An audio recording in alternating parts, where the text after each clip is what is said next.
mic. Hey, not a professional outfit around here, apparently not. All right, we're live. Cool, man. Welcome, nobody. Thank you.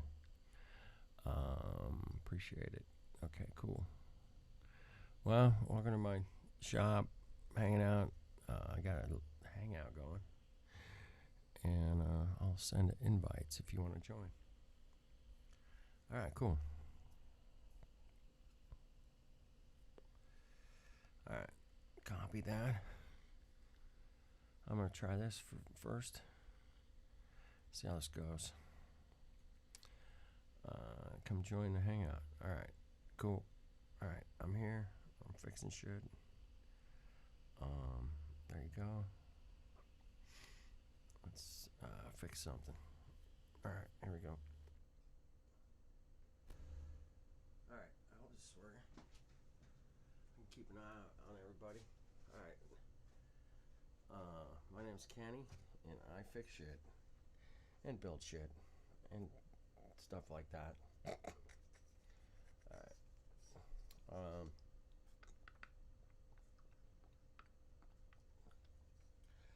I want to do one of these real quick.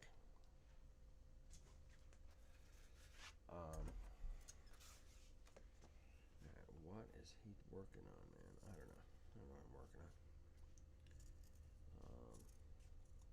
Player piano is what I'm working today. Tomorrow, who knows? All right. No, hey. I got one playback. All right, cool.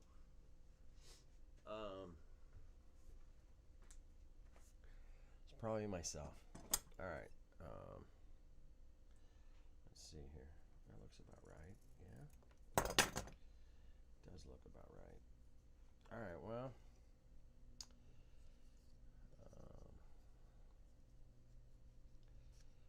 Not a super professional outfit here. Definitely pro, but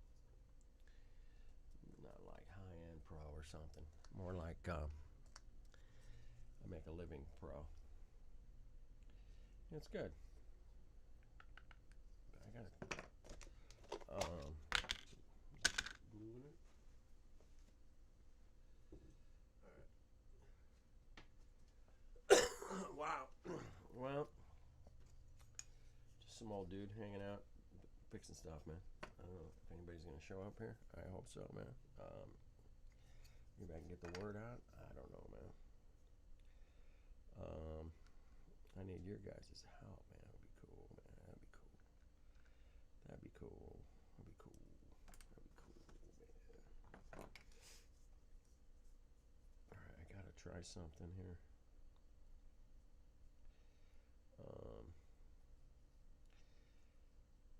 I'm working on a simplex player piano stack. This is called the stack right here, man. And I'm working on it. And I'd like to have some people ask some questions, man. Pretty good. Alright. Invite some people. I don't know who to invite. I don't know, man. I'm just inviting you guys to hang out, man. Alright, cool. Or not. Maybe it's not cool. I don't know. Maybe it's totally shit.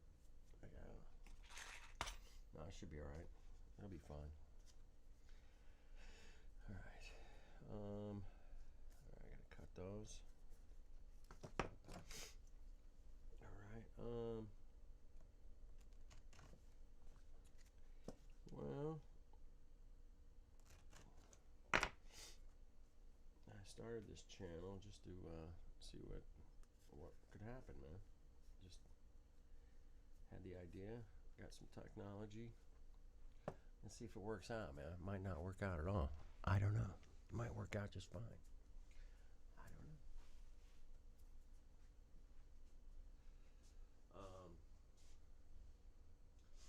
Alright. I got nothing. Alright, 5 minutes in, man. Nobody's coming around. Alright, well, get the word out, man. I'll send out some links. at some point I got to invite some people, right? That's how it works, right? Yeah, that's how it works, man. Check it out. All right, so I'm recovering pneumatics, valves, pouches, doing a little bit of everything here. Oh no, no, no, no! Don't cover that hole.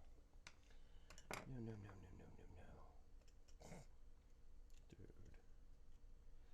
Don't cover that hole. Okay.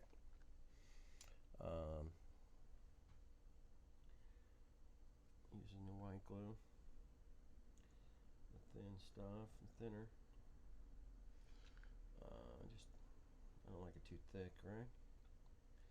All right, cool. So that just goes there on this side.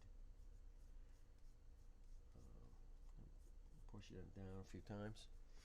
See how that works out. And then do the other side, right? I like to go the glue like that on that. There we go. Probably too much. Ugh. It's never gonna dry. No, it'll dry. I'll have to keep an eye on this one. All right. One to the next. That's all I can do. Yeah, I build crazy instruments, guitars, crazy stuff. Some links on my on the channel. Check it out, man. Check it out. All right. That's the hinge for the.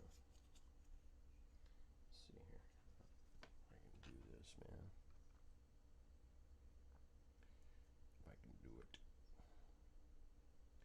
All right. Well, you luthiers know about glue and shit. That's for sure. Okay, this is a different kind of hangout, man. I hope you guys are ready, huh? I don't know. Maybe not. Maybe you'll find me. Maybe you won't. I don't know. I'm kind of hoping you will. All right, let's put a clamp on that.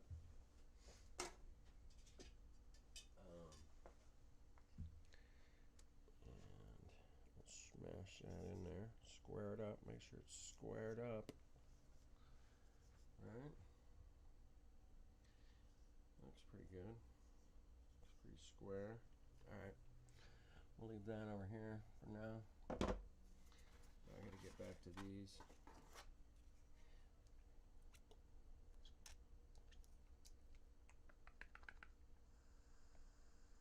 That's toast. Alright, so I mean, it's literally toast. All right, what am I going to do now? I'm going to replace the pouch inside of here. All right, so on the simplex players, man, these pieces of wood are glued together here. You can kind of see the line, maybe. I don't know. Maybe not. Nobody's in the chat. Cool. But yeah, you can join. I'm going to clean this out. It's a bunch of debris from the old cloth, glue, cloth. Get that crap out of there. There we go. All right.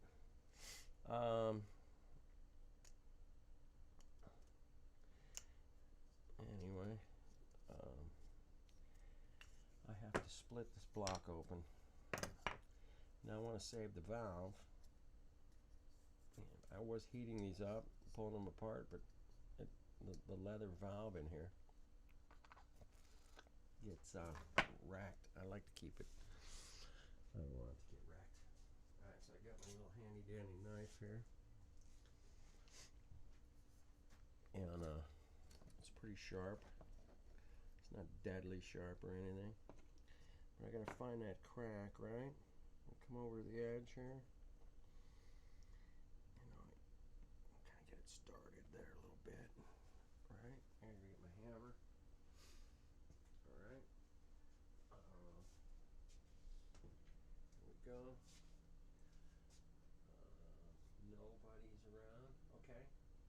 cool. You got to start somewhere. Start with nothing, man.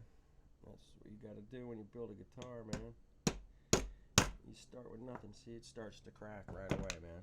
Just a little tap. You can see it's starting to crack. Alright, so I'll do this side a little bit more. Looking good. I don't want it to break. It's okay if it breaks a little bit underneath, but I don't want it to split the whole damn thing, and I just want to separate the two pieces as cleanly as possible, right? You have to separate these pieces cleanly. So I got a little, you can see it's starting to crack there. So, which is fine. That's what we want. So we'll get it going a little bit down, and then just kind of move it along here a little bit at a time. Not in too big a hurry here. That's good. Palms are itching. I don't know, that means you're getting money or you have to spend money. One or the other. I'm not sure. Alright, let's split this a little more here. Slowly. Alright. Slowly. You can hear it cracking. I'm going to take my X-Acto blade and kind of work it down this line a little bit here, loosen it up.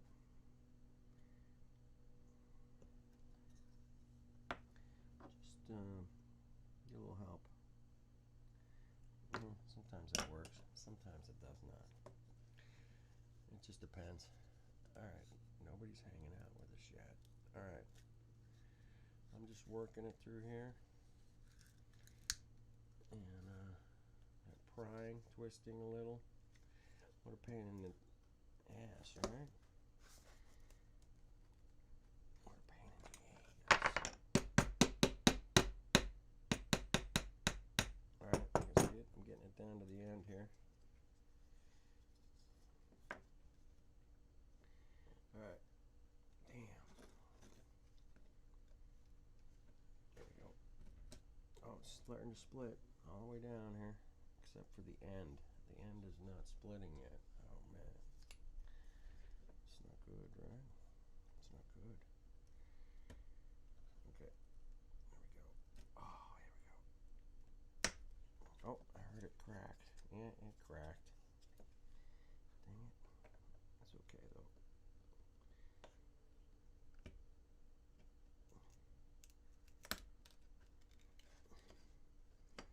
That happens. That's kind of what it ended up being. Same one, I had the same problem on the last one. Alright, so here's what I'm replacing. Right here. And I gotta go to the sander. I'm gonna sand this off. I'm gonna keep this little piece of cardboard. I need that. But you can see the leather is just shit. It's toast. So let's go ahead and replace it with some new leather. Alright, here we go.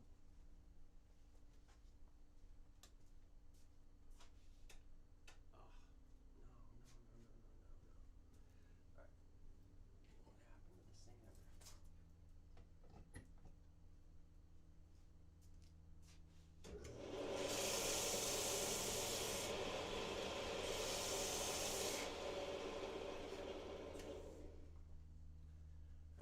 Sand it off a little bit there,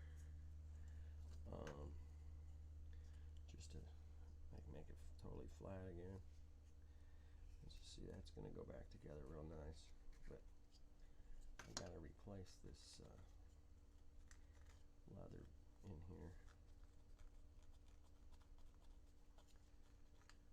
And I like to get as much of the old leather off as possible. Just comes, I'd rather get it right down to the wood, really. That's what you want it to. And there's a little scraperoonie here. Scraperoonie. pepperoni. All right. Nobody's finding my channel. It's all right. It's fine.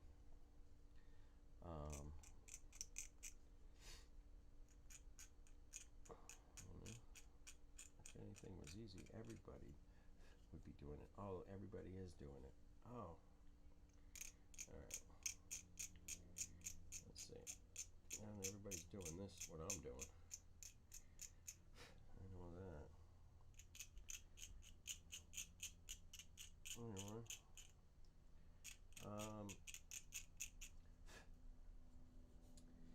That's pretty good, man. That's pretty down there, man. See that old leather's gone out of there. All right.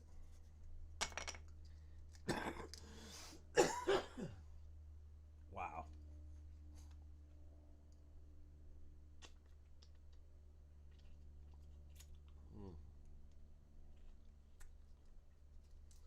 I don't know, man. That seems pretty good. Okay.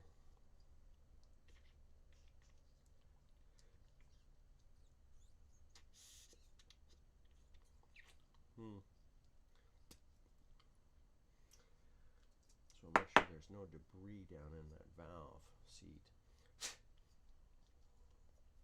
Got about 35,000 clearance in it.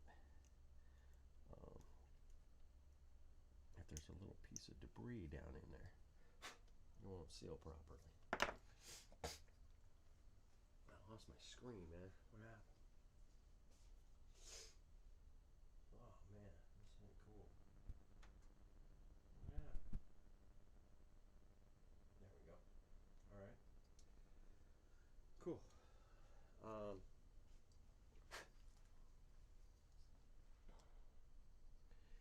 Anyway, I think I got it. Yeah. Sealed tight. Tight. All right. Now I need a pouch. All right. All right. Let's go. Man, this is not easy. It's just not easy.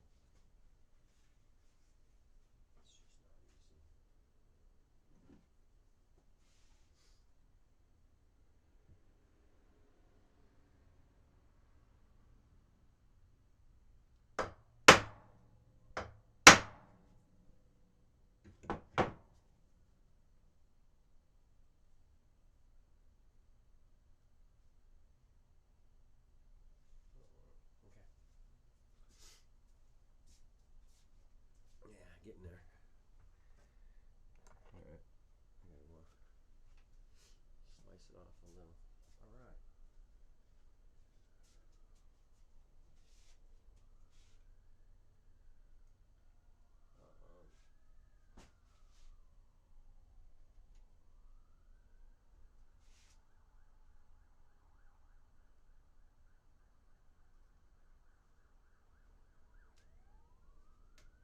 Okay. Got one. Got one. Whew. Okay. Uh-oh. I can hear the police.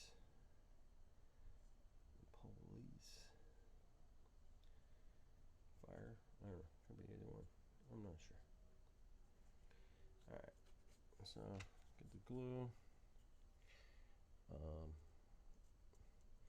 A lot of the old tax man, I use the hot glue.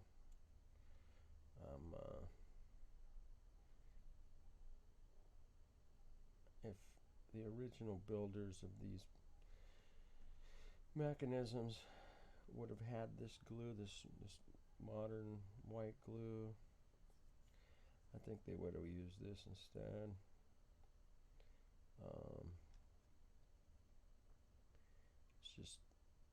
It's a little easier to work with. But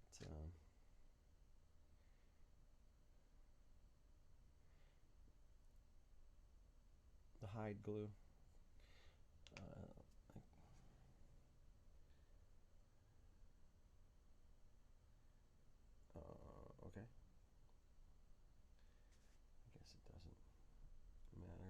shiny side, the dull side, but as long as it's sealed, I'm okay with either side. As long as it's completely sealed. Alright. Alright, letting that set up a little bit. I gotta push it down slightly. And make sure it goes down all the way. There we go. Looking good, right? Alright. And then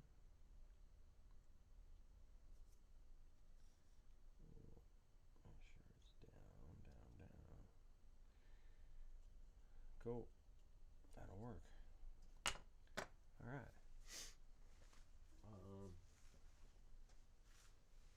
Get some other luthiers in here, man, to chat with. It would be nice. Come by and hang out. If you watch this video later or whatever. I'm gonna try to keep a panel open and we can all share cool stuff, man. That's kind of what I'm all about here. And if it works, it works. If it don't, you know. That was not good. Wow. Okay. Alright. I just glued my finger completely. Not good. Alright. Let's see here. I need a little thicker glue here today.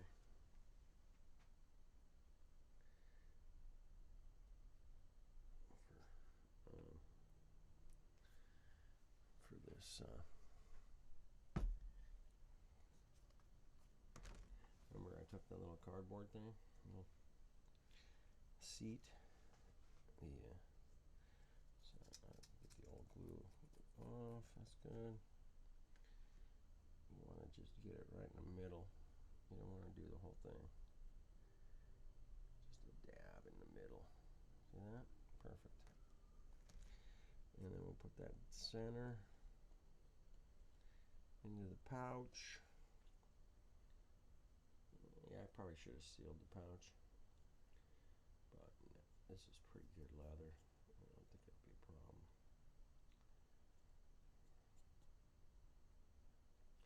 Alright, let it dry. There it is. There's one. These ones already been done. Alright, this is, remember I sealed this, so I gotta check it. I gotta go back and check it. It's looking good. Alright. Well, this is good and flat and square. It's good. I'll let that dry a little bit more.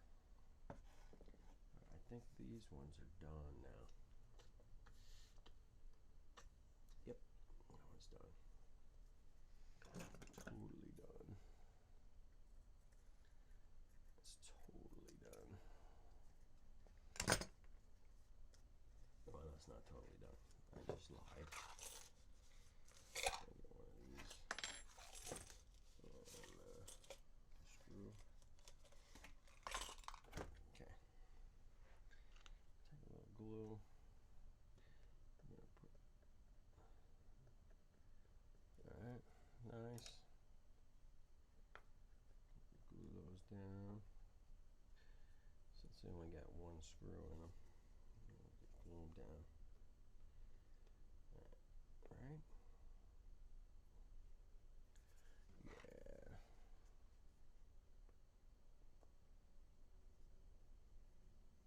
On to the next. Here we go. Done. Completely done. I love it. Alright. This one's done too. Yep. Perfect. Alright. Well, you start somewhere. That's all you can do.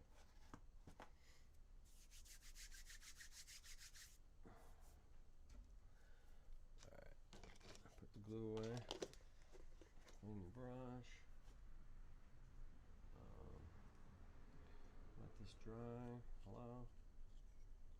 Just checking it. Looks good. Alright. It's drying. Clean the brush. Alright, cool. Yeah, I just kind of want to put this little workshop together. You guys can hang out. I can run a live stream. We can share. We can do things, man. We can build stuff. I can help, hopefully. I got a lot of skills. But,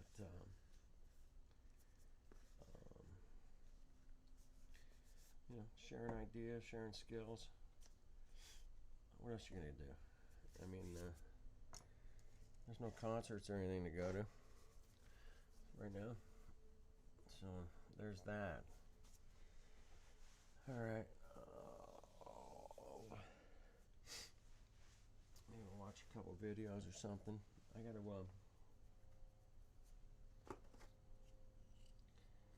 check this one. Yeah, this one's toast. Totally. It seems okay. Okay, this one's toast. Alright.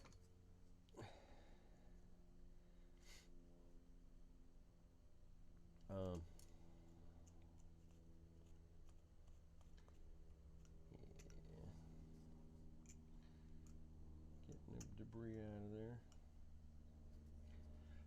Could cause me a problem down the road. The slightest little dirt in there sometimes can mess you up. Alright. Keeping it clean. Alright, there we go.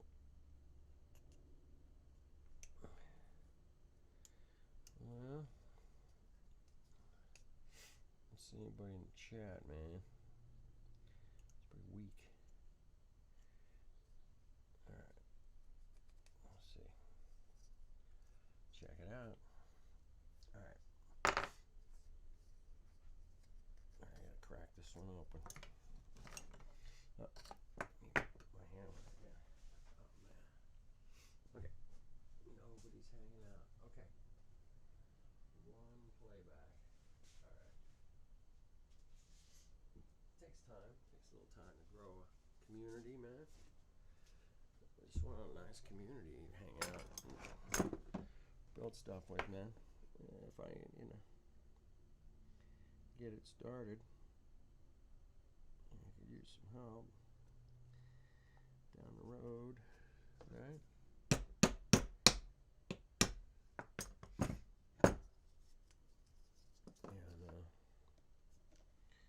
And we can all share our skill sets, man. Nothing wrong with learning stuff, bro.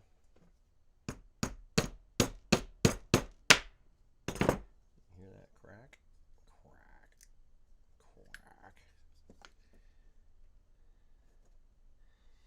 Yeah, I probably should have a more square knife, but that's all I had right now.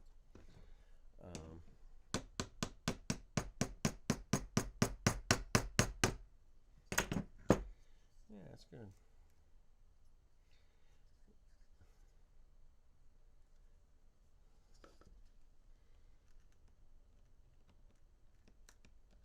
You can see that cracking right there. You can just see it cracking.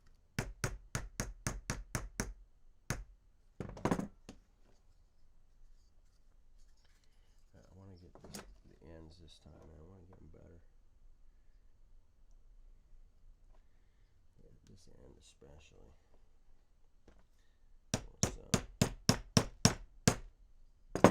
Nope, I missed. Dang it.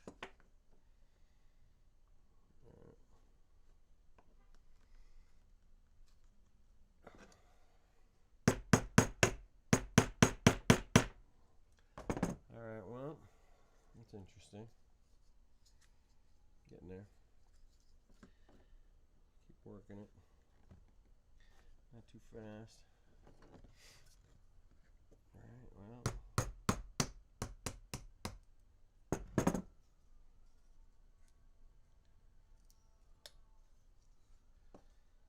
Uh-oh, I can hear some more sirens. That's not good. Somebody's having a really bad day. And,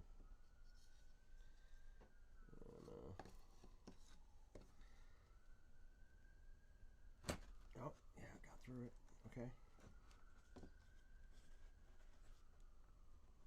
Try to slide that back right here. I can split it perfect. Right there.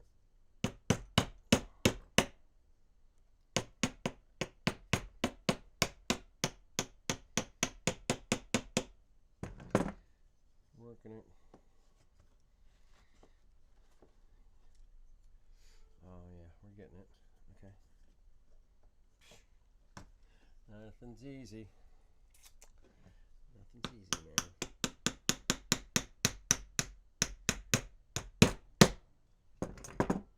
Dang it.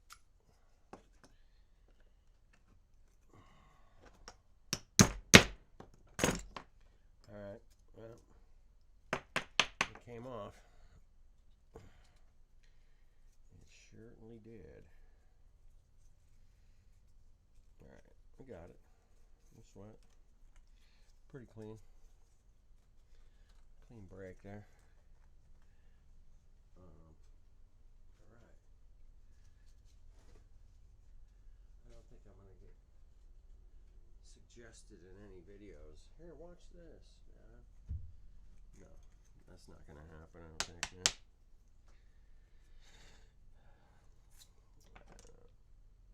It is what it is, man. What are you going to do? Okay.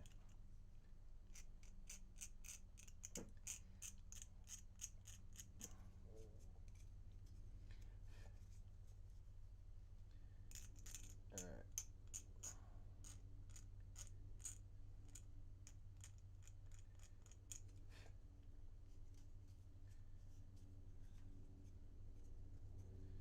Well,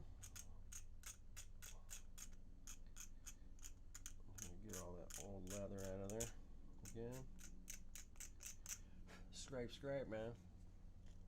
Alright, well, if you guys are watching this video later, man, or whatever, I don't know.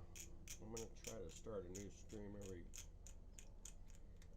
8-12 hours or something, so I can archive some of the other stuff. And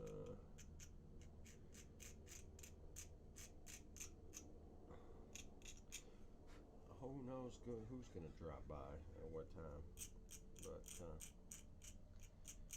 hopefully we get some cool stuff going there. Right, got it.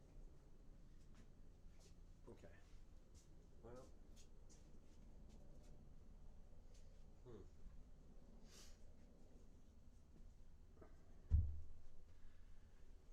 all right. Let's see here. Pouch.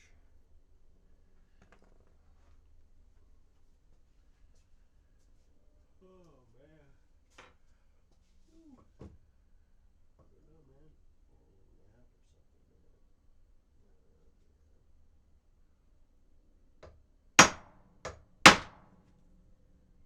Beautiful.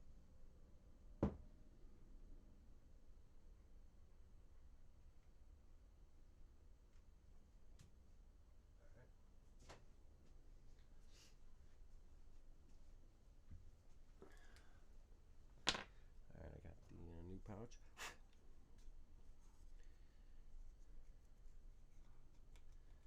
Well,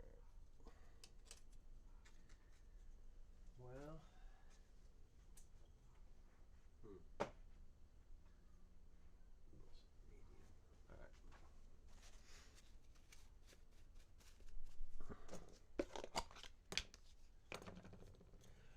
Well, this isn't. Okay.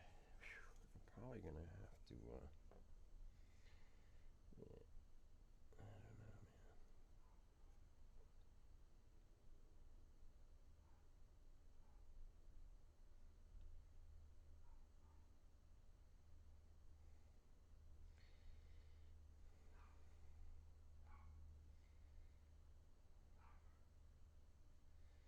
Whoops. And what I want down in there, I just want it around this That's all. Alright, that's cool. There's the new leather. Yes.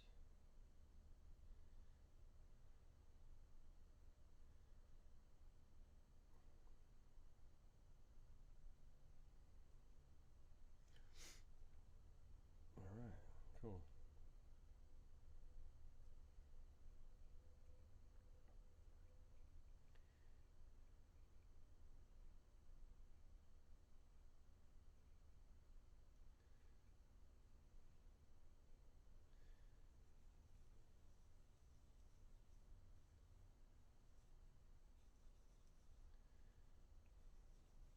Looks good.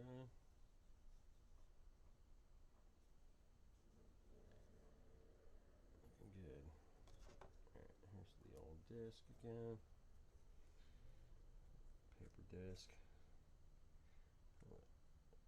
Harder paper.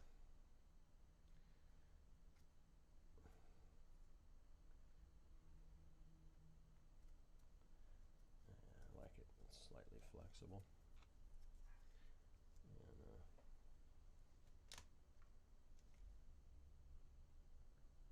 one in the middle, right?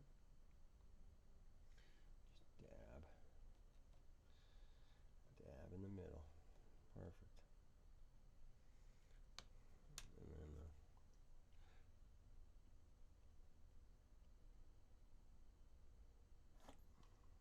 oops. Yeah. There, glued in the middle. Alright, that's two. Simplex valve unit. Valve and pneumatic together. And pouch. All together. Good design. A little hard to break apart and restore. But the valves have already been done. The seats have been done. It's looking good. Yes, it's looking good. Right.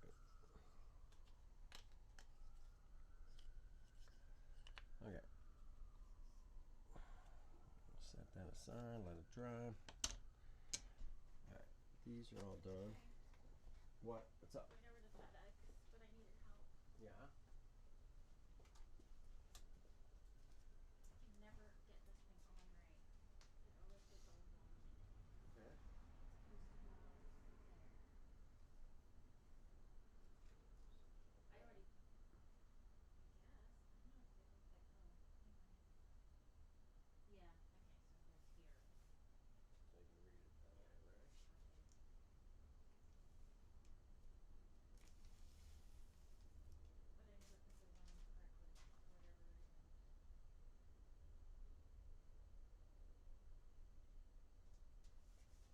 guys,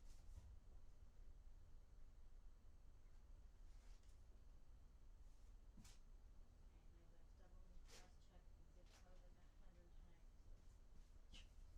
Is that right? Yep. Okay. TJ. You got it. You got it. Well. Ugh.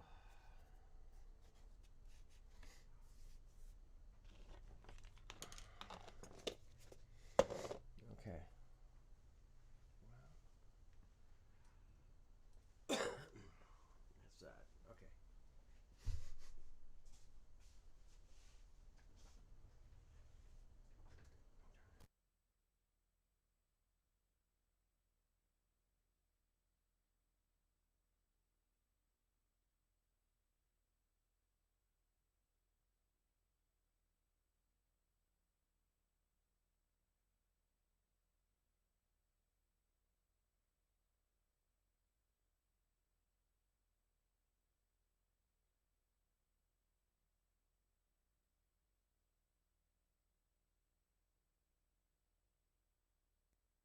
Just trying to screen share some videos or something for a while.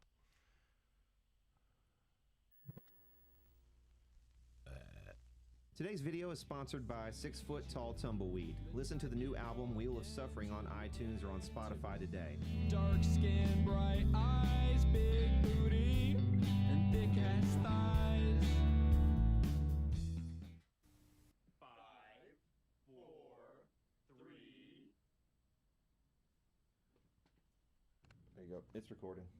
We are in the dungeon workshop / whatever. What did you say this was? Your reloading zone? Of Keith and Doug, and they. I'm sorry, your last name escapes me. Felker. Felker. Yep. And they make Mother Plucker guitars.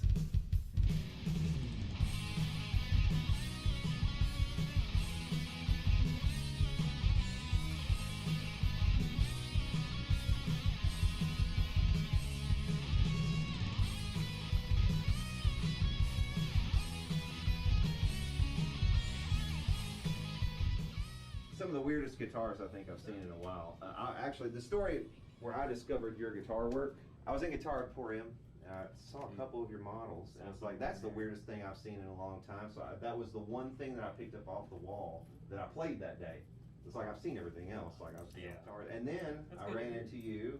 I walk into the FedEx store where I have all my stuff shipped, and if you guys have had any repairs done by me, this is the guy whose hands your stuff passed through to get back to you, because he runs the FedEx store. Do you run that FedEx store, or what's the deal? Yeah, pretty much. It's a print shop, but we do shipping and stuff like that too. Yeah. My passion's building anything really, but building guitars. Yeah.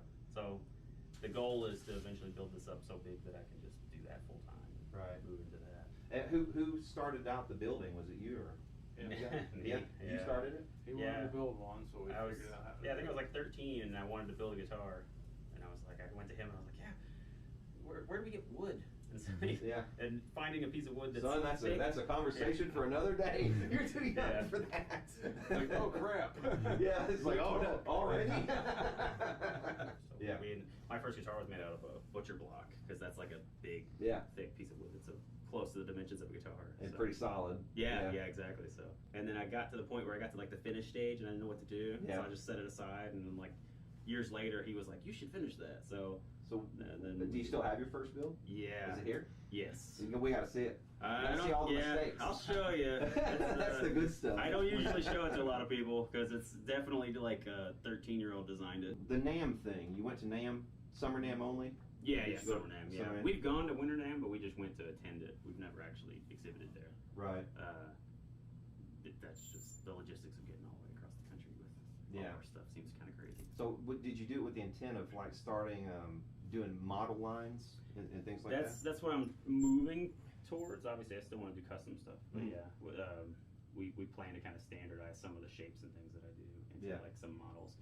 So this, I'm presuming something like this is not going to be in the. This will be a custom. Well, a semi-custom. This shape actually, this is Isabel. So this is actually will be sort of more or less the production run of it. Right. And then this will be sort of a semi-custom version of it. I see. So this is Isabel. This is Saint Isabel.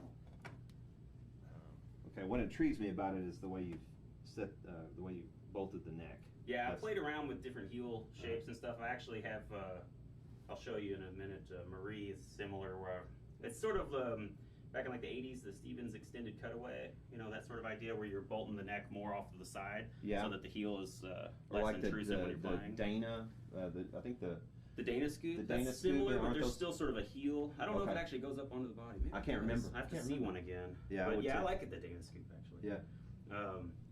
But yeah, like some of those older guitars, played around with moving where the neck bolts off the neck, so that you could play without. I play with my thumb just straight down the center of the neck. So the more I can slide further up and not have it in the way, is better for me. Right.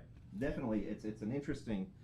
It takes 1 second for me to get used to, because I'm used to the body and everything being in a different spot, I guess. You know what I mean? Yeah, definitely. So it's like if you're sitting with it. Yeah, it's kicking back here. Take a little bit of getting used to, but I tend to play on a really upright classical position too. So I set it actually. Oh, you're more like this. I set more like that. Yeah, so works really well. Yeah, you get.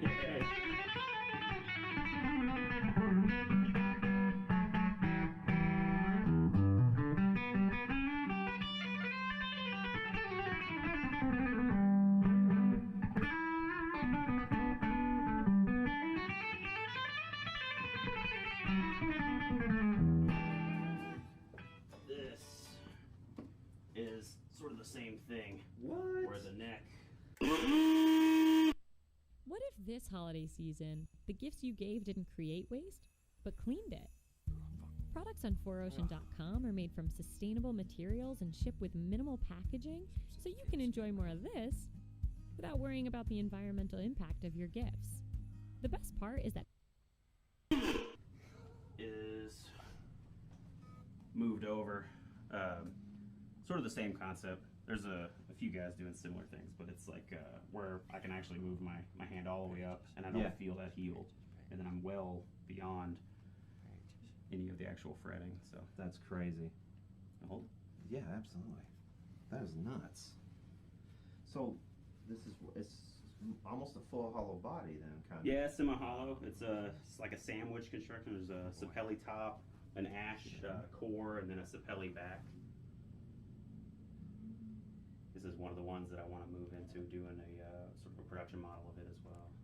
You're going to do a production of this? Not of the 8-string, of the 6-string. Okay. But I'll offer it as an 8 if people want it. But the same build style. Yeah. Oh, I have. I can show you later. I have a couple that I'm moving on. I'm actually building a 9 for a guy right now. Did you take this one to NAMM? Yes. What was the response? A lot of people liked it. Yeah. I got a lot of people who were really into it, and then I got a lot of people who were like, "You should build this as a guitar." They were saying this is guitar-ish. You're right. So yeah, I had a lot of people telling me I should build a 6-string version of it. So what's going on with this little? It's just it's sort of an integrated capo system. Okay. You can move that off, and it moves those 2 strings down a whole step, or you push it back on. Interesting. And it frets those out. But so now right there is a standard 8-string, the way that it's tuned. Have you had to did you have any design issues like at first with this breaking off or anything like that? No problem. I mean, it only has the actual tension of the capo. piece putting out the capo, pushing it down. So it's really actually not a structural thing. Right. It just has to overcome the tension of the strings not wanting to go down, really. Right. But yeah. That is super. That's neat. I like to just play innovative. around with different stuff. Yeah, so. you're doing different stuff. Yeah. As far as the hardware goes, did you? I machined that you myself. machine this? Yeah. Did On a you do production that model, here? I'll use different ones. Yeah. did? On an XY milling table on a drill press, actually. But that was kind of complicated because you're actually dealing with the geometries of it being on, being a fan fret. So it's it's on this angle, but then it also is on a tapered angle of the neck as well. Right. So it was and then obviously the hole for the truss adjustment is actually on the same angle as the center line of the neck, which is different than So it's different than the flare. angle. So Yeah. it took some figuring before I could do it. Is this fanned? Oh, it is fanned. Yeah, Okay. yeah. 28 to 26 and a half. Yeah, I didn't realize it. Just holding it, you don't even realize it's fanned. Yeah. It's just it looks because your perspective is. I Mhm. guess, Yeah, it's not a real aggressive fan. I don't like when they get real crazy personally, but I wouldn't even know. I don't even know hardly to begin. Where to begin to play this thing? it's another one that takes some getting used to. It's not for a little kind of rock blues player like me. It's not. But it would be very interesting. I'll be having some 6s of it. You can play those one day. You might Well, like this would be those. cool because to experiment with different, bass notes and stuff, Yeah. like tune it to different things. I do a lot of stuff like an open D tunings and stuff. Mhm. So this would be really interesting to like kind of just screw around in an Yeah. open D or something and kind of space out, Yeah.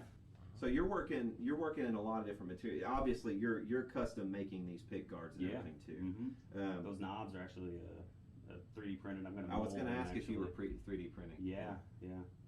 I love laser cutting and CNCing and 3D printing. All that stuff. So That is madness, is what that is. Well, this is called the what? The Mayor? That's Marie. Oh, I'm upside down. Yeah, Marie. So this is the Marie. Yeah. Very cool. So did you custom make this case as well? Yeah. Well, as he knows, I tend to make these things and I don't really think about where they're gonna go. Yeah. So I was like, this doesn't fit any cases. And it's not, you can't hang it. Yeah. So it was not. It's not the most professional thing, but it's a custom foam insert on that's actually a bow case for like archery. Oh, So I was really? like, well, I need something that's pretty wide, but I don't need something crazy long. That makes sense. So So headless it's actually pretty short.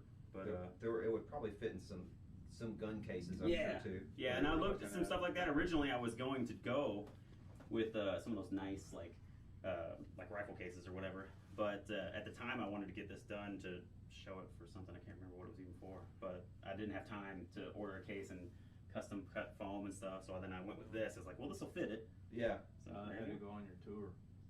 Oh yeah, we did the boutique guitar show. It started as part of NAMM. This guy organizes this thing where he gets a lot of like boutique guitar builders. That's cool. And you send a guitar to him, and then he goes to like all these guitar stores, just around the country. So this went sort of all up the West Coast, I think. He does like a West Coast one and East Coast. He does ones in Europe and stuff. So. Right. That's Yeah, cool. I went to a bunch of guitar shows. Just there. putting it in a bunch of different people's hands. So, Yeah. Have you Got gotten some any pictures of orders people that way? playing. Have you? I got a lot of people watching our stuff. Yeah. So it's one of those things that any little bit of exposure helps, you know. So as far as other production models, you did mention this as possibly being a production. What about like this shape? Is Yes. this going to be a production? That's going to be a production as well. That's called Sophia. Sophia. So there's actually, even on that wall, there's a couple versions. This is the sort of the final version. There. So this is kind of a riff on that too, right? Yes. And Yeah. this and yeah. Yeah, we Yeah, could this is actually, shape. Originally it was one shape, and then we modified it some Check this more out. for that one. Check this out. Yeah. This is machined in 2 pieces and then laminated together. You're an innovative dude. I like it.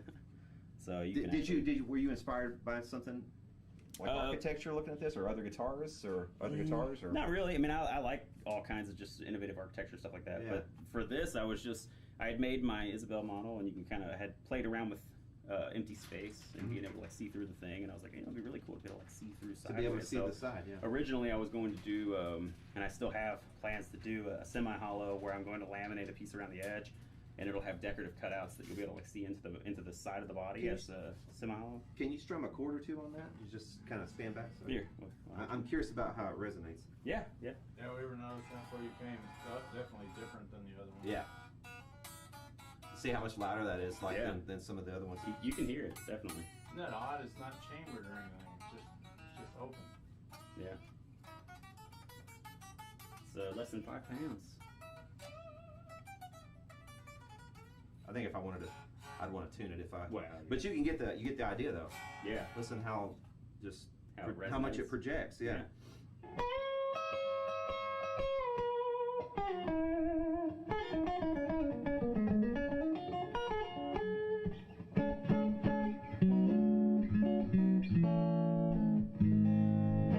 It's really cool. Just insane. Fun. Talk about the tonewood debate. I mean, Yeah. there's almost nothing here. Yeah. And it still sounds good. Yeah. So this is mahogany. Sapelli, similar, Oh, same Sapelli. family. Okay, you said Yeah. It's a Sapelli, two cores. I'm gonna machine both sides. And just the reach. I mean, this is like. Yeah. This is the. I mean, this is. Yeah, he does that on all of them. He keeps redesigning and going, feeling it. Well, I'm I'm a can't- metal guy, so Yeah. fret access, upper access, Right. It's important. So That's something that I always try to play around with. That's super access. Yeah. It is. So And I love this too. The Yeah. sort of box, got a little open peg head. open peg head. It's, Yeah.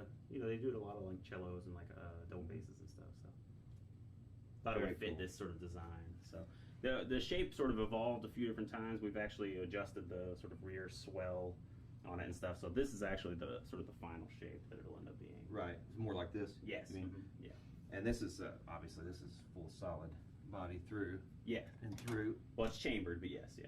Oh right. Yeah. It's just Gotcha. not a semi-hollow. It's no sound hole, whatever. But it's, Yeah, I can tell that's probably got a chamber or two. Yeah. Well, it'll be in walnut. and I would have everything. expected that kind of thickness to have been a little.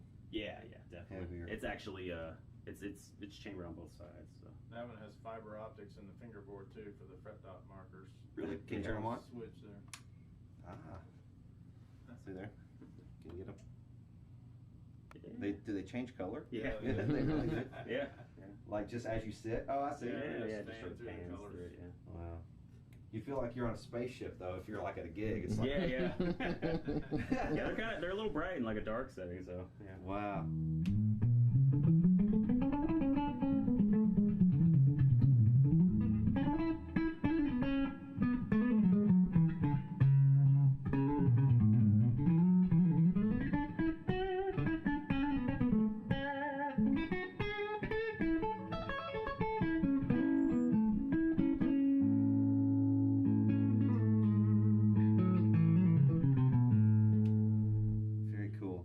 what's the battery life like on something like that? It's just probably really long.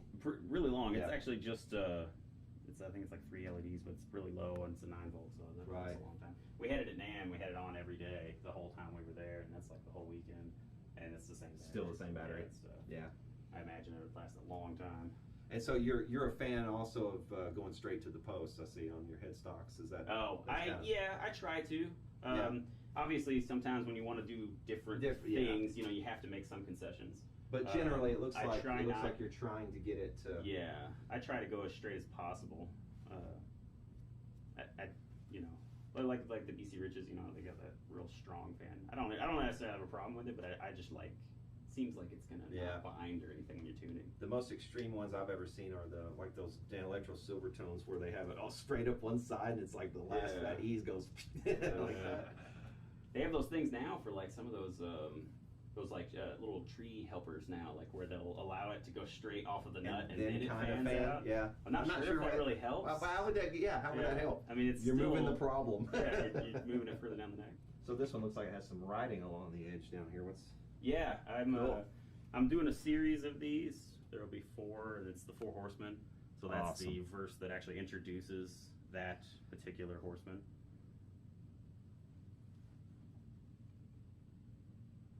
And that's all artwork I did by hand on there. You're kidding me? Yeah.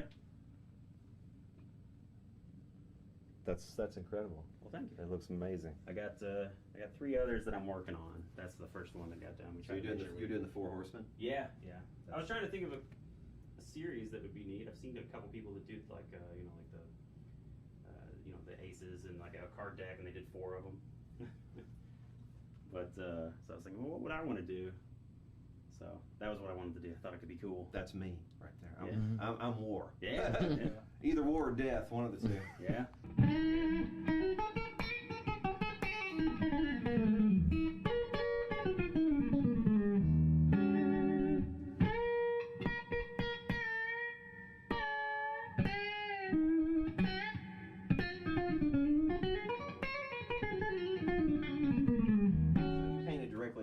This is not a transfer. No, I painted directly on it. Yeah. It had a lot of 3-dimensionality to it in the beginning. I can tell there's clearing some. And leveling. Yeah. Some of it was left just because it is a hand-done thing. It's not like an image transfer or something. Well, no, you I wanted to make sure that you could tell that it was still artwork. It looked like an oil painting when it first did it. Yeah, you can still see the 3-dimensional quality of even below the finish. Yeah, of like the gold. There's metallics in there and stuff too, so sometimes the light hits it and it pops. It's really nice. So so you've made everything else. Have you thought about making pickups? I've done pickups. Have you? Yeah, we haven't done it a whole lot. It's one of those things where it's like everything we jump into, we got to learn a whole bunch of things to figure out how to do that right. So we've done pickups on a few of our guitars, and we'll do it eventually. Go into it and do a little more. And as cool as like these are, the first thing that caught my eye was this guy. I wasn't even going to take that to NAMM, and they wanted to, and a ton of people actually liked it. Yeah. It was just sort of silly. It was a weekend project. We were like, let's make a cigar box guitar just over the weekend, and we as we were doing it, I was like, you know what, we shouldn't. Everybody does that. Let's just do it out of like an ammo can or something. So you got a block. Yeah, there's a central block that it's bolted on there, and then attached to the ammo can, and then there's a little like 3-watt amp in there and a speaker. Right. So you can actually just turn it on and jam. So did you make this neck? That neck is salvaged from another guitar. I was gonna say it looks like looks like salvage. Took a little cheapy guitar apart and stuck it in there. Just messing around. That's the kind of crap that I do. Yeah. Yeah, you know. Yeah, this is way beyond me. Way beyond my skill level. Plus, I don't have the tools, so it's just fun. You know, it's goofy. Weekend project. But yeah, something like this. Yeah, a lot of people actually really liked it. Yeah, totally cool. That'll run through an amp or headphones. Yeah. The switch diverts it so that you could still plug it into an amp. This switch. This switch here actually will send it to an amp or to the speaker, and then there's. Okay. So it's not real loud. But, yeah. It's got 3 different settings on it.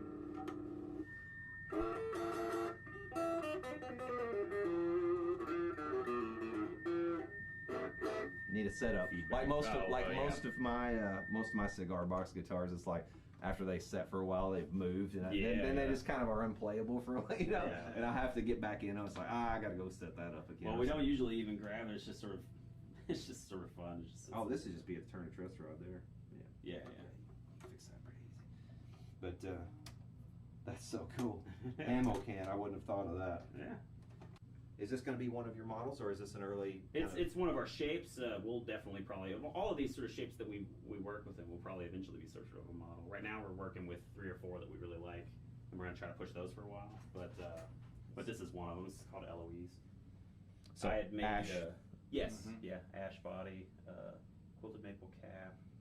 This is actually one that Love the neck. that he did. Yeah. Yeah, that was the next step. Eleanor, the red one, was the first one that I built, and then that's Eloise, so that's a little spin off of Eleanor. Okay.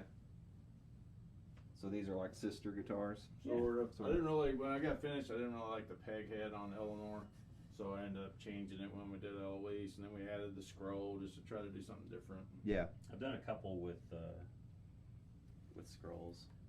That was sort of that merged with this. Yeah, we Right. changed the shape of it a little bit. You know, we build one, and then we think, it'd be better if it was a little more like this, so we tweak it on the next one, and finally come up with a shape that we like. So what's the one thing that you don't like doing? What's your least favorite As far as building, as far as building? Like It's the thing probably the if you same got that if you got to everybody's- skip it. sanding. Sanding. Yeah. Yeah. I mean, I do it. It's probably the most important part if you want a guitar to. Well, most most important if you want it to look like a really Sellable. nice. Yeah. If you want it to be pristine, it's probably one of the most important things. But it's brutal. It's just so boring. Do you do by hand a lot or? Yeah, I do a lot of stuff by hand. I mean, we'll get it close, sometimes with organs and things like that. But yeah, then there's lots of handwork after that. There's always nooks and crannies and things you got to go back into. That was a little heavy. That one is heavy. What do you? Oh wow, no wonder. Well, that's aluminum. The Wonder is on the front. Yeah. It's got metal poured That's in it. Pecky Cypress. And Oh, I- holy I crap. poured metal into the voids. I don't know if you've ever seen Pecky Cypress. There's natural voids that occur. Uh-huh. And I did one for a guy where I poured photoluminescent resin in it so that it glowed. And then I had extra pieces of it, so I decided to melt metal and pour it into it. So the whole body is heavily chambered to try to help This thing. lighten that as much as you can. What does this weigh? It's a little over 10 pounds. I was like gonna 10 say, pounds, yeah. something. This That's is the like heaviest one. It's the heaviest one I think we've probably ever made, other than my bass harp. That was like 11. this is early '70s Les Paul. Yeah. Yeah. It's got sustain. yeah, I mean it does. Sustains your back all the way to the emergency room. But yeah, it was cool. That's speaking of sanding, I poured it's a low temp lead-free alloy that melts at like 600 degrees, so I can pour it in there without scorching the wood. Well, like mostly tin. It's bismuth, tin, and something else. Okay. So it melted around like 600 degrees or whatever. So I poured all that in, but then I had to like file it all flat. Oh my God. I actually poured How many files did you poured a go through? resin cap over it as well to try to keep it as stable as possible so it Right. doesn't move. So it's Is that that should last stuff a that you long mix time. up that you get at like Home Depot that's like clear and It's like they put them like bar tops and stuff. Yeah, They're that's really what- yeah, stable. that stuff. Yeah. Okay. So it's that kind of stuff Gotcha. over it to make sure that everything stays nice and Yeah. stable. Just stabilize it, and then we cleared over it. Yeah. right, so that these don't start falling out like loose teeth later Yeah, on. Yeah, they shouldn't be going anywhere. Actually, a lot of them are captured because a lot of the voids are opened up, but they're Go they're- inside Yeah, they go and- in. yeah. So only some of them could even come out if you wanted them to. That's super cool. Yeah. That shape is another production model. Yeah, that's called Aria. Yeah, I like this shape a lot actually. Yeah, that's a pretty popular shape. We try to go. I mean, we have some crazier stuff, and then we have some that are just sort of our versions of something that's at least similar enough to a normal person might want to play it. Try to capture all the people.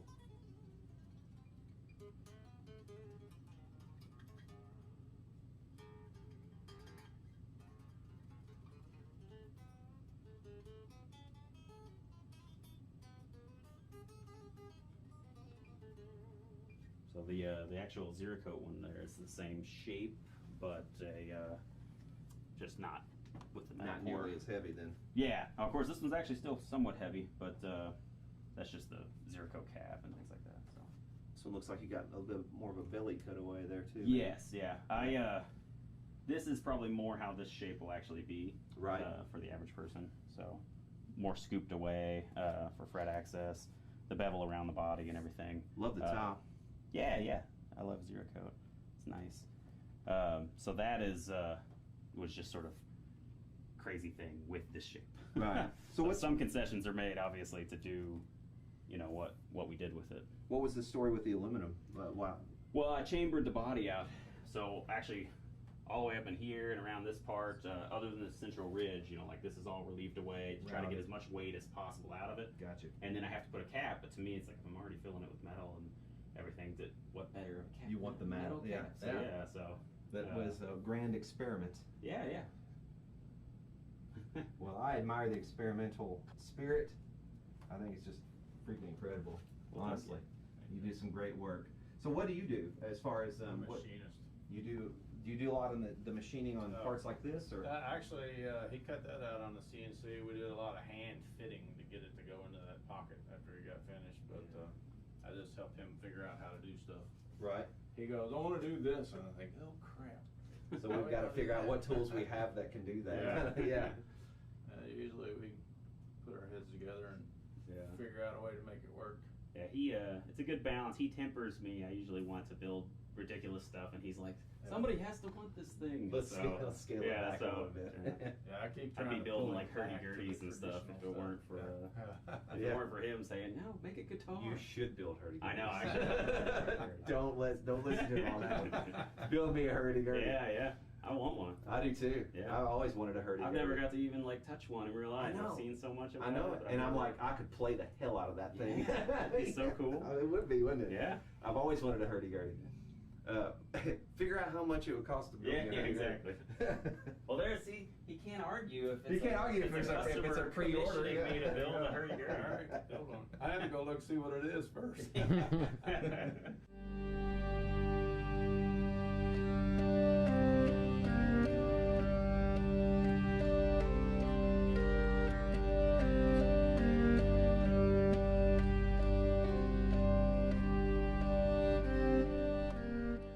We haven't talked about this one. It's an older one. I was going to ask if it looks like an experimental kind of earlier. It's an earlier build. It's called Mira. Uh-huh. We did a few of those, and that's just one that sort of always stayed with us. That's actually your pickups in there, isn't it? Yeah, actually, those are ones that I Yeah. wound. Oh, you wound I those? forgot about those. Yeah, they're with pre-made bobbins and stuff. I've actually made bobbins on my own too, but Right. this room's sort of a catch-all. So like even some of our older ones that just sort of always stay here, they just get thrown on the wall and Right. sit there. So Yeah, that one. That's the Aria. Uh-huh. Yeah. That's the fingerboard wood, and that was the cap wood. And it's inlaid in the rosewood board. fingerboard, rosewood Yeah. and buckeye bobbins.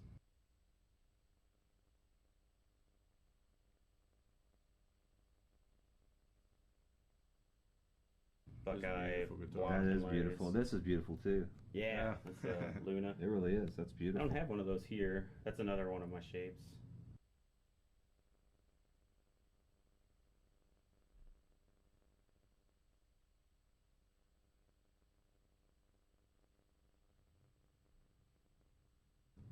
I built one of these for a guy in Japan.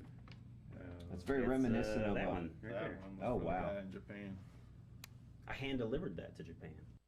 I was planning to go there. Me and my wife always wanted to go, and this guy commissioned a build, and it was finishing up around the same time. So I was like, I'll just bring it to you. Wow. That was actually a really cool experience. I have to admit that the I think the one that I saw that was on consignment was this one, Oh. or something similar to Uh-huh. this, and this Isabel Yeah. Mm-hmm. model. That was the one that kind of caught my eye because I'd never seen anything with a hole in it like that. Where the pickups had gone. Yeah. Um, Well, I built a bass harp for a guy, and It's actually that one. that. Yeah, that one right there. Yeah. He let me actually borrow that. He's a good friend of mine. He let me borrow it to take it to NAMM, so people got to see that at NAMM too. That's pretty cool. So it's a headless 6-string bass with 5 monofilament harp strings for drone strings. It's piezo under the saddle for the harp strings. Goes Yeah. to its own separate output, and then a Roland synth for the 6 bass strings. So I built that, and I liked the shape so much that I wanted to do something with it. And actually that bass harp, the harp armature is removable. Mhm. So you could just remove that and play it like a normal 6-string bass if you wanted. And probably for storing it too. And moving Yeah, it. yeah. And so the shape underneath the bass armature is actually really similar to this shape. So I just basically Extended did it without the the harp piece. Yeah. So that's basically what this is. But obviously, if you put a big void in it, you have to think about how you're going to suspend magnetics if you want to use those. Right. I have a couple ideas for how I'm going to do stuff in the future with it, but that was the sort of the first iteration of it. Yeah. So this is sort of in the beta stage still a little bit. Mm-hmm. Yeah. And I see you have this affinity. You're putting things on here I couldn't possibly get off. Why would you need to take it? Yeah, well, that's true. Because I want to see the date stamp, man. Oh, yeah. Yeah, here's your butcher's block. Pass coming into play here. Oh, yeah. It just the Lamp light. multiple Yeah, lamps, yeah. Don't freak out. But there's the lightness. Oh, yeah. The lightness of this thing. Yeah. You know. That I can just grab it like Yeah. It's crazy. Nice guitar. It's absolutely gorgeous. Thank you. Yeah, these were the ones that really caught my eye at first because they was so radical, and then I looked at some of your stuff online, Mm-hmm. and I was like, well, it only gets almost more radical from there. So, but that's the one I think the shape that caught my eye when I first saw your stuff. Yeah, that's one of my favorites. Yeah. Is this your personal one you're keeping? That one is. That's what he built it for. That's why it's got those screws on the back. Yeah, yeah. That's why that. Yeah. That's what I assumed. No one. That was built in secret. Yeah, we didn't even know he was making He didn't it. know I was making it. It was Operation Mongoose. Yeah. Actually, here's a little Sure tip, I does. guess, for any viewers who ever see. If you see spanner bits on it, it's probably something I'm trying to keep. Right. I love the way that you solve the problem of okay, how do I get from one side to the other right here? Oh, yeah, So, yeah. And you've got this little ridge Yeah, here. it's some complicated geometry. Yeah, it's just really cool. At least for me, anyways. Some of my favorite guitar builders, they're outside of the box type Yeah. guys, and so I'm just like, well, why, if you're gonna build a guitar, that's cool if you want to play a normal guitar, but it's like, why not try something different? Yeah. But no, man, honestly, that's just amazing. Well, thank you. Absolutely amazing. So do you do?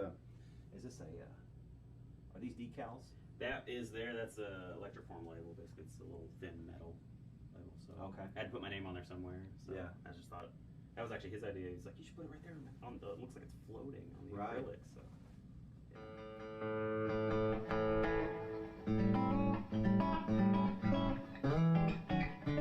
It's like playing a baseball bat. So are we allowed to check out the workshop? Or is, Yeah, Are we we- can look at it. you said it wasn't impressive. I'm already impressed. Oh. This is Well, it's way, just way sort of better than my work The area. space we sort of carved out for it. This is like looking behind the curtain at the Wizard of Oz. Yeah. Yeah. So what do we have? What are we working on? This is a 9-string body.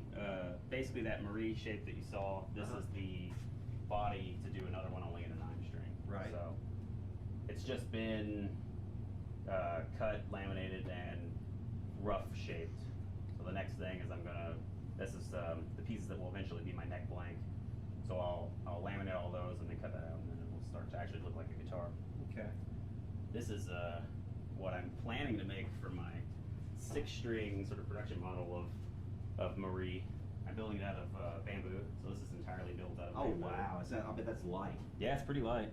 It's extremely strong for the weight that it And is. I tried to talk him out of it. Did you? So that was actually just Bamboo. laminated yesterday, so it's in its rough state right Oh, now. okay. but, I don't want to. no, Not hurt it's it. not. You wouldn't hurt it. It's Okay. just that it's not been cleaned up or anything yet. Right.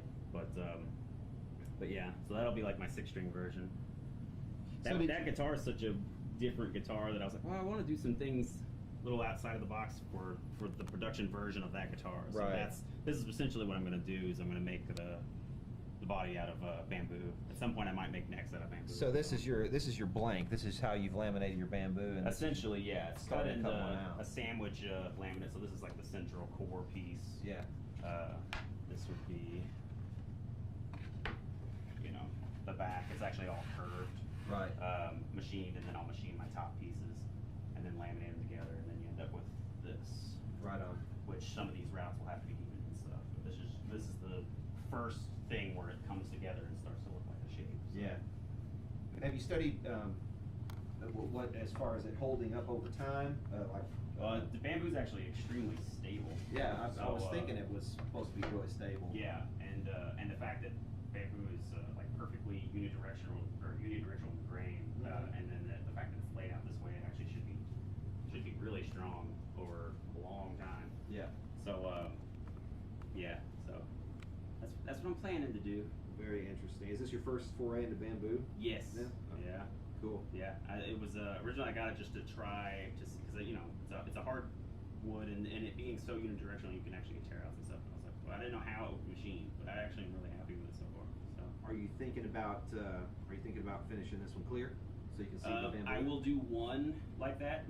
Marie's typically going to be an always painted body, but if someone wanted like a semi-custom ride or whatever, I'll do tops, like fancy tops and things. Yeah. But I'm going to do one of these just so that people can see. So what I'm going to do is actually mask off and paint the back like I would normally. Yeah. And then leave the top as a natural finish, because I actually really like the look of the bamboo. Yeah, I do too. But yeah.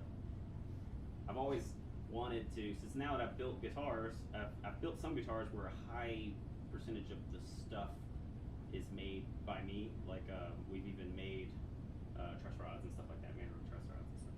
So I started exploring like how could I build a guitar where everything on the guitar was built by me. Yeah. And so I even looked into like how to build potentiometers so I could build my own, that's probably one of the biggest sort of stumbling spots of it. Yeah. You know, because I was like, how do I make a fret? Well, I can make it fretless. But as far as the potentiometer, that's a little. So I'm looking into that. But I even thought it'd be cool if I grew bamboo and then harvested after a few years and then actually made something like this. Mm. I would literally have produced the wood Yeah. for the guitar, and then if I Yeah. built everything else on the guitar, that guitar would not have existed had it not been for me doing all those parts. That reminds me, I'm about to fell a maple tree in my backyard if you guys want any maple. Yeah.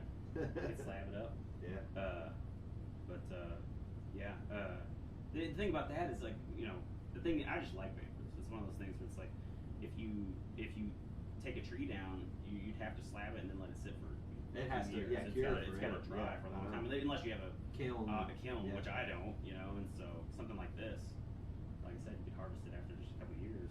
Yeah, that's the downfall for a lot of, I think, beginning builders, and you can even see it in the early Japanese guitar movement, like in the '60s when they started building guitars in Japan a lot. Mhm. The thing that they did not get right was they didn't let their wood let it dry. season, and they didn't have the kilns, and they didn't have the investment there yet to Yeah. do it right. So.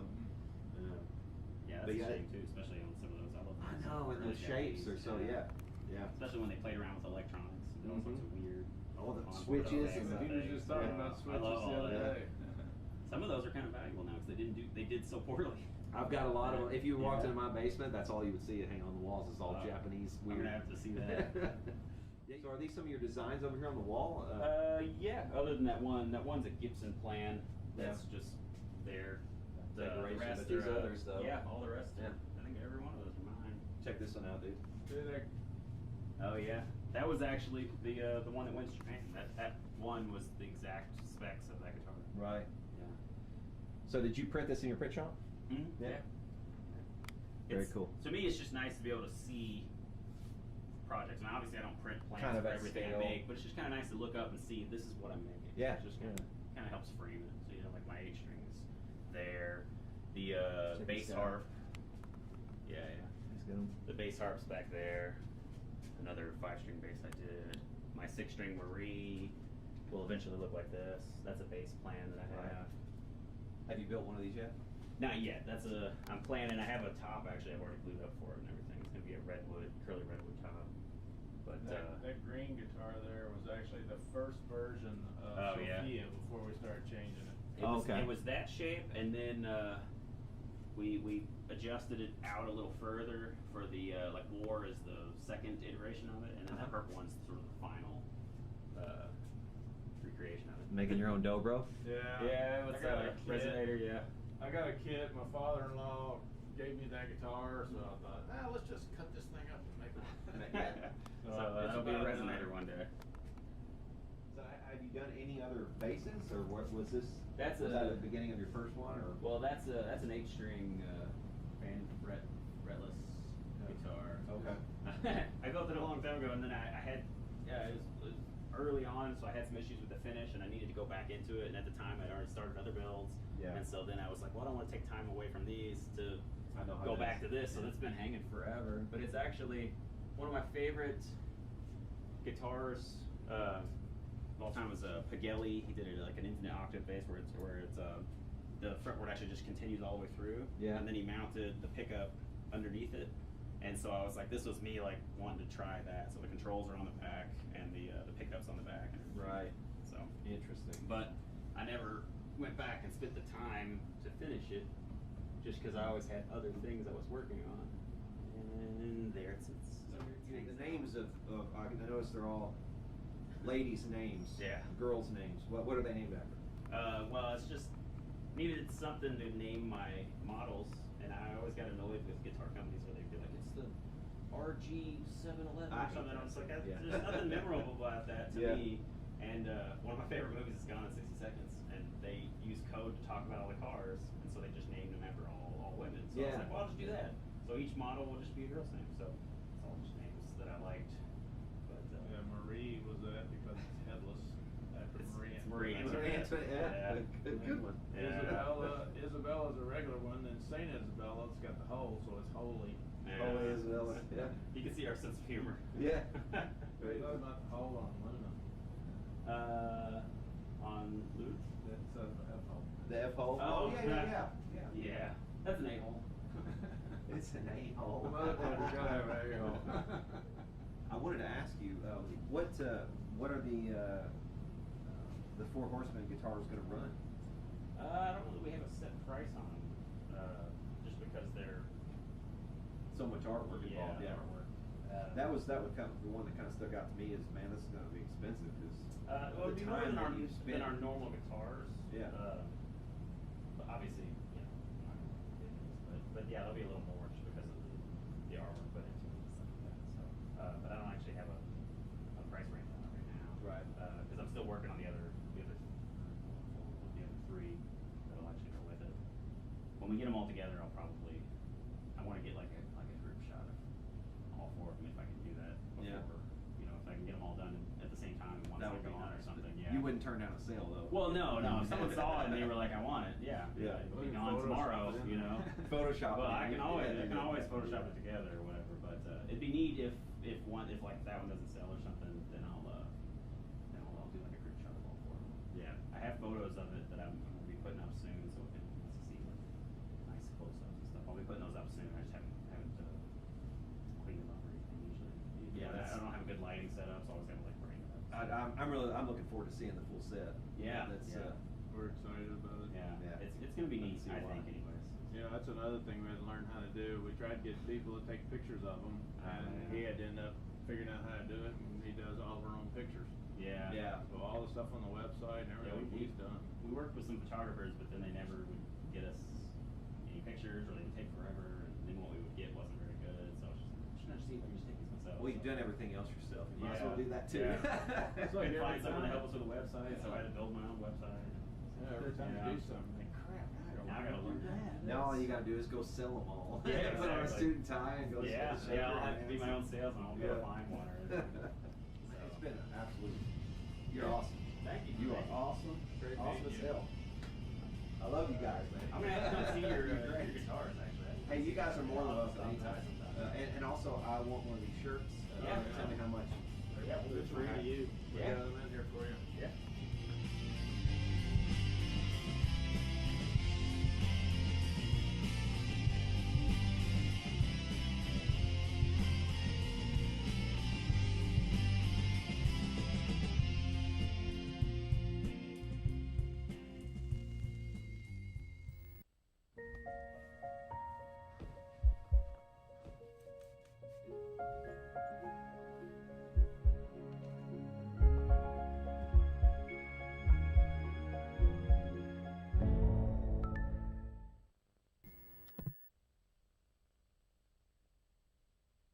We got pretty much everything I wanted to get as far as having a cool video to show, because I think we've captured the Yeah. essence of what, hopefully, That's, as long as that's recorded. Oh man.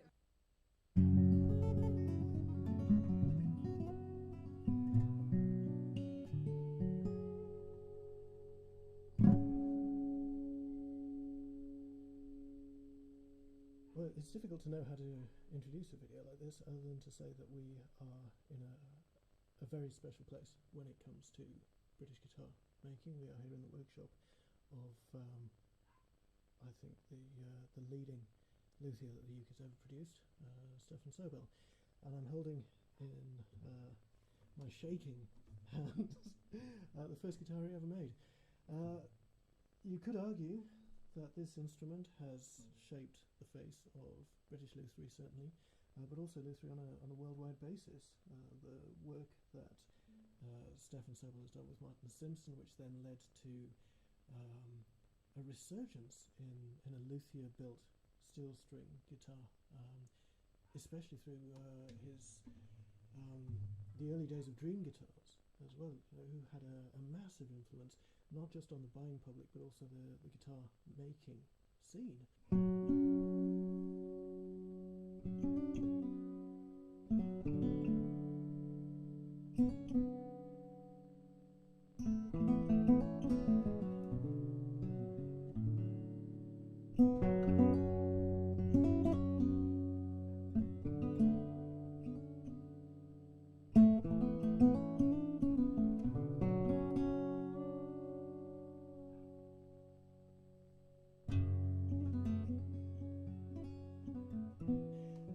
Stefan, thank you so much. You're very welcome. It's nice to see you again. Have you here in my workshop?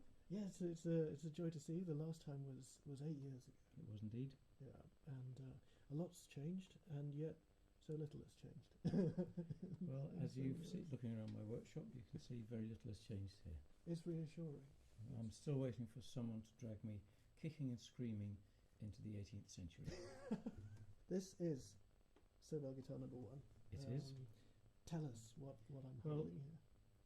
Up to this time, I'd built citerns, which were based on a combination of my old Martin C1 archtop guitar, which had such terrific clang and lots of projection, and the other instrument that influenced me was my Portuguese guitar, teardrop shaped, a tune which I ended up tuning mandolin tuning, but down several tones. Are they the ones with the sort of strange tuners on the top of the headstock? Ones you did that with. Wow. Very pretty, but not very easy to use. But it had very little sound, very little volume. Really nice tone, but little volume. And those were the days when Liz and I were playing in unamplified folk clubs, and I felt the sound was just going down and landing a yard or two in front of me. Whereas my Martin C1 Martin clearly projected really well. So my first citern was a combination of the two. It was a teardrop-shaped instrument with a longer neck. I'd put a capo on to get the what I'd had before with Portuguese guitar, but it also had the arch soundboard of my C1, and it had the clangy sound I wanted. There's the dog. Yeah, there he is. Now, I built those for how many years? 8 years, I think. Citerns, and eventually, because the guitar was always my main instrument, I thought I would build a guitar. And the first one I based on the old Martin, in that it was an arch top with a round hole. I made it a little bigger bodied, and I learnt from the problems the Martin had developed, which was sinkage there and there, because the braces didn't go all the way to the edge. So on mine, and also it didn't have a cross brace here. So I added the cross brace here as any flat top would, and took the braces all the way to there. And so of course it hasn't sunk. Not at all. Curiously, when I first built it, it sounded fine. I was very pleased with it, but it had quite a restrained clinical sound. And in the 37 years since I built it, it has opened out amazingly. And as we were talking earlier, I really feel that archtop guitars, they're slower to open out, but eventually they'll open out further. So that's how it happened. And I built these, must have built about 50, I think, before in the very early 80s, because this was 1981, and then around 1983, 84, I started building flat tops as well. Wonderful. So it's Indian rosewood on the back and sides. Yes. Beautiful set. You don't really find Indian like this anymore. You don't, unless you bought it a long time ago and kept it. And a Brazilian mahogany neck. Yeah. You really don't get mahogany like that. It's dark and dense and stable. It's lovely. And the top, German spruce. German spruce. There's a bit of bear claw in it. Yeah, I see. Hand carved. Took me a long time. I don't know if you want to show the camera the tailpiece. Because of my limited facilities, it seemed easier to make a two-piece one that hinged on little studs, Right. rather than buy a pressed steel one. And that's something which I've kept. What else? I use shallow machine heads on this. I normally use Grovers now. I prefer Grovers. It has a truss rod which I've never had to touch. Not much else to say about it. Yeah, it's a beautiful instrument. Really. I sold it, and then I bought it back again. Really? Yeah, So it's come back. I won't sell it again. No, I'd hang on to it. I might polish it. Might dust it a bit, but that's as far as we're going to go. Well, as I pointed out to you when you arrived, these are the first new strings for 15 years. It is a great honour, and it sounds sublime. One of the joys of visiting the Seville workshop is the opportunity to just chat and set the world to rights. That's what we've been doing over the past hour or so. And we decided to share part of this conversation simply because you touched a very important part of the Luthier experience, which is trusting your gut and instincts. Yeah, well, I think that's more the point that you raised than what I'm saying. Yeah. Let's try this again. Yes. I'm going to let you introduce. Shall we go? Okay. All right. Yeah. Okay. So you were playing this guitar, this D guitar, and in some way we came to talk about improving the instruments, the designs as time goes on. And you suggested it was trusting your gut and your instinct when deciding what to do, and I'm agreeing with you there. But the other part of that is being brutally honest with yourself, to accept if something you've done hasn't worked or hasn't worked as well or needs modification. Of course you want to think anything you've done is lovely, just like a musician who's making arrangements. It Yes. happens so rarely. It happens so rarely, that sense of, oh yeah, that's fantastic. Really? Yeah, Oh, for me it's fleeting. Yeah. I think it is, and as the other thing we're saying, we can all suffer from imposter syndrome, in that feeling, well, actually there are people out there who know so much more than we do, and I doubt that is the case, but from time to time it just seems, oh, what do I know? But I think that's a good feeling to have, because it keeps you in your ego in rein, and it's very important not to get carried away and to listen to what you've produced and is that right? It also reminds me of when I first started. I started by modifying classical guitars, which I used to put 3 steel strings on, which of course wasn't very good for them, but I really liked the ring of steel and the mellow bass of nylon. And I had some quite decent guitars, and what I realised that was with a certain amount of thought and with great care, you could modify quite a decent guitar and quite soon make it sound considerably worse. Now that was and these were usually non-reversible things they'd done to the bridge, but at the same time, learning what doesn't work is a definite step on the path to learning what does work. And this instrument here is, I suppose, a prime example. Talk me through it. Well, first of all, it's a D guitar, in that instead of being tuned to Ian standard tuning, it's tuned tone lower to D, and the soundboard is extended by 2 frets, so that the strings stay at standard tuning, standard Standard tension. Standard tension. Yeah, it's just a longer scale. it's a case of I've always liked singing in F and playing in G. Well, that gives you a problem because you'd have to put the capo on the 10th fret, isn't it, to get that. So I thought, well, so it seemed to me that the obvious thing was to do was to build one 2 frets longer. That makes sense. I called it a D guitar. It was, of course, another case of reinventing the wheel. There were already D guitars, which I didn't know. In theory, it can do everything, because you can put the capo on the 2nd fret, and then you have a standard guitar, which is then 12 frets to the body. In practice, with the bigger body, it's a longer body. It is, yeah. To accommodate the fact that the bridge has moved further along. Yes, because it's 12 fret to the body there.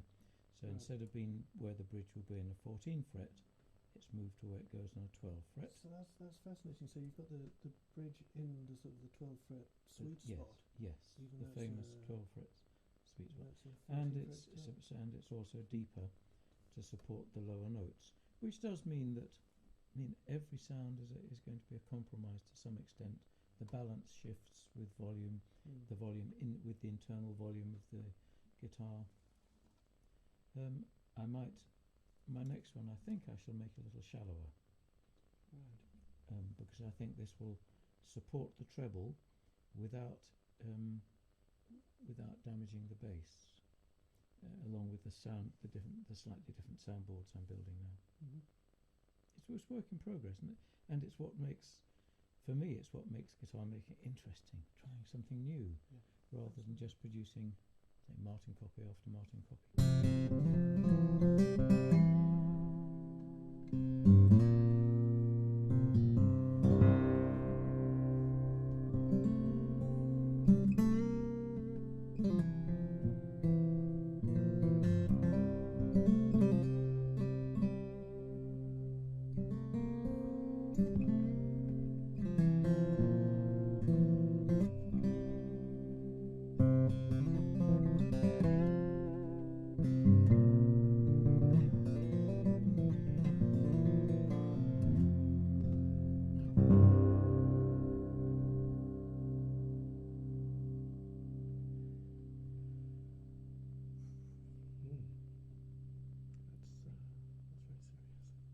On a baritone, you tend to find that your very intricate chord voicings can get mushy. That's not happening on this one, but if you're down to A or B, something like that, if you've got close, that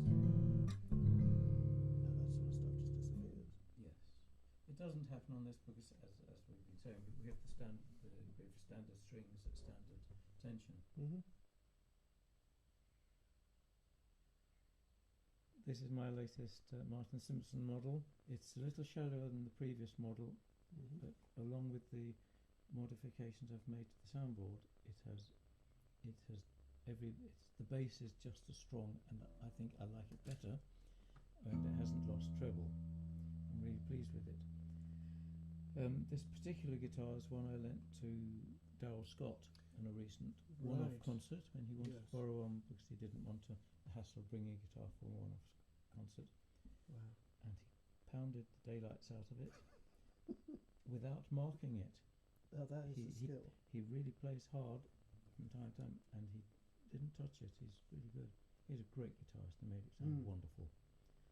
It has African blackwood back and sides. Right. It has the Martin Simpson red and white trim. Wenge neck. Yep.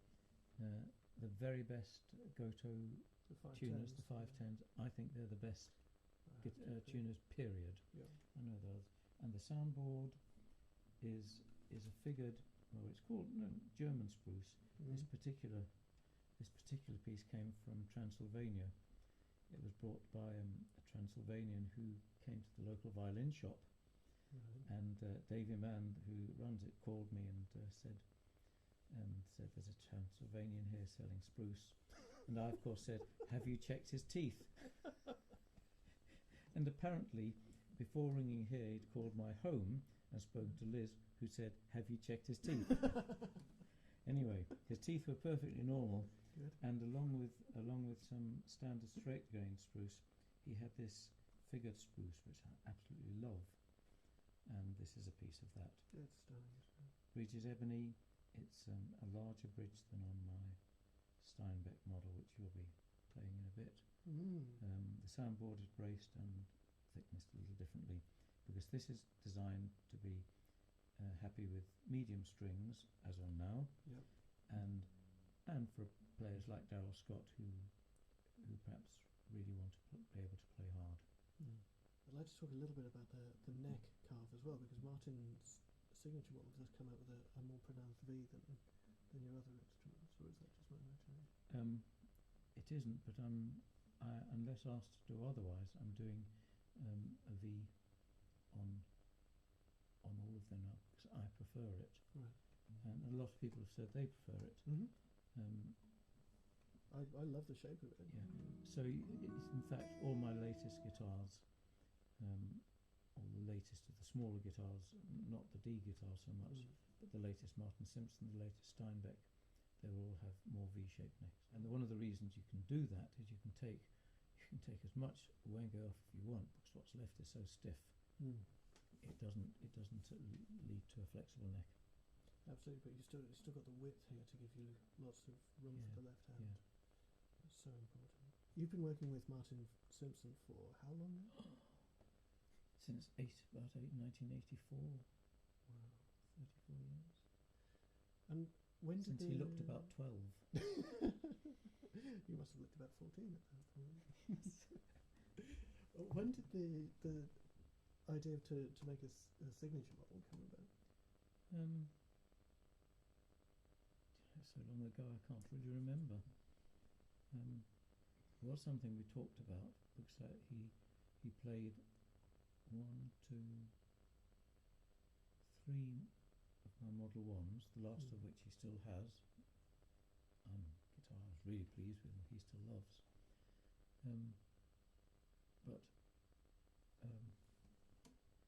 it's a thought that I think probably we were together and just spending time together and chatting, and decided how could we make a guitar that suited his style even more, and came up with the Martin Simpson model, and with its slightly larger capacity, it had the same width and depth as the Model 1, but in fact the bouts are extended top and bottom so that there is more air volume inside. I think we made it a little deeper, and I've tried some changes to the soundboard. Certainly the early Martin Simpson models, I would say, needed some of Martin Simpson's skill to get really good sound out of them. Someone once told me so many years ago about classical guitars that he heard me playing one, it was quite sweet sounding sound. Oh, he said, that really suits you. This was not a compliment, because he said, but I'm so sorry, I'm kicking your microphone there. He said that the best classical guitarists would like a really sound that is quite harsh, because they can play it to get a sweet sound out of it, but then they've got more variation in tone, dynamic variation, whereas a sweet sounding guitar tends to just sound sweet. And so in saying the sweet guitar suited me, he was not complimenting my guitar playing. And I think he was right. And certainly the early Martin Simpson guitars might have supported that idea. In fact, I think they were too far in that direction. They were not approachable enough. And my latest Martin Simpsons like this are much more approachable, without I think losing what Martin wanted to get from them.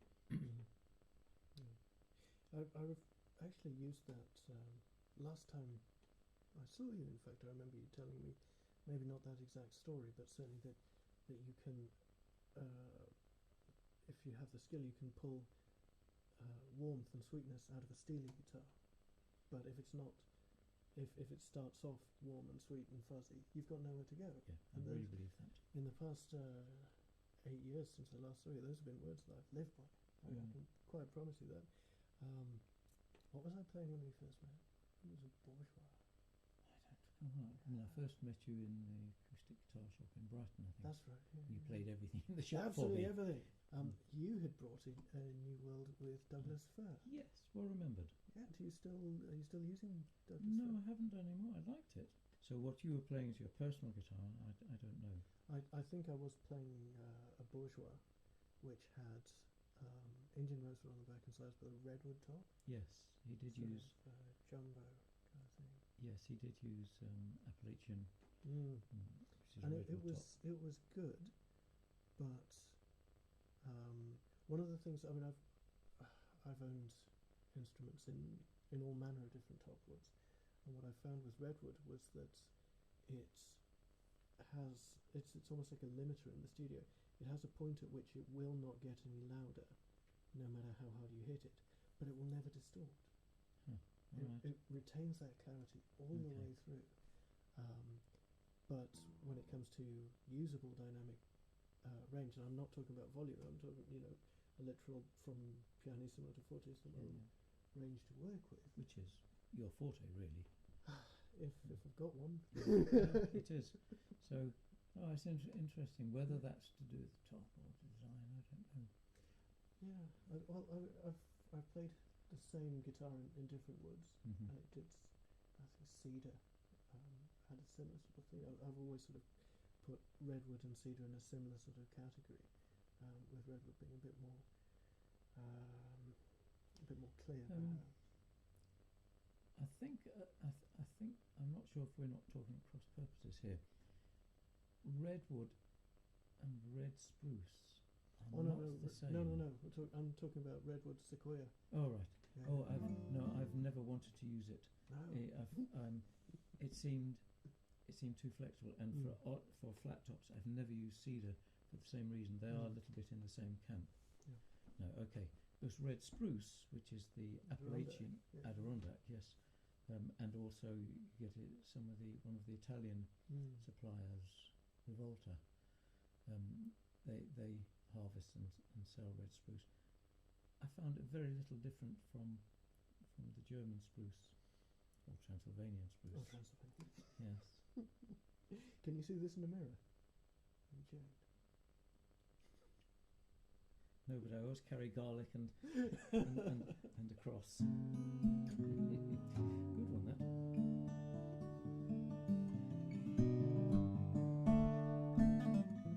I'll put some mics close Yeah. to this Well, thing. before I showed you this, you said you really didn't cope. You didn't generally cope well with stiffer guitars, but you seem to be doing okay on this. Do you remember years ago we went to see Martin in Sheffield? And you had Yes. some new instruments. There was that one New World that you made in Cuban mahogany, which broke my heart. And if its owner's out there, I hope you're having a lovely time with it. It was Cuban mahogany on the back and sides with a Wenge neck. You dismissed it as not your best work. I thought it was the most heartbreakingly lyrical instrument. I think perhaps it wasn't a Wenge, was it not? Wasn't that a Wenge neck? It was a long rosewood. time ago. It was a stiff. Oh, it was a Madagascar Madagascar rosewood. There we rosewood. go. That's it. Yes. There So- we are. Between the two of us, dredge it up. Yeah. Get there in the That's end. right. Because I used Madagascar rose before I went on to Wenge, Mm. and I'm very happy with Wenge. I've been using it for a few years. It's horrible to work. Yes, so I'm given to understand. It's nasty dust. Mm. It's pain to sand, but I really like the results. So it's Oh, worth it. absolutely. Yeah, I visited Rory Dowling at yeah. Karen Guitars Yes. recently. He's been making some great Wenge necked instruments as Mm. well. But I must admit, this is going back 8 years ago. That was I Yes. think the first Wenge neck guitar I'd seen in the UK was your work. It's been Except that it wasn't. It was Madagascar rosewood. no, there was some there were some Wenge ones as well that day. And in fact, this brings me back to the original point, was that out of those, I think it was 6 instruments, that was the one that spoke to me. The other ones were all Martin signature models, and they had the massive strings and the Mediums, yes. that's the one. And I felt very much like it was almost too responsive. There was too much going on for me. I know that in the past people have said about your work that you need to dig in order to bring the best out of it. I don't think that's necessarily true. The instruments are so responsive that yes, as you ramp up the gears, you get a different sound. Mhm. But there's so much going on. It felt overwhelming. Yeah, really. You know, at that point, I was just like, I felt like an elephant on roller skates. Mm. The New World though, just fitted me. Yeah, well, Just I really. really like my New World. The bits behind are the latest New World I'm building, Oh, they are. which is Malaysian blackwood and more Transylvanian spruce. I'm seeing a lot of Malaysian blackwood these I days, think it Stefan. makes really good guitars. Yeah, And this is African. this is the African. I think they're not in any way related. No. African blackwood is a rosewood.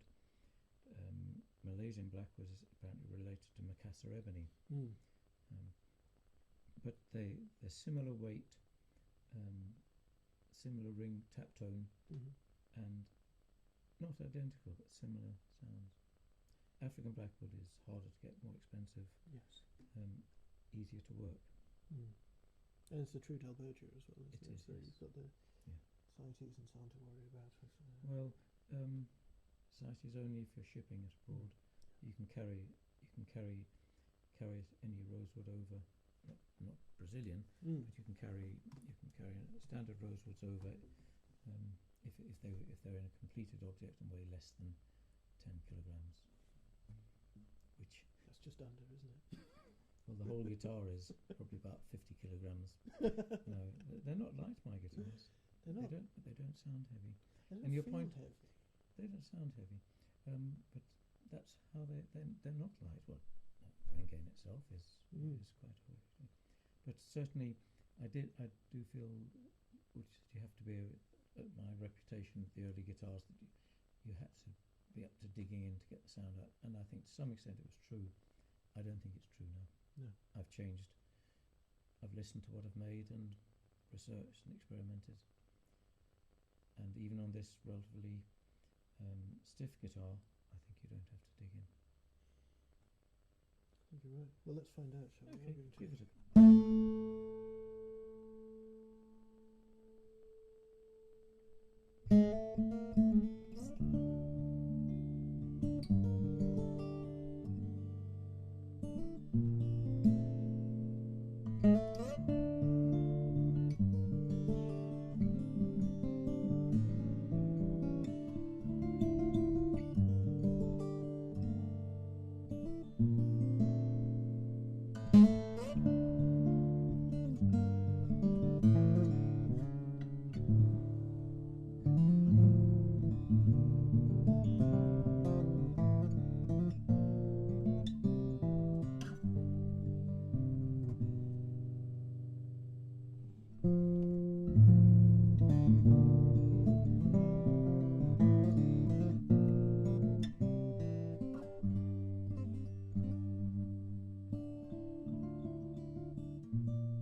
So, this is a new model or a new? relatively new model, yes. Right. I built my first Steinbeck 3 years ago, maybe. Time flies. Oh yes, it must be good, just about 3 years. But this is a slimmer version, which is called the Steinbeck S, the Slimline. And if you can show the camera, it has a figured Sitka soundboard, very pretty but nice and stiff. It really is a different sound. A different sound from the German or Transylvanian spruce, but a really valid sound. I'm very happy with it. I was telling you that earlier that when I first started, before I built guitars, I experimented with the classical guitar I had, on which I put 3 steel strings, and to some extent it has always been one of my aims is to get the steel, the nylon string sound in the bass, along with the steel ring in the treble, and I think this comes closest to it. I'm really happy with it, and it's certainly different from the brasher sound of the other guitars. Right, it's very. You're right. It is a classical sounding bass. You know, it reminds me of a Hauser I played recently, which has that incredible articulation and warmth at the same time. Those two things that are normally a trade-off. Yes. Here you've got both in abundance. And this is built primarily to take light strings, not mediums. And where's the name Steinbeck come from?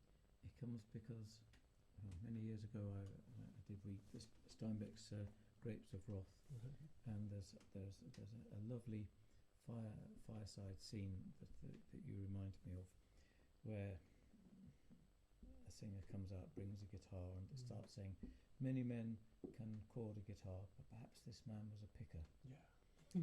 And then you've got the bass strings beating, and the trebles marching like little somethings at the top. You have to look it up. In fact, it's on my website because I liked that bit so much. And the one I built of these about 3 years ago had that differentiation between the bass and the treble. It brought that phrase straight back to me. And as an admirer of Steinbeck, I thought, what better name? Well, exactly. So it's become my Steinbeck guitar. Wonderful. A friend of mine, John Stubbings, he's about to publish a book on his love for the instrument, and he's used that Steinbeck quote as the sort of frontispiece. Really? Yeah. Damn. Yeah. I think you were there first, but Steinbeck was there first. Yeah, yes, Steinbeck was there first. Yes. Well, it's a great passage, and I recommend anyone to look it up. Yeah, it's a wonderful piece of writing. That whole scene is very atmospheric, and I think we've all had that experience of seeing an inanimate object become full of life and magic in someone else's hands. So that happened with my dad playing the guitar for me when I was about 2-3 years old, and then later in the hands of guys like Isaac Guillory and Pierre Van Susan. You know, you get this sense that they're elevating a wooden box past over the point where they don't even have to be that good. I really feel embarrassed, not too embarrassed to say this, but Peter Paul and Mary records had some picking in the background. I was never interested in the singing. I sort of hate it now. But it was that picking which made me want to learn to play guitar. And I bought the Pete Seeger Guitar Guide. Did you? Which was a 33 RPM 10-inch record in which Pete would play. First he'd play like this, dun din din din, and then just a little faster. He was a banjo player, wasn't he? He was, yes. He's going to get a little bit impatient. But it taught me the basis of claw hammer, and I think it was good.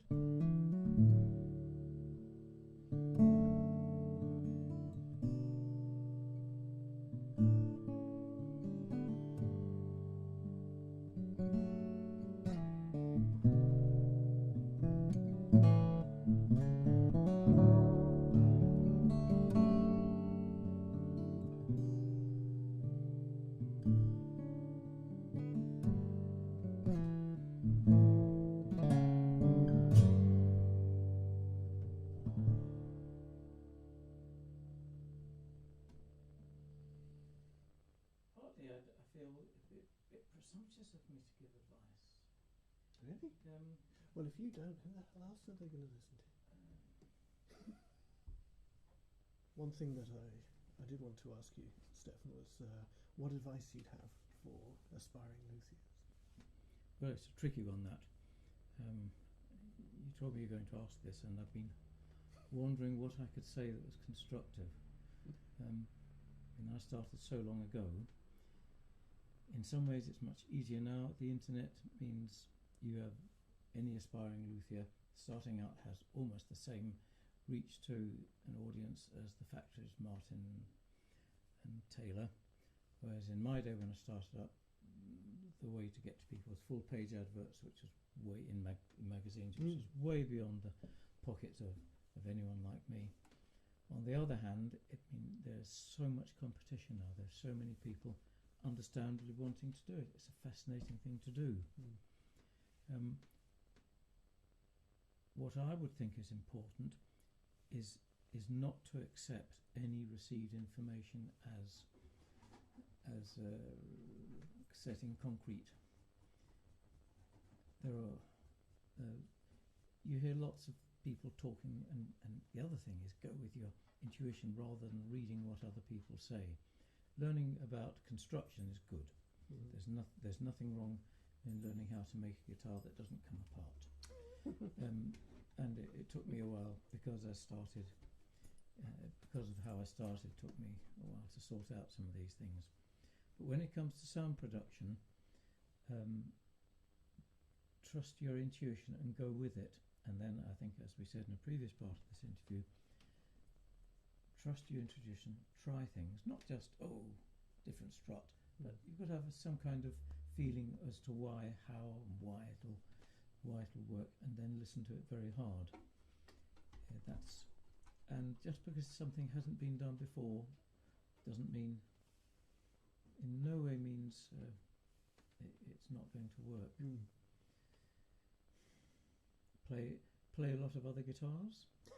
Really, seriously, play other guitars, see how they sound. Play the guitars. Obviously, if you don't like them, you're not going to learn a great deal. But if play guitars that you do like, okay. So it's partly playing other guitars good guitars can tell you what sounds are available, and you need to know what sounds are available. Especially as most guitarists are like me, not the world's best guitar. Most guitar makers like myself are not the world's best guitarists. We're not. We're making guitars. We play them too, but we're primarily makers. Hear other people playing them. Pick out. That's good. Okay. So you've got a different sound in your mind that you're aiming for, and your intuition, which is just all the information you've ever imbibed coming out unconsciously. When I say imbibed, I don't mean from a glass. Coming out unconsciously, and you'd think it was just appeared, but it didn't. You must have had that information going in first. So the more information going in, the better, but don't take anything as gospel. Sound okay? That's lovely. Best I can do. And good luck.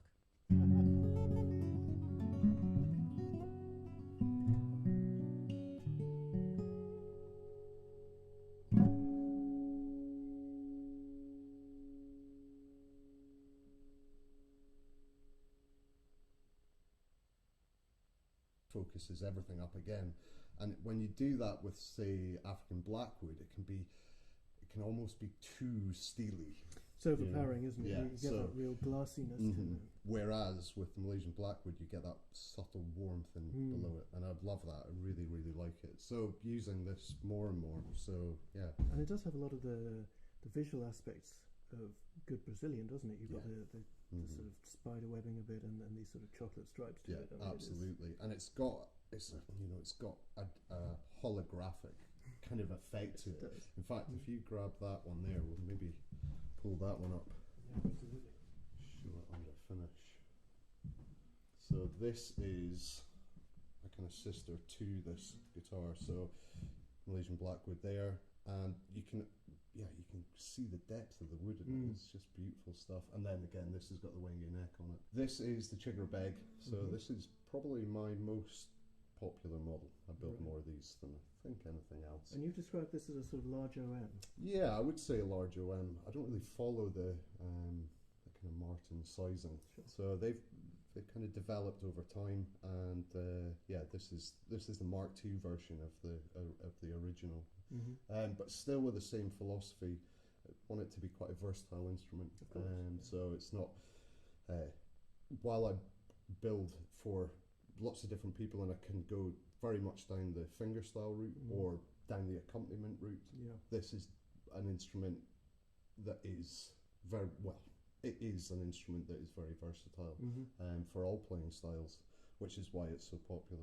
Absolutely. So, and it's a very powerful guitar, isn't it? It's got a 16-inch lower bout, and I've played both the sort of the fingerstyle version, as you put it, and the real sort of plectrum driven juggernaut, and it's incredible just how different the personalities are. You've got the same model and sometimes the same woods. Yeah, absolutely. And yet so you've pulled so much out of the bracing and the voicing of the instrument. It really is. It's amazing to see just how much versatility you can get out of the same bars. This is a soundboard. It's very much in the rough at the moment, but the process thus far with this is so. Obviously, book match. This is a piece of European, and I believe this is Swiss. And so glued together, and then thickness down to about 3.2 millimeters. And then what I'll do from that point is cut the shape, and then I'll hand tune it from there. Before the sound hole goes in, before anything else happens, I'll thickness the top, and listen to what's happening, and give it the basic response that I'm looking for on the top. And this is Swiss moon spruce, isn't it? Yes, You've been using that quite a lot recently. Yeah, I've discovered I used a lot of Italian spruce, and I love that for the power, but and then I used a lot of German, and I love the warmth in that. And I found the Swiss kind of got a bit of both. Bit of both. So absolutely love it. Oh, it's worth pointing out that that's actually the same genus of spruce. They're just grown in different conditions. So this bracing pattern that we've got here, Rory, I'd say this was a sort of a fan. Yeah, I've got 4 different bracing patterns, and I've also got 4 different curvatures that I use, and I mix them all together to create what it is that the client's after. Particular client Chris for this, he's looking for something with a very, very strong bass end, bottom end to it. So the fan ultimately allows for a more open bottom end. But then, excuse me, there's tuning on the plate before the braces go on that allow for the treble frequencies to be full and rich as well. I think one of the things as well is the response level that I like to work with people, and I suppose you heard that in from the Malaysian Blackwood Chigger Beg to this Maple Taran.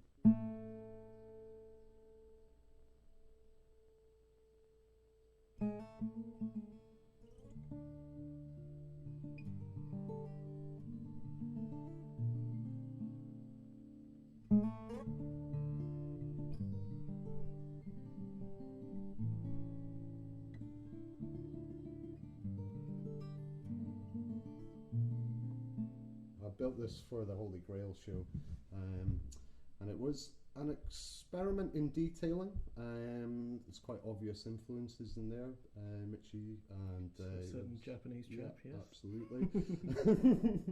Some little nods in that direction. So, and but one of the key factors to this instrument is the back, and the major development of this is the back. Through working with rosewoods and various other materials that are much denser and harder, you get an instrument that there's a richness to it, there's a ring, a liveliness to the back, whereas with a maple instrument it can be lacking. So absolutely, tap tone, you'd expect it to be fairly cardboardy. Yeah, absolutely. So, but with this I increased the radius of the back, but made it very, very light. So it almost tightened it, but it gave it a ring, and there's a richness and a power that you get from that. So, and I think it's, well, let you decide, but I think it comes through. Oh yes, and I'm seeing here a very beautiful take, very subtle forearm chamfer here. Yeah, I just I love small details, things that you wouldn't really pick up until you hold something and Absolutely. feel it. So. Because I've found with a lot of the larger bevels, yes, there is a certain amount of comfort gained here in the shoulder, and certainly on the forearm. Mm-hmm. But it's often difficult to keep hold of the instrument. You know, it can sort of squirt away from you, especially if there's a rib bevel as well. Then it's like a rugby ball, and I'm there trying to clamp it. 90% of what I'm doing on stage is clamping the thing in place. It doesn't really give you great freedom. There's not a lot left. Now, next up, here's this. We have another Taran, don't we? Another Taran, but again, another Taran, but very different again. So this is Madagascan rosewood. And we've got some Mad Rose here in its natural state, haven't we? We do. So this Taran is it's quite very different from this, as you know, and it's not a rosewood that I've worked with a huge amount. However, in a smaller instrument, I just absolutely love it. There's a glassiness that I really, really enjoy, and yeah, beautiful stuff to work with. I've had this particular set in the workshop for, about 5 or 6 years. You must be looking forward to absolutely. And on the run up to the Berlin show, I was sorting wood out in the wood shop, and basically I came across it, and I literally was in here at 11 at night while I had all this other work on, gluing this thing together because I just couldn't resist any longer. Now, this guitar has a very different character. It's a lot more bluesy and snappy than the maple version. In fact, for the video demo, we actually strung this guitar with non-coated D'Addario strings as opposed to the elixirs that I usually use.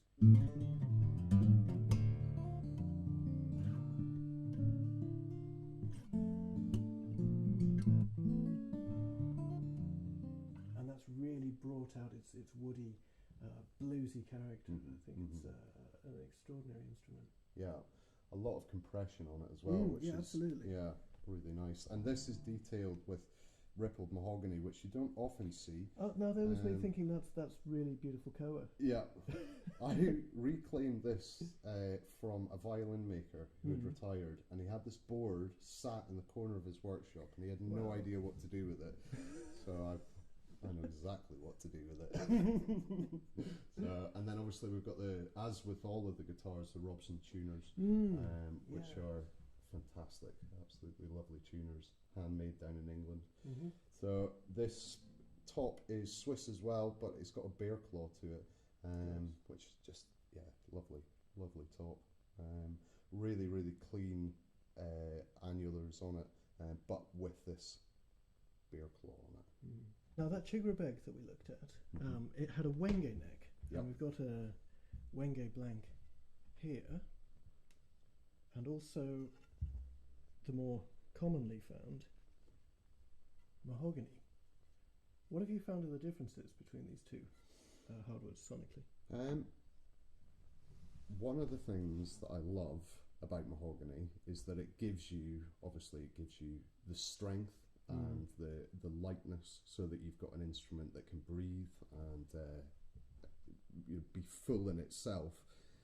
But one of the things I love about this stuff is that it focuses the sound, and it really, really adds a huge amount of power to the sound of an instrument. One of the things I've found, so this is Brazilian mahogany. This is reclaimed from a bank, Clydesdale Bank. This was a step in a Clydesdale bank. Of course it was. Yeah, absolutely. But with bearing all of this in mind, looking at the density and the weight of necks and what that does to the sound of an instrument, you can actually boil it down. And there's a piece of mahogany there, just beside me, which is infinitely lighter than this. It is. So what you can do is, even with the mahoganies, you can change the focus and the warmth and the breadth of the sound. So yeah, neck material is massively important in the work that I'm doing with clients. The other, obviously, next element of the neck is the fretboard material. Right. Yes. And I use predominantly ebonies, but I've in kind of the last 3 years, I was lucky enough actually to help develop the stuff, which is great. I did all the kind of pre-testing and all the rest of it. So, and it is a product called Rocklight. Right. It's basically veneers glued together under ridiculously high pressures. So it is actually wood. It works like wood. It sounds like ebony, and it is a fantastic and really sustainable alternative to ebony. I still offer ebony, obviously, but I think looking forward, these kind of materials are going to be more and more prevalent in the guitar building industry. And a lot of the decorative aspects of your instrument, they come from natural materials as well. Yeah. In particular, things like this. Is this buckeye? That is bur elm. Bur elm. Yeah, bur elm from a friend in Ely. It was in Ely. He cut this about 15 years ago, and it was given to me about a year before I built his best friend's guitar. Oh, wow. And one of the things we wanted to do is incorporate the elm into the instrument. You can see the bevel there. And this particular one had a sand faded ends to it. Oh, So, right, okay, yeah. So scorched with hot sand. Yeah, yeah. Beautiful. So yeah, really, really beautiful stuff. And it's local and it's stunning. You know, absolutely stunning. Usually it would be turned into bowls and candlesticks and stuff, which is great. Yeah, it's great. It's so nice to find another. It's not the same, is it? One of the things that's most impressed me about the way that you work, Rory, is this really detailed one-on-one relationship that you develop with clients. What sort of musicians come to you looking for a Taran guitar? I think people looking for something that's going to grow with them and not hinder them. I think that's the most important thing. Yeah. And also, I think often clients are people who they've searched and they've hunted and they just can't find what they're looking for. So and it's really those type of clients that have come that have enabled me to have this breadth of knowledge. Absolutely. You know, they've really pushed me to learn about these things, and I think without them I wouldn't be doing what I'm doing. So say a client gets in touch with you for the first time. How do you prefer to be contacted, and what sort of information is it useful for you to have from them? I mean, phone or email's absolutely grand. I really like to know what they're playing, obviously, Of course. what they like, but probably more importantly, what they dislike. Yeah, of course. It's quite a negative starting block, but it gives me a much greater view of what it is that they're hunting for, but it also starts the conversation in a really honest way. Absolutely. You know, I've got this rule in the workshop. I've said it to you this week. You know, you have to be honest, because we're not going to get anywhere if you just say, "Oh, it's nice." Well, Rory, thank you very much indeed. It's a pleasure. Thank It's you. been a real joy. Brilliant.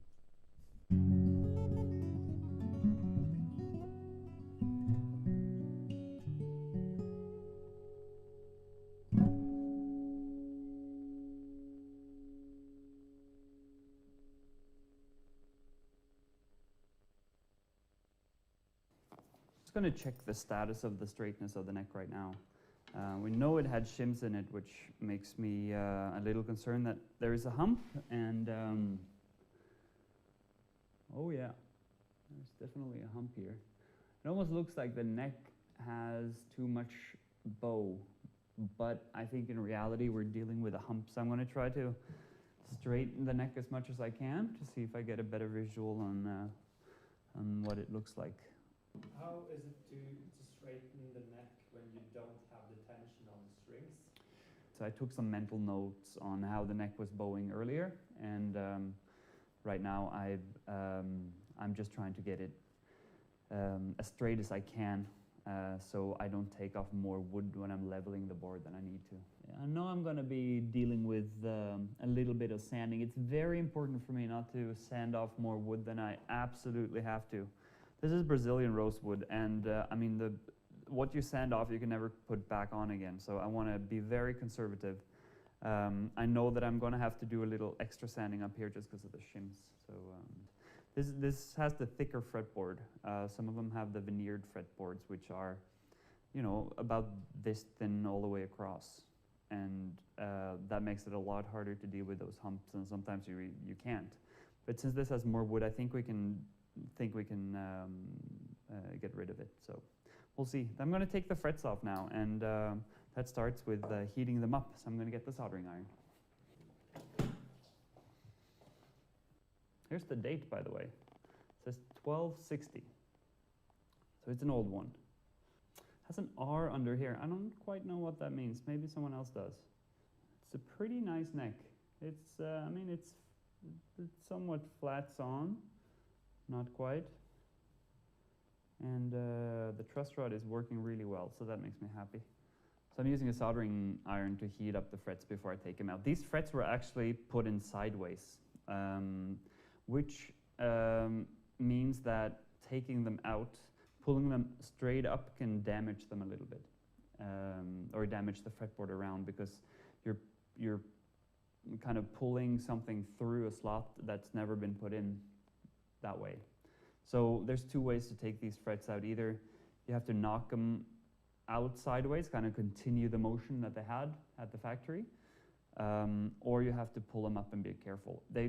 Each way has its advantages and disadvantages, so I'm going to try both and see which one the fretboard wants to have done to it.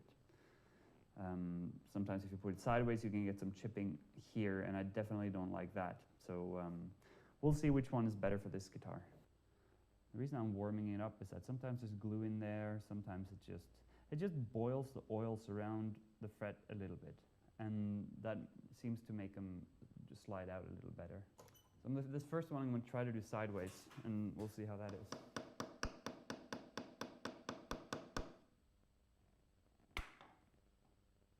It doesn't seem to quite want to do that. I'll try a little bit longer.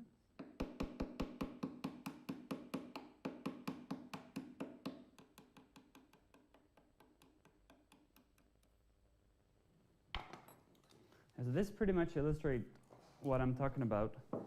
The slot here remains, you know, beautiful and untouched, but right here you're getting some chip out, and I really don't like to see that. So I'm going to try to pull it upwards on the next one to see how that is. So where did you learn to do this slot? I learned it in Canada. I went to a Luthiers school on Vancouver Island. And then I did an apprenticeship with Nicole Lasinac out of Vancouver. I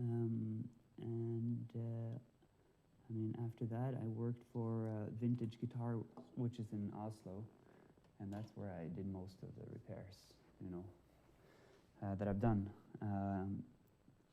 Okay, so we got some examples here of different chipping. We got a little excess chipping here in the end, but you can see that this slot here is just a lot smoother. This one here had chipping going up. Now this is easier to hide in the end, and I don't think any of this goes beyond what's still under the frets. So I think I'm going to keep trying to pull them up.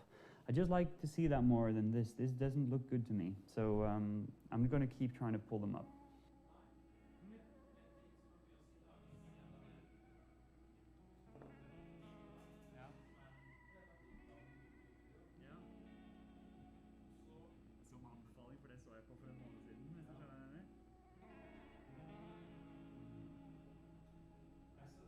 I like to keep the frets. I don't know if they have any value on the vintage market or not, but I like to keep them for the customers. They can do whatever he wants with them. I'm just gonna, if I see any chips, I just like to put a little bit of glue around the fret slots. Sometimes there's some hidden chips that haven't really come up yet, and if there are, I want to make sure that I've secured them. This is CA glue. And that's a fancy word Luthiers use for super glue. It's actually, it's fantastic. I mean, it sounds kind of, you know, super glue and crazy glue kind of sounds a little bit unprofessional, I think. So I like to say cyanoacrylate, which is the technical term. but really it's just vanity. It's super glue. Have you done any like big blunders on vintage guitars? I'll knock on. I don't think I have. Knock on wood. I mean, it's when it's an old valuable guitar, I charge extra actually to do work because it takes me longer just because I'm trying to, you know, I'm taking extra care that I don't mess anything up, and it takes, you know, about 1.5 times as long as a normal refret. But I mean, if you have a $10,000 guitar, you know, it's worth it for most people. So yeah, you don't want to, especially, I mean, these frets have been in since 1960. If you do a proper job now, maybe these frets that I'm installing will be there until, you know, what is it, 2050, you know? Could be. Okay, so the super glue is already dry because of the accelerator. So now I'm going to take it back off again. Obviously I don't want that on top of the fretboard. And that will also give me an idea about where, you know, there are high points on the fretboard. I know for sure that right here we have a problem area, so yeah, I'm gonna get to it. I got some 120 grit on this this aluminum rod, and I'm gonna just quickly sand off the super glue. I'm not gonna try to level anything at all. I want a fresh surface without any super glue so I can measure it properly, and then I'm gonna do the leveling.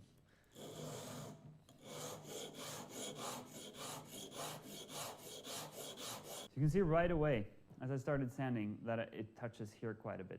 And that's because this area is high, and that's because of the shims that were put under there. So that's a good example on, you know, what not to do if you have a neck angle problem.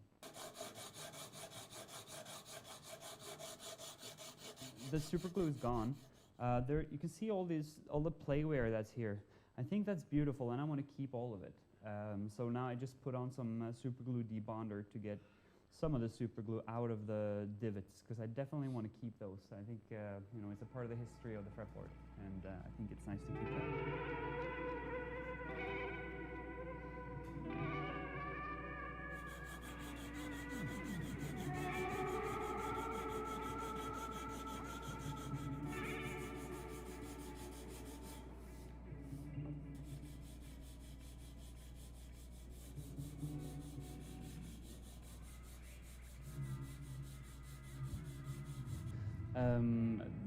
it kind of arched in this direction on the treble side, and it kind of went like this on the bass side. So I'm trying to even that out a little with as little sanding as I can do. The hump is gone, fortunately, now, and it's not even noticeable that the material are off.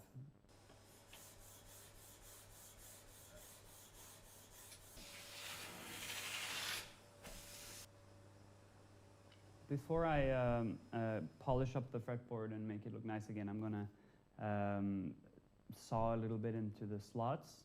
It's just to create the kind of slot that I want, and I also glued on this little thing right here, and that's just to make sure that I don't go deeper than what I need to. Oftentimes you'll see on vintage guitars that people have gone through the fretboard, and really I don't think that's a very good look. So I'm gonna stay within this. So I'm assuming that a refret is the more like difficult jobs that you do. Well, yeah, well, it's kind of a bread and butter job, so I do it quite often. But it's something that you have to take kind of seriously, because it doesn't matter how good your guitar is. If your frets aren't level, then it's not going to come through anyway. So I think that maybe I do 2 refrets a week or something, and you have to take it seriously, because if you mess up a refret, then you've messed up the guitar. So it takes a long time to do it. Anyway, it takes a long time for me anyway.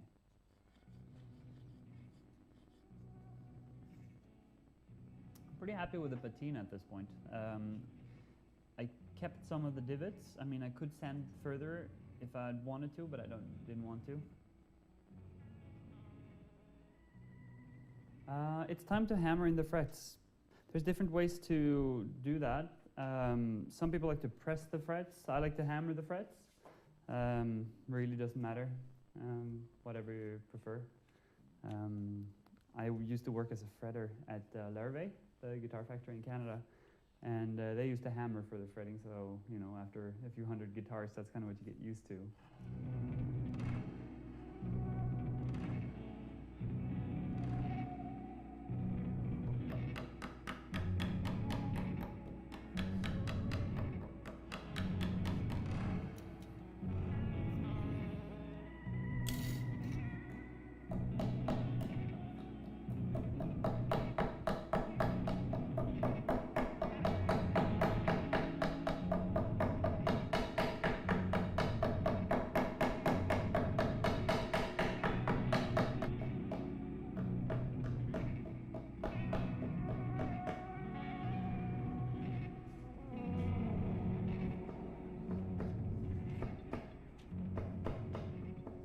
Frets are all in now, and this far it looks good. I'm still gonna glue it, and I'm also gonna go over it just to make sure that everything's just lined up. I'm gonna do a fret dress at the end anyway, but I just want to take, you know, the least amount of material off of it as I can. It's looking pretty good. They're glued in, and I'm gonna start shaping the sides. I'm going to start by cutting, and then I'm going to file.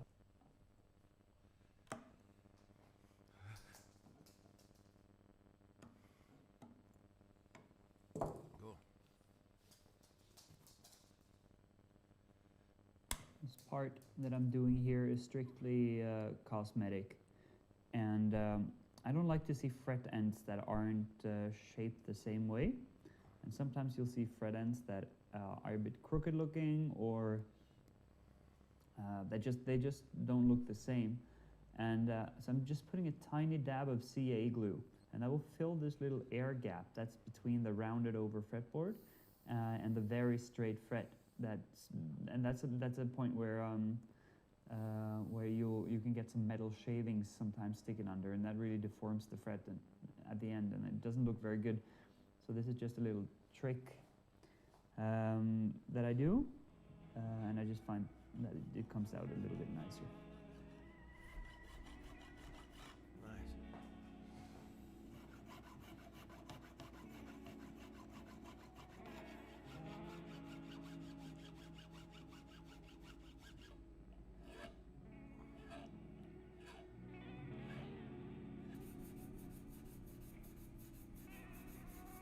Just flapping some various grits of sandpaper along the fret ends, just to remove any of the file marks and any of the previous grits.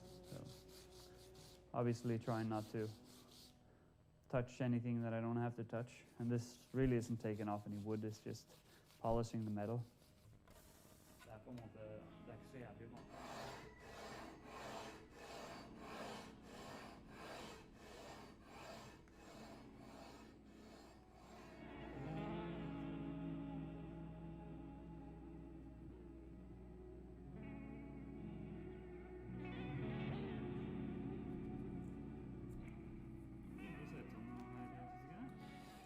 After sanding the fretboard, because of the hump here, it was more sanding done here. And that made the clay dots here white again, which is what they were when the guitar was made. You can see that that doesn't match very well with this one, which is a lot darker. And so I just want to add a little bit of stain onto them so it looks like it wasn't touched.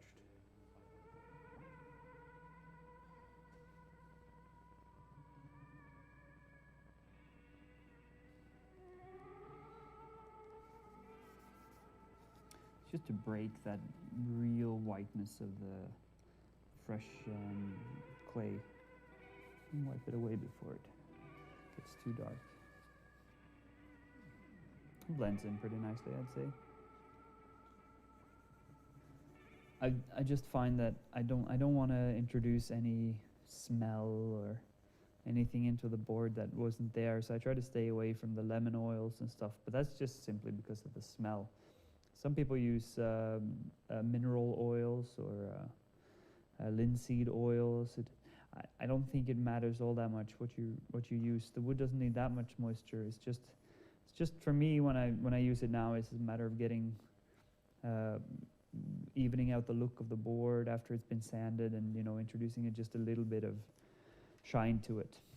All that work with the glue and the filing really paid off, because I think I got a pretty even look from one fret to the other.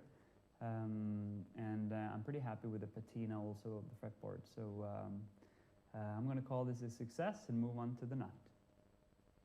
I've made this shim here to replace all those little cardboard cutouts that used to be in the neck. And it's a pretty substantial shim, but Jazzmasters tend to need substantial shims. And now we're kind of onto the setup part of the job. So I'm gonna make this piece of bone fit into this slot and shape it and cut string slots and everything. And then and then it's gonna play again.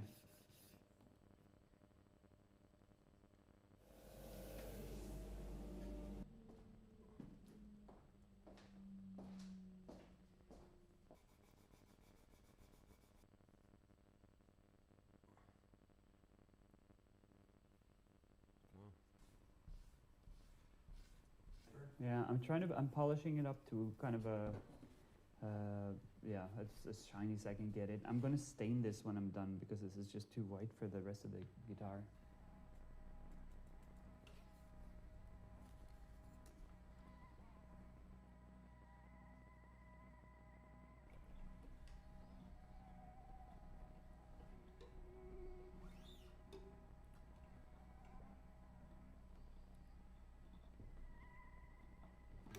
Well, now, in order to set the proper height of the nut, I have to do a setup. So right now I'm just kind of, I wouldn't say roughly, but just getting it, well, basically getting it set up on this end of the guitar so I can find the right height on this side of it. So that's the task. This is a height gauge, so it just measures the height over the first fret. It helps me be accurate when I'm setting up the nut. So it kind of measures, zero it out, and then squeeze down. It's now at 30 thousandths. That's still too high. So then I have my measurements that I go down to, and then.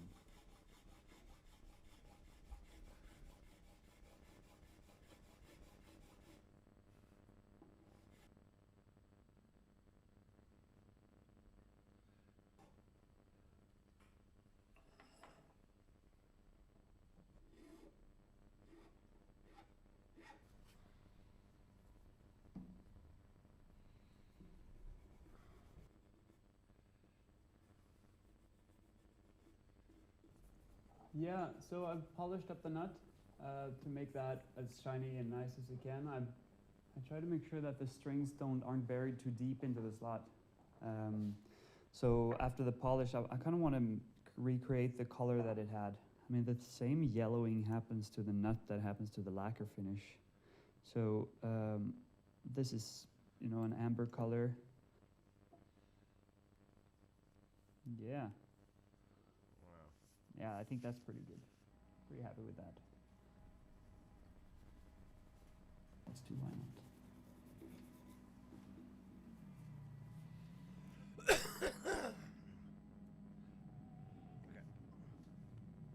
I don't want to go too deep into cleaning on vintage finishes, and that's just because, the sweat and the grime and everything that's built up over time kind of turned into homogeneous mass. So I find oftentimes when you try to clean vintage guitars, you'll start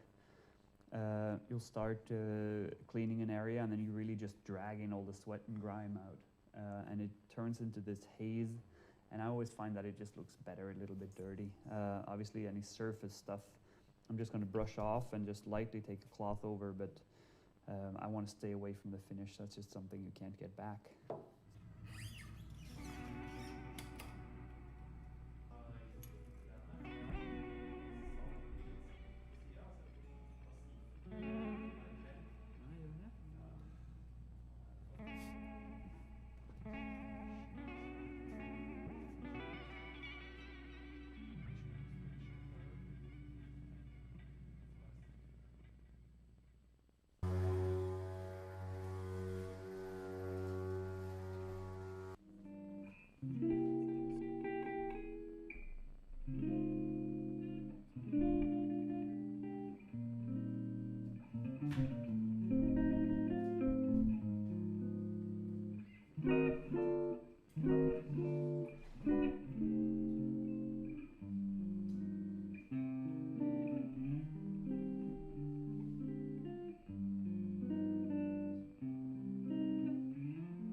I created this show to focus on what it takes to have a long-lasting career in the music business and the ever-changing landscape of the music business.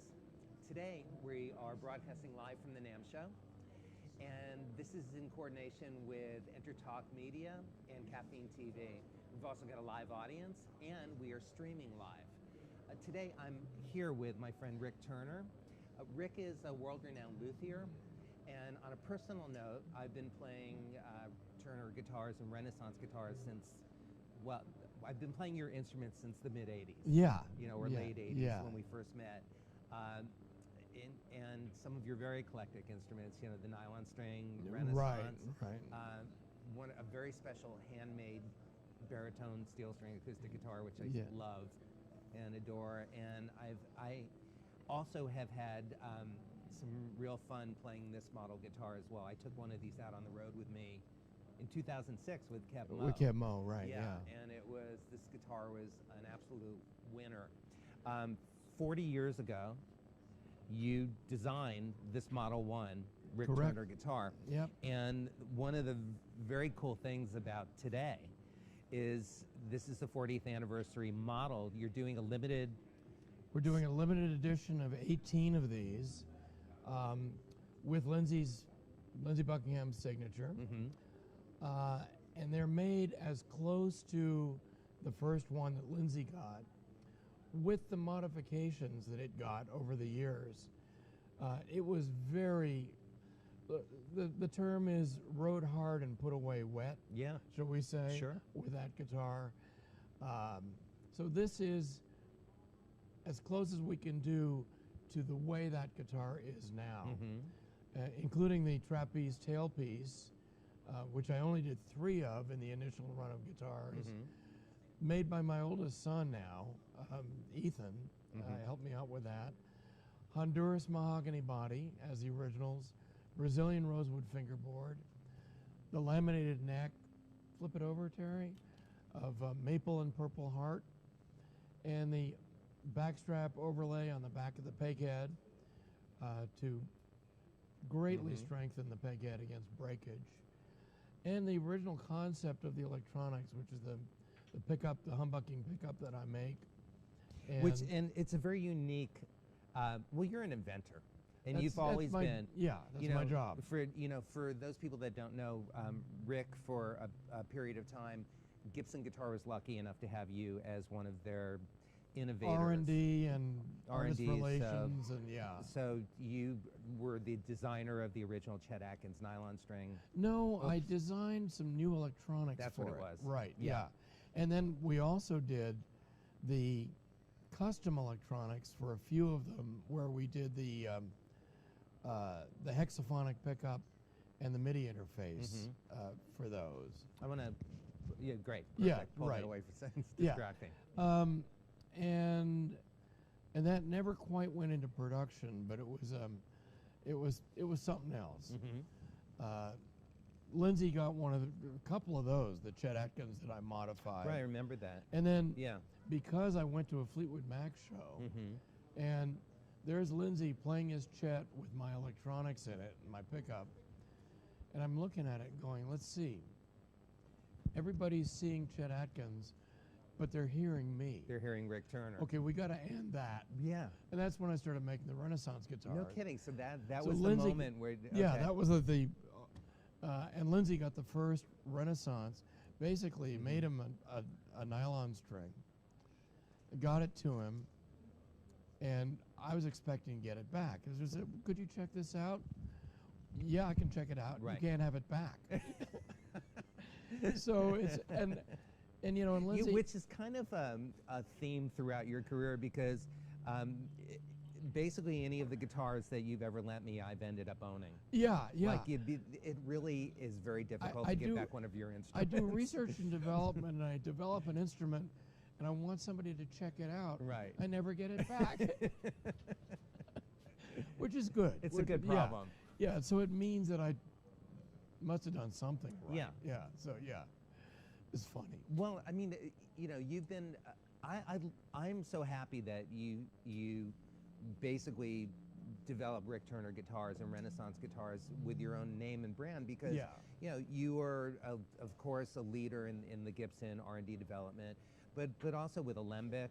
Yeah, and back in the day with the Grateful Dead when you were designing the Wall of Sound. Working on the Wall of Sound, you know, sound systems that really set the precedent for touring sound well, systems. it's interesting because, you know, I do have experience in the studio as a musician. I worked on my first album in 1965. Right, you're also a wonderful guitar player and writer. And then I've done live sound and also worked in recording studios because Alembic had a studio. Right. So there's this range of experience that I've gotten that all eventually goes into the guitar designs. You know, and you know, ever since I was that tall, my ambition was to be an engineer or an inventor. And I've managed to do it. Right. It's fabulous. It's a consistent life of inconsistency, you know. Well, so far so good. So far so good. Yeah. I don't see at this point any reason to change your course. No, I don't. I don't think I shall. No, good. Although I have been thinking. You know the problem with socks? Yes. You know, do your laundry. Right. You can't match them. My next venture is going to be the Baker's Dozen Sock Company. A brown paper bag with 13 socks. In it. They're all the same. You'll lose one soon. You know, that could be your pet rock. Right. Which would be great because, you know, we all need our pet rocks. We do, Yeah. and we all need that extra sock that we can't find. And as you are learning with the music industry, changing how you approach what you're doing, you got to do it. Yeah. Well, absolutely. Again, as I said, the point of this show is to focus on the ever-changing landscape of the music business and entertainment business. Right. And that goes for me as a player and as a recording artist and producer and all. And me you as a guitar maker. You as a guitar maker. Yeah. And it's interesting to jump back 40 years with this and feel that the design is still valid and that I can make them better than ever. Right. And yet, what's the next guitar going to be? You know, I'm interested in that. You are too. Yeah. Can you talk about this pickup? Oh, yeah. Because the thing is, you know, I want to know what that moment was like for you when you thought, I'm only going to have a single pickup, but I'm going to make it so that I can rotate the angle of it. It's a funny thing because the rotating the angle is sort of it's really the least important part of it. Right. Originally, the earliest guitars had the truss rod access under here, and the trouble is, as a repair person, you had to take the pickup out to adjust the truss rod. So did you do this to create access for the truss rod? It was truss rod access, but it's also every one since the first one has had a chamber up here. Right. In case I did a second pickup. And it's access. But I also liked the aesthetic that harkens back to acoustic guitar design. And it was actually very gratifying to see a lot of people, at least in the beginning, what's that little acoustic guitar that Lindsay is playing? Right. Well, it's not. It's a solid body. Right. You know, but it's got the vibe. And the shape was actually derived from a romantic era guitar, 1820s or so, that I used to have. It was probably a Glaisel. It might have been a Stauffer. Which would have been a gut string guitar. Gut string guitar, tilt neck.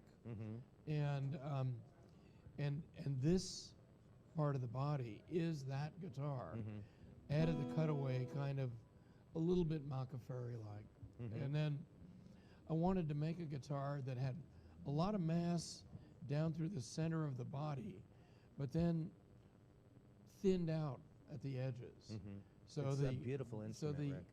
Let's get the camera angle right. Yep. So it's got the arched top and the arched back, which also gets away from having any parallel surfaces in the instrument. Right. So if there are any internal sonic reflections, the frequency response is spread out.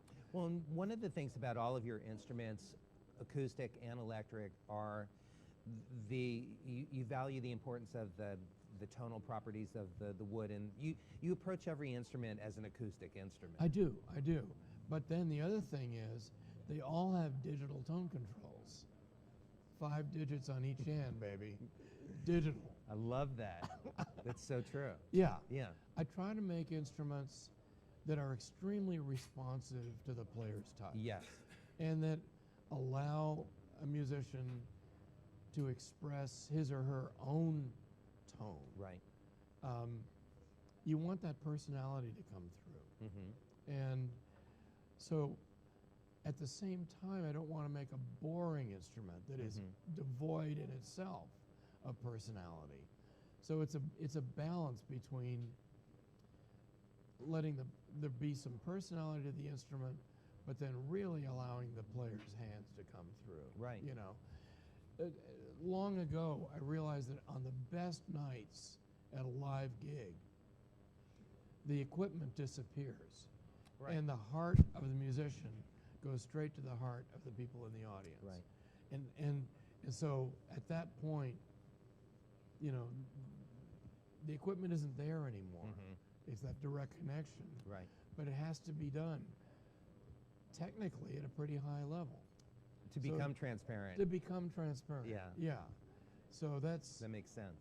Yeah. You've been doing this a long time, so I would think that you would make sense with your point of view about. God, I hope so. Well, yeah, you know, the thing is, Rick, I mean, yeah. And again, full disclosure, Rick and I have been friends since the mid-'80s at this point, and dear friends, but I've always been a fan. I guess in a way we've been fans of each other's, and we've grown together as artists. But I've always been a big fan of your approach to everything. Thank you. You know, because you even helped me with figuring out wiring of my early, pedal boards and rack things, and and not every luthier would be that guy to have that conversation with. Yeah, yeah. Well, but it's all part of the, it's part of the chain of of and sound. It's also that I've been lucky enough to have these experiences as a player and a technician in recording studios. Right. Doing live sound at, at every level, up to what was the largest portable system in the world at the time. Right. And, and the funny thing, of course, is that now my oldest son has a recording studio. You can record digitally, or he's got a fabulous Otari 24 track. Those were great. Yeah. And Anybody so remember those? Analog? Yeah. 2-inch tape, baby. Yeah. And so it's in the family. It's great. It's really great. Yeah, it certainly is. So again, just to wrap this up, this is not the only thing that you build. You've got your Renaissance guitar company. The semi-hollow acoustic electric chambered, that are nylon string, steel string, and baritone 12 string. 12 strings. 4-string, 5-string, 6-string bass. Yeah. And they are light as a feather. We inject helium into them. I was wondering. I mean, they are really, really light, but they sound amazing. And also your ukuleles that you have through Rick Turner Guitars. But the big news again is this beauty here, this limited edition 40th anniversary Lindsey Buckingham model. Signed Model 1. And 5% of what we make on this is going to a nonprofit, Guitars in the Classroom, which is a national organization that helps teachers, primarily in grade schools, integrate guitar and ukulele into the teaching of core subjects, as well as music. That is so important. I mean, again, we are here as musicians partially because we had good education. And thank you for doing that, for helping keep music education alive. The future of my company needs a future generation of guitar players. That's true. That's know? true. So it's self-serving as well. But you know, Yeah. that kind of selfishness is the best kind. Yeah, You know, yeah. the kind where everybody benefits from it. I sure hope so. I Yeah. know that they will. So are there still some of these for sale? They will be at our dealers. They will? They're our run of 18 of them are all spoken for. Those are spoken for, but if anybody else wants to get the Model Get 1. in touch with us, yeah, and we can put you in touch with the right people. Yeah. RickTurnerGuitars.com. Yep, that'll do it. That's the easiest way. Right. So we'll just leave it at that. I am Terry Wallman, and we are on Making It with Terry Wallman at the NAMM Show. And thank you so much for joining us, and thank you, Rick Turner, for Thanks, always Terry. for everything, for your beautiful craftsmanship and our friendship. Thanks so much. It's great to see you. Great. Yes. Thank you, everybody.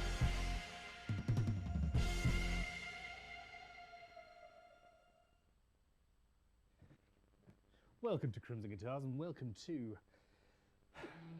this.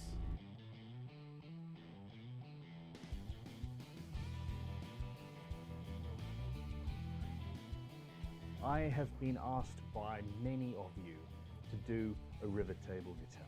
I have listened. I think that edge, covered in gold leaf, bit of resin carved through, that's all going to look rather good, isn't it? I see you now. We're going for a live edge here, where it's pretty. We're going for a live edge here, where it's pretty. And then basically a thin sliver from this side, there.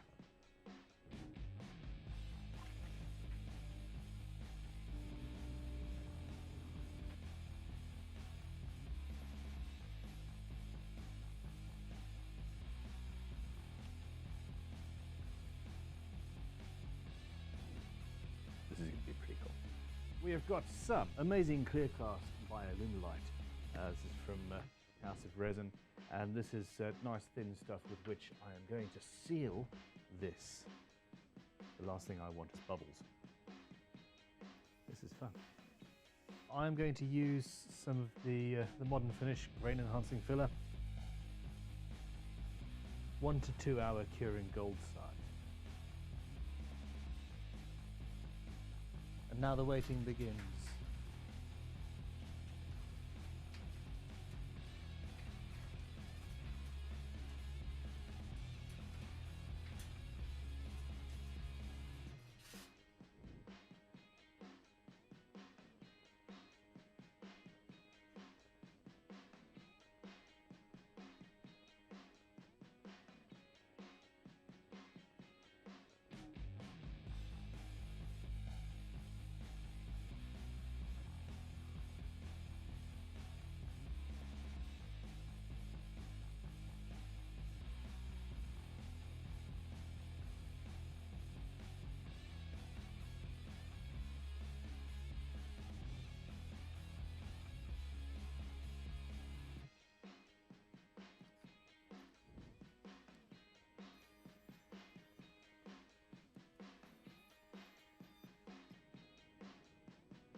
I've made this as close to the body blank size as possible because I don't want to waste resin because, you know, that would be a waste.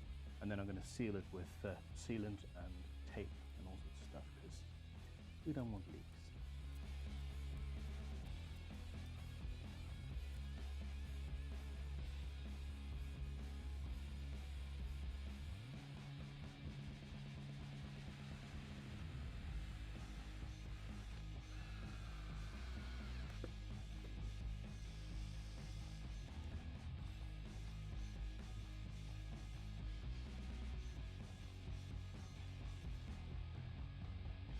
Ta-da!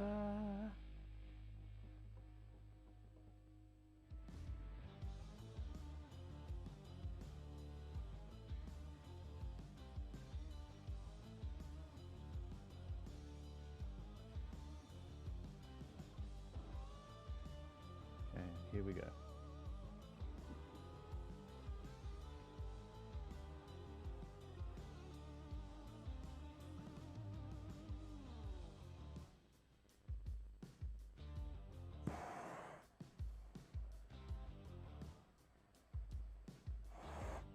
am incredibly happy with how this has turned out, although we are not there yet. We are not there yet by a long shot. Oh, do you know what I need to do? Fool did not take the screws out. Hold on. Come on.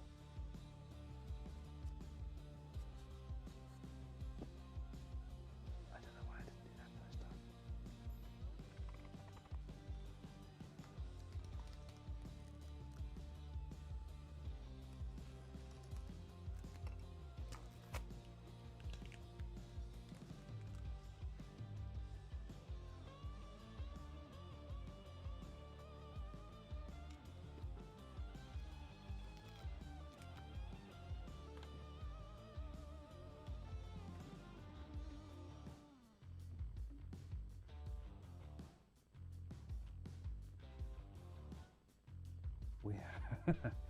We have a thing.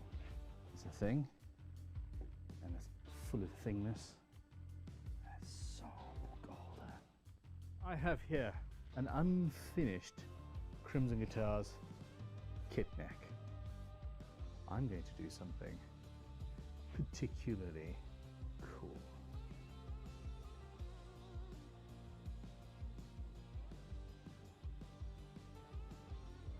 Here we go.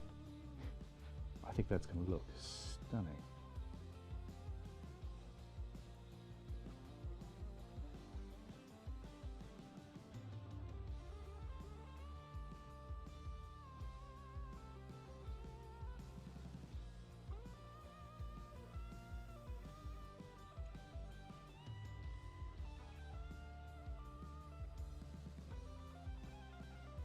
Well, here we go. Yeah, that wasn't the easiest thing to cut through. Fairly thick.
Well, that's pretty much cured.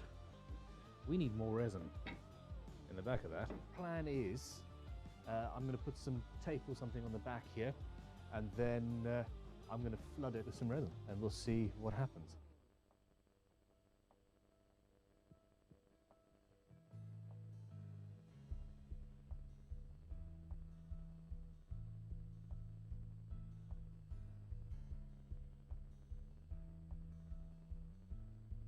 The time has come.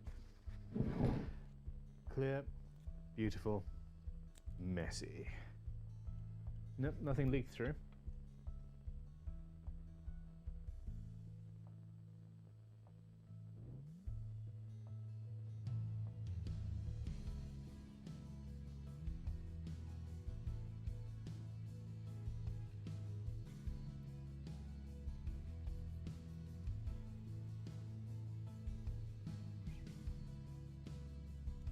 Nice.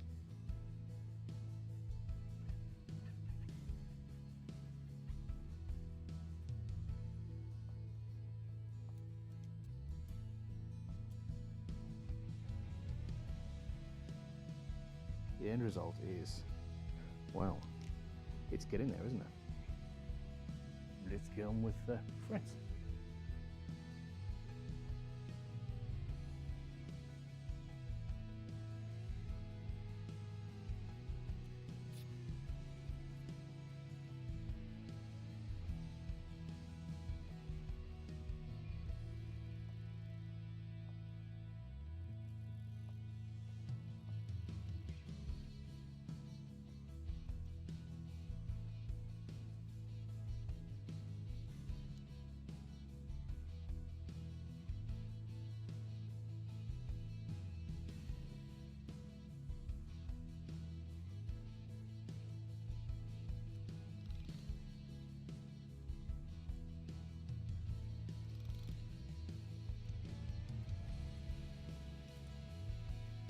We are at the point of no return. Say hello to the point of no return. We have an outline. I think this is going to be fun.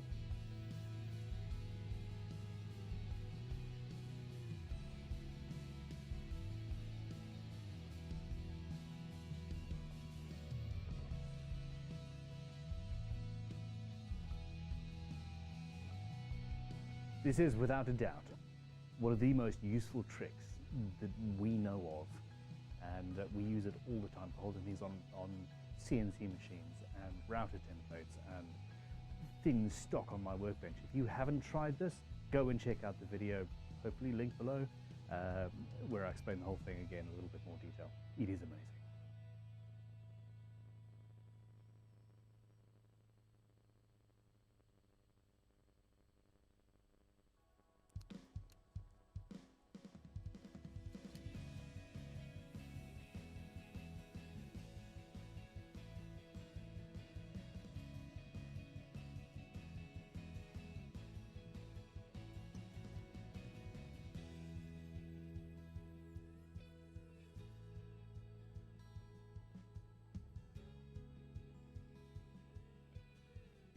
That was a little bit messy, but pretty successful, really.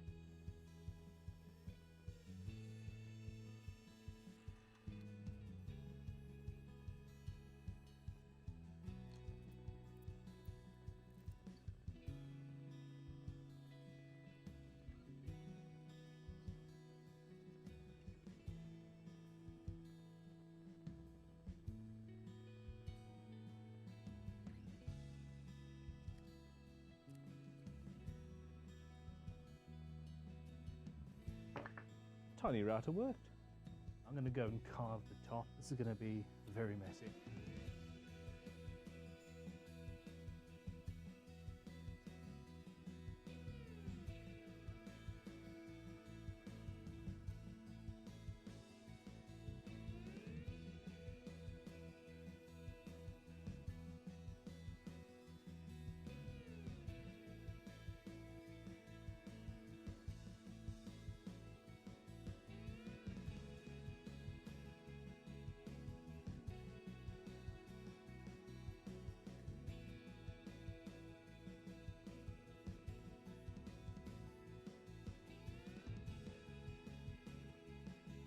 I'm really happy with how this has turned out.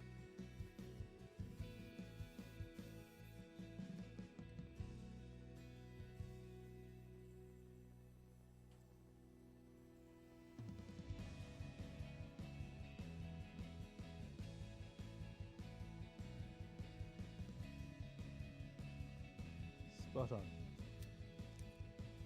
And here we go. I mean, not traditional, but then again, when have we ever been traditional?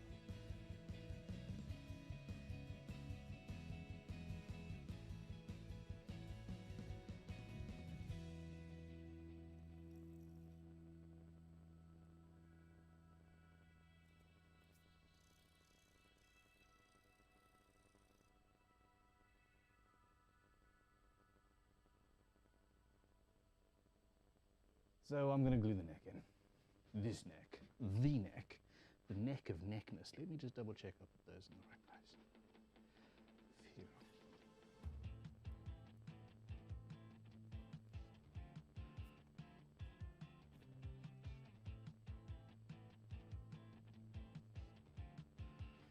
I made a guitar, mummy.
I am so happy.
I think these might be the shiniest frets I've ever made.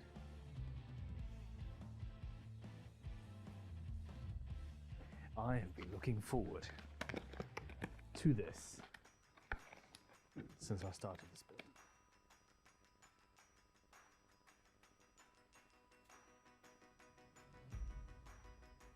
Nut blank.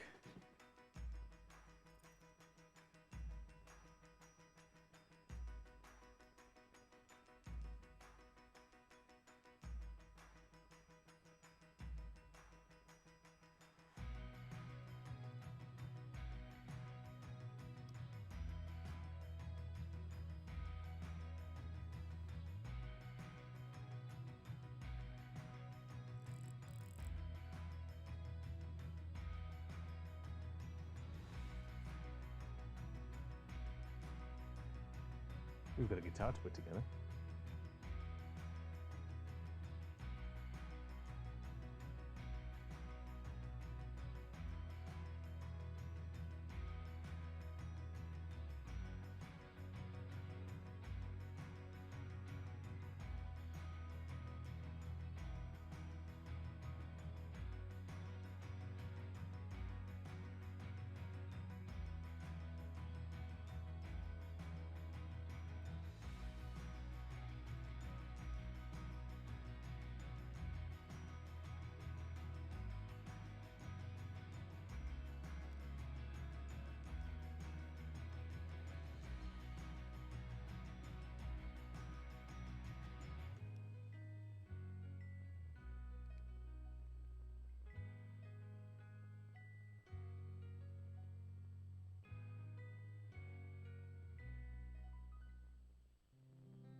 How do you get into luthiery in the first place, becoming a luthier?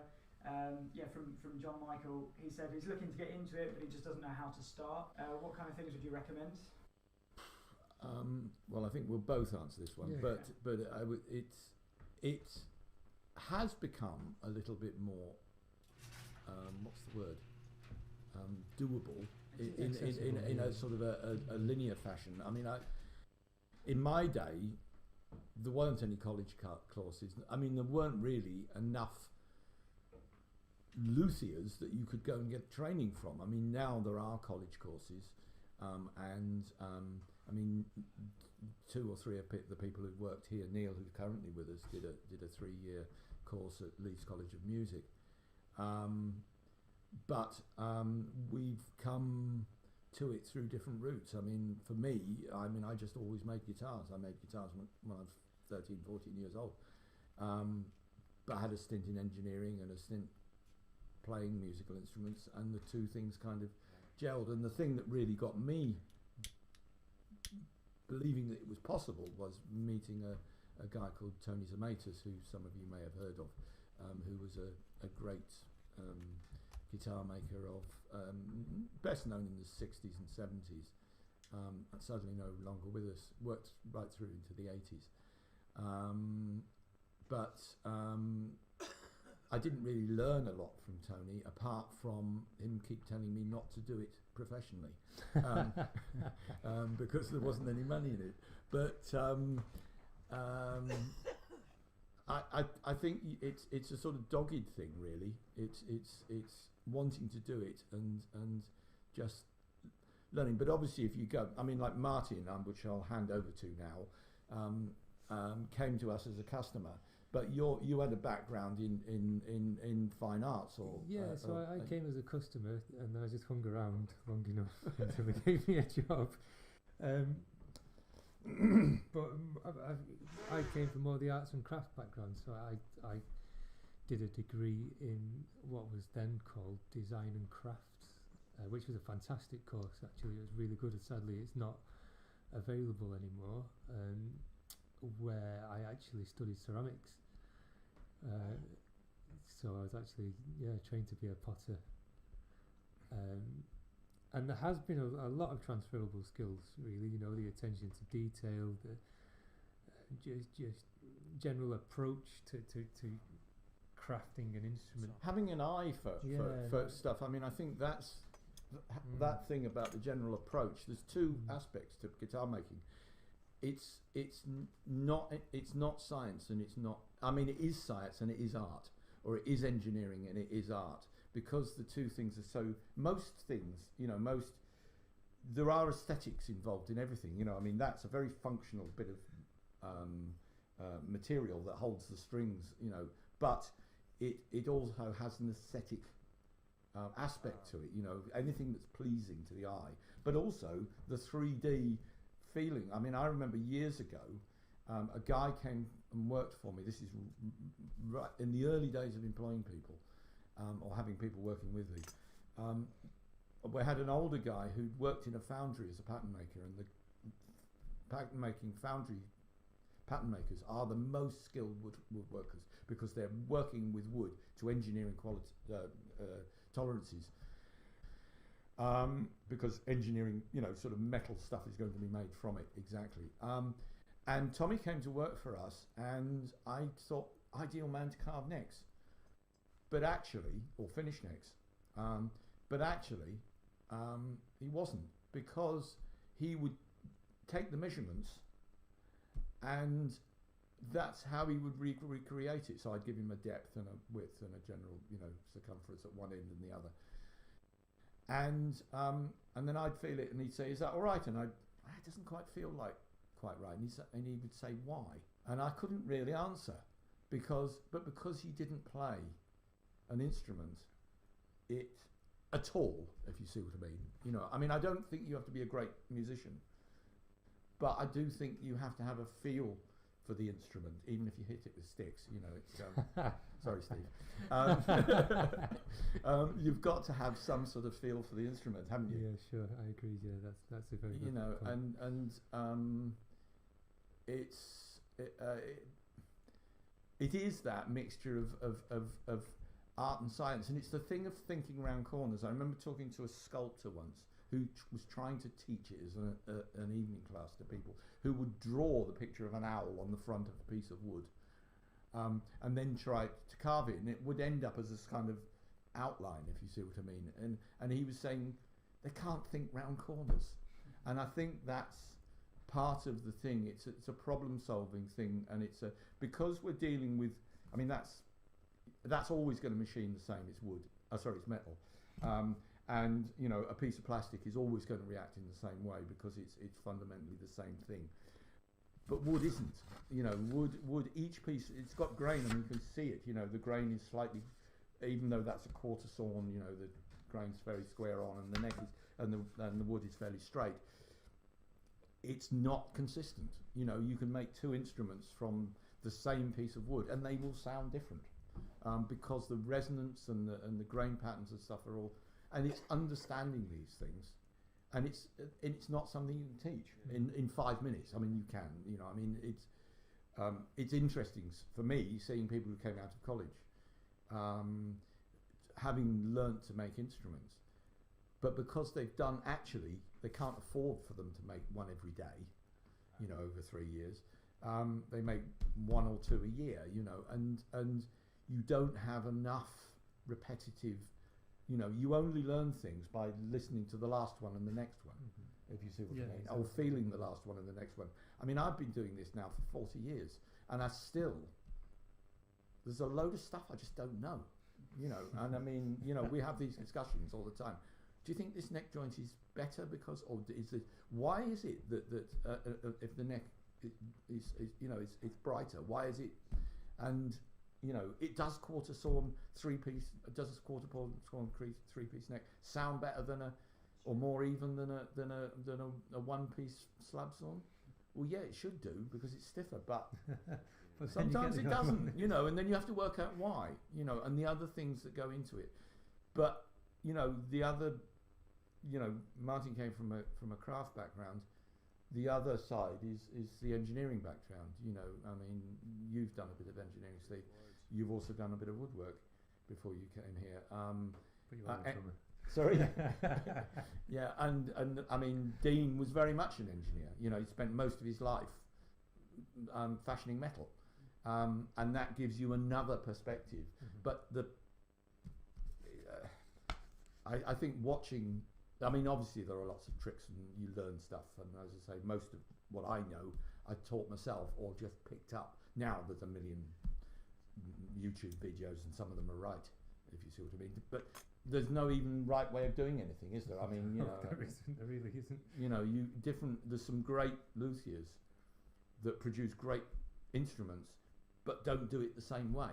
Don't have the same approach. I mean, going back to dear old Tony Zamatis. Nobody told him how to do it at all. He was famous for making high quality acoustics. He made them for all sorts of people you've heard of. But his strutting patterns were nothing like the classical strutting patterns that everybody else and all the big, because he didn't know. He just made it work. So sorry, I can't. It's another one of those ones where you have to have a one-to-one conversation with somebody. I think. Have we got any more questions? I think just to touch on that, I think there are a couple of courses still running. If you wanted to go down the college route, I think there is one at South Thames College in London, because we know. Yeah, somebody's gone there. The old Goldsmiths Art College. I think that was the London School of Furniture. Yeah. Is that a different one, or is that the same one? I'm not quite sure. But and there's some short courses as well, aren't there? There's some people who offer a month course, and you go, or 3 weeks. And you go and you make a guitar. They're quite expensive, obviously, but so's going to college these days. But and there aren't really enough. There aren't many people like us that have more than There are lots of individual luthiers. 1 or 2 people working together. I can only think of 3 or 4 in this country of people that of the sort of number of people. I mean, there's 6 of us on a regular basis, plus various people who work on the outskirts, like Hayden and Alan and people like that we draw on. But I can't think of many that will employ or work in larger groupings.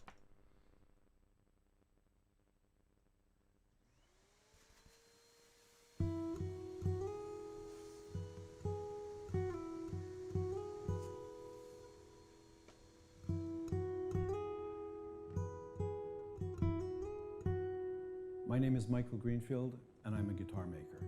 Welcome to my workshop. My clients are discerning artists, collectors, and those who demand the very best. They consult with me to address their musical needs and select options and features in order for me to create personalized musical instruments and works of functional art. This documentary captures the journey, my process, and the actual work in progress, glue smudges, ebony dust, and all. What you're about to see took place over a period of 4 to 5 months.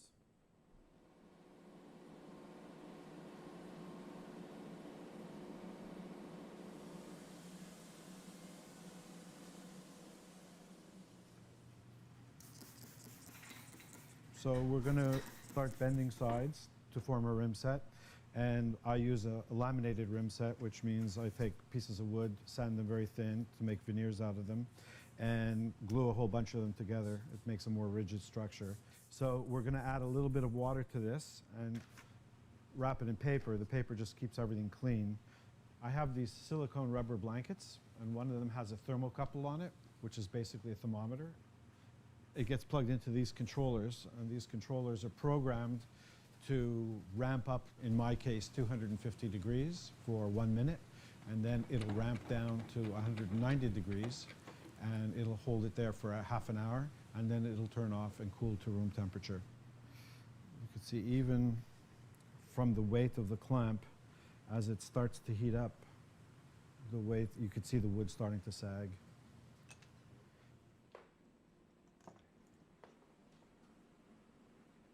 The heat will kind of plasticize the natural resins that occur in the wood and allow it to bend. Then once it cools off again to room temperature, those resins will re-solidify and hold the piece in place. Yeah, I just sit and watch the numbers and smell the wood. It's been a few hours, everything is cooled to room temperature.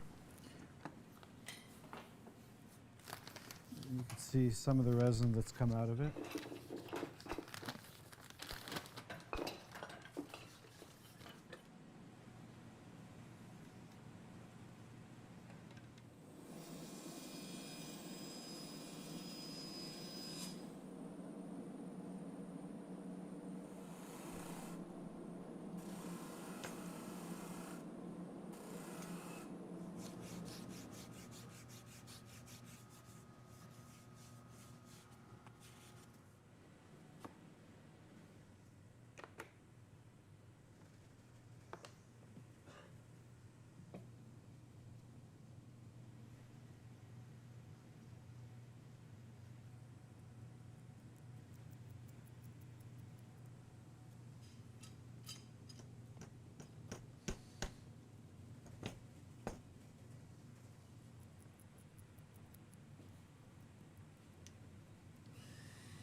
This is Julien, my apprentice, and he is going to be installing the linings on this rim set.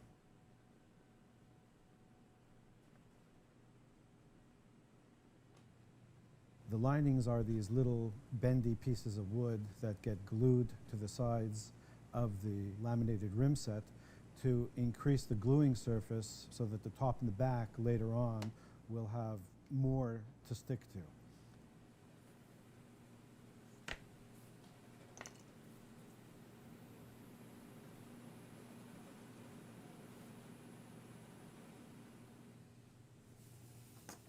Julien is bending the linings on this hot pipe with a damp paper towel on it to create steam and help the wood become more plastic and bend. While the linings themselves are fabricated with those little cuts in them to make it easy to bend, it makes for a cleaner, more precise fit when we use heat to help form the part.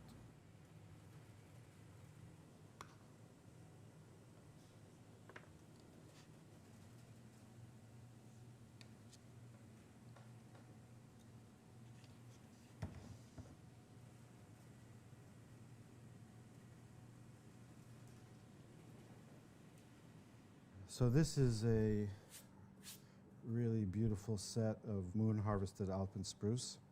So what they do is they'll fell a tree and they'll find the straightest, most beautiful part of the log, split that part of the log in half, and split it into quarters and then wedges. They orient that on the saw so that all of the grain is vertical. These consecutive slices are opened up like a book, which is referred to as book matching.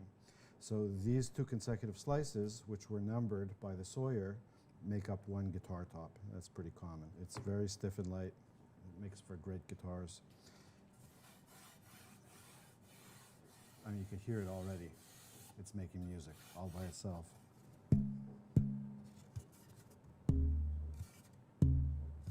Okay, let's turn this into a guitar top.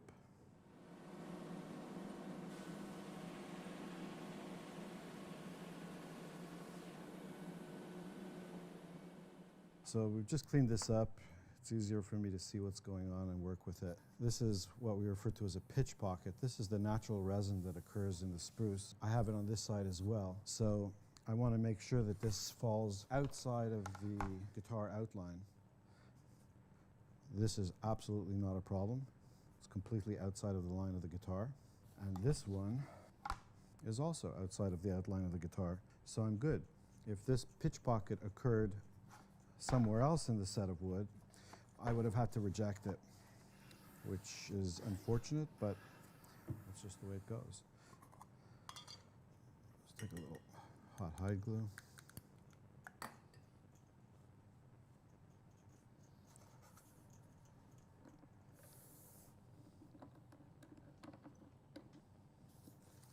That's it. Come back in a few hours and see how we did.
It's awesome.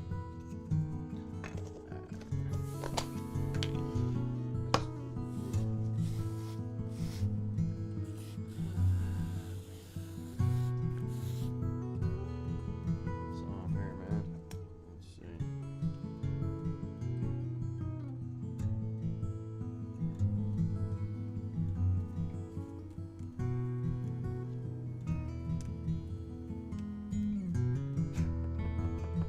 see.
option in school.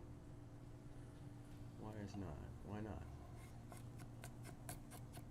Bullshit. Yeah. Dang, man. Whatever. What I'm doing here is I'm removing excess weight from the X brace. By retaining the height, the full height of the brace, I keep much of its structural integrity, and by pyramiding it toward the top, I'm removing, I don't know what percentage, but quite a bit of its weight. So it makes for a strong and light brace. It's all about making a responsive guitar. I remove mass to get the system as efficient as possible, but without going too far, which will result in a weak voice or, at worst, structural failure. Just what I had, structural failure. Damn. This is just a very quick, rough sanding, certainly not finished. Yeah.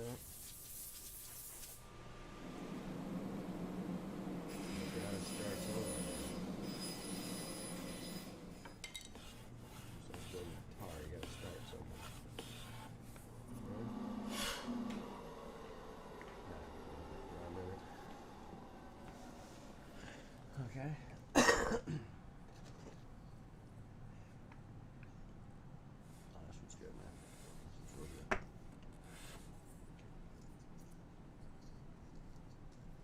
So this is hide glue, animal glue.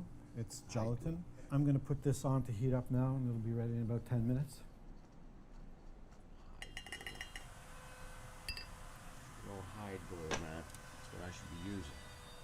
This thing is referred to as a go deck. It's a very ancient way of clamping things. My understanding is that it was developed thousands of years ago in ancient China, and they used bamboo sticks. This is fiberglass sail batten, PVC plastic. The advantage to this is it has a memory. It always goes back to zero. If you use wood over a period of time, it starts to distort and bend. It's not the end of the world, but you have to replace the sticks. I never replace these sticks. These sticks are over 20 years old.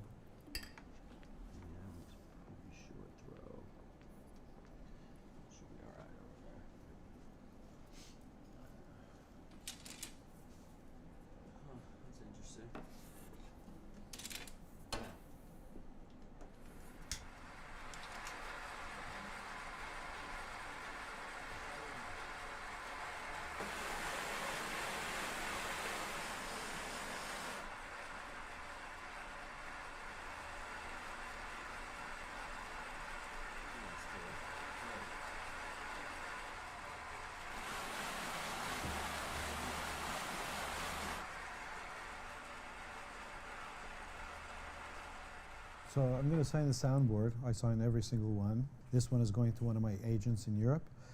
So it's just a generic signature. So this is what happens. It's the 5th month of 2016. And now we're going to put it on the guitar.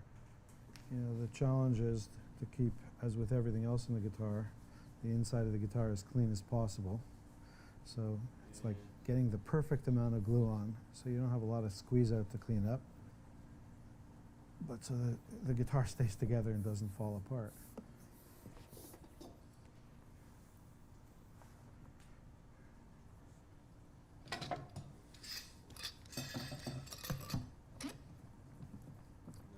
We'll come back in 15 minutes and check the squeeze out.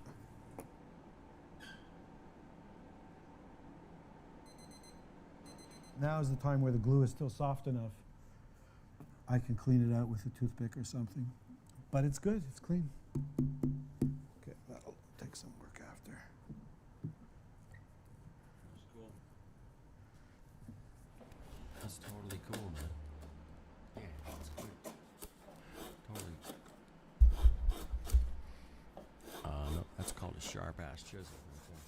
Okay. Sharp ass.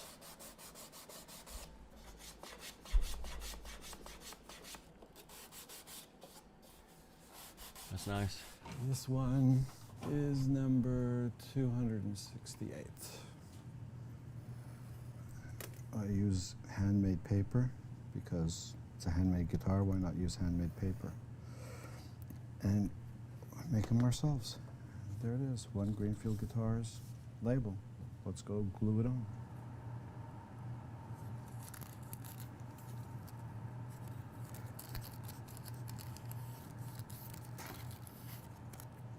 Let's glue it on there.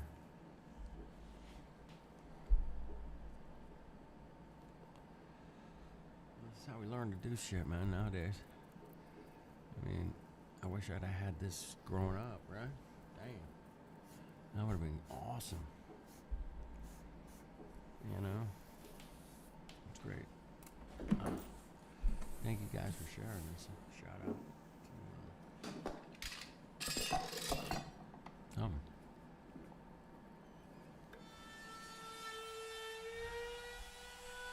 Greenfield Guitar. We have the soundboard, we have the back, we have the rim set. We're at a stage where these bodies have been closed and it's starting to look like a guitar. Or a woman.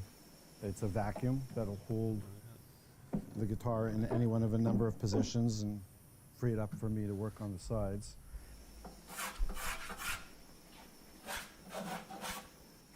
Scraping. Scrape, man. How to celebrate the season of good dog. Ads, man. Stick piles, hanging ball things, who wants breakfast, dentist sticks, more YouTube dentist premium. sticks, and cuddles. I guess I'm gonna have to do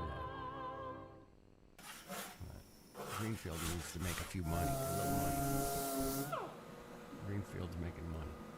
Maybe.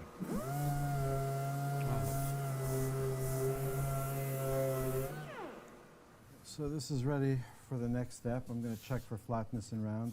This is just the remnants of that glue that we used to make the rim sets earlier when we were laminating. But this will all get sanded out dead flat before we go to finish sand. I just don't want to remove any more material than absolutely necessary at this early stage.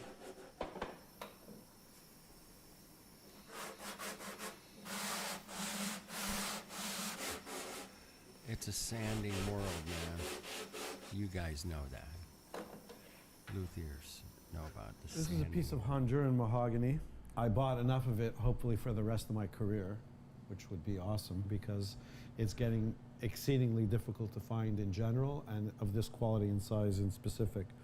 Just to give you an idea, the ceilings in this workshop are 12 feet tall and these boards were 17 feet long. You just don't find lumber these sizes that frequently anymore. Here's a piece that was sawn out of one of those boards and prepared closer to the size that I need to make necks. And the other material has been used to make internal blocks, other various structures. This is just a little universal template I made, and it accommodates all of my various neck lengths that I use in the making of the guitars. So I'm just going to lay this out on the board, and we'll take it over to the bandsaw. Mahogany is a reasonably light and incredibly stable wood, which is what makes it such a great neck wood. I'm cutting this out, and this is going to sit on a shelf for probably a year to 18 months. Even though this wood is very old and it's already been in my shop for several years, every time you cut wood, you release internal stresses and tensions, and the wood will move. So when I build Good my point. necks, That's a really it's good usually point, over a dude. period of many months and sometimes years. The wood's gonna like go, hey, where's my friend? Really nicely quarter sawn, straight grain, old growth, Honduran mahogany. Step one is we're going to true this surface up, which is eventually where the fingerboard is going to get glued on.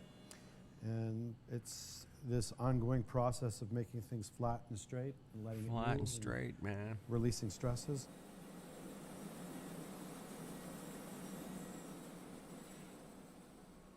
I'm just going to cut a slot in these to install the truss rod. This is a tool called a router plane, and it's just going to make sure I have nice, clean, even depth at the bottom of my slots.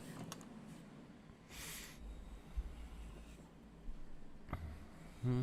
Mm-hmm.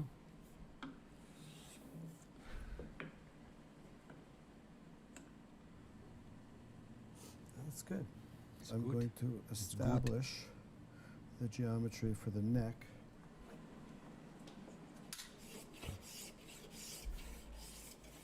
So we now have a clean, flat surface for a perfect glue joint. Boom. Boom. Check it out. Even with no glue, you can hardly see the glue joint. You can't.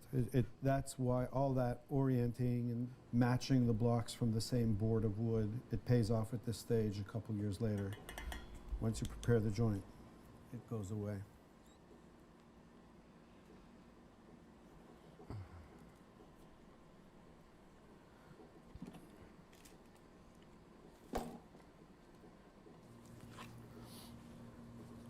Just clean up the squeeze out and we're done. Okay, we're going to cut a fingerboard. This is my old table saw that has been relegated to this one task at this point. This is a fixture I made about 25 years ago. Another one of my temporary fixtures that just works fine, so I'm still using it. Here's a piece of ebony. This comes from Cameroon. It's been brought to thickness for one of my concert classical guitars, Model C1. These are fret slotting templates that are available at various Luthiers supply stores.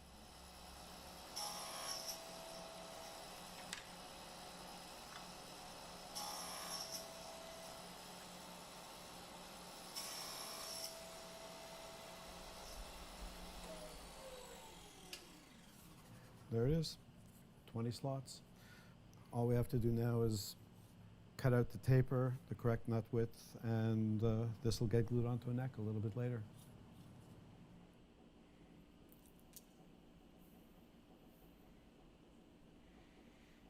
Julien is now installing the purflings. These are a composite laminate of wood veneers that have been dyed and sliced into thin strips. They're for aesthetic purposes only.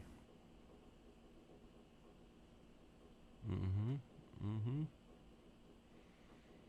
Sharp chisel again. There we go. Anybody hang on? No, nobody's here, man. Nobody's here, bro. It's alright. Ah. The old fine craftsman work.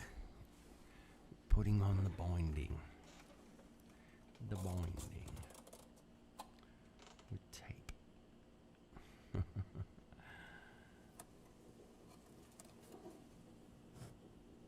Oh, look at that, man.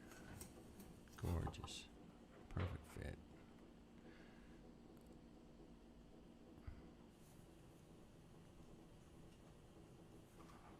Yeah.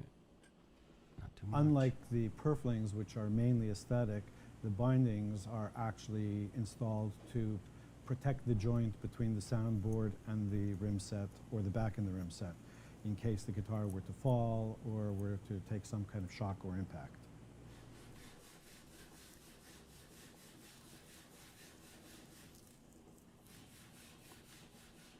So what this contraption is doing is it's establishing the geometry between the neck and the body in 3 planes.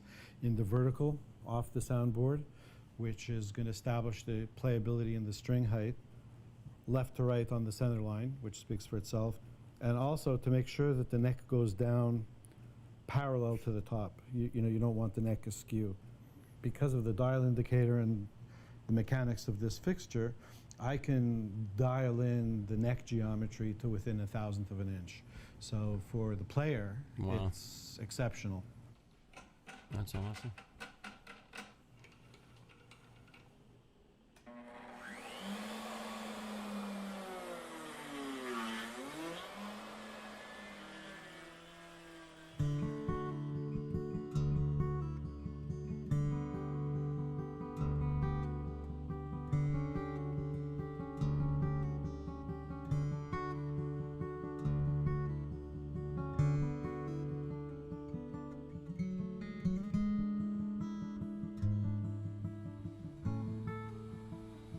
That's awesome.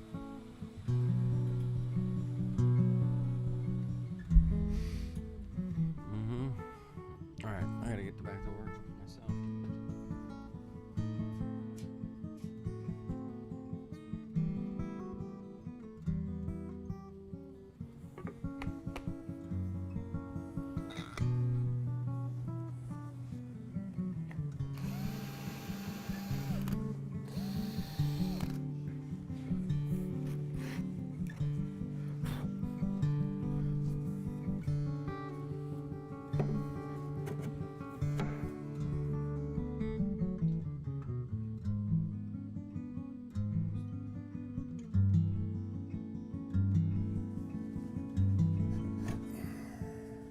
So this is a truss rod, and what it does, its job is to counter the pull of the strings to keep the neck straight. So this gets installed up against this little block of wood, which keeps it from moving backwards. And I'm going to put a little mahogany filler strip in on the top, which will help prevent any buzz.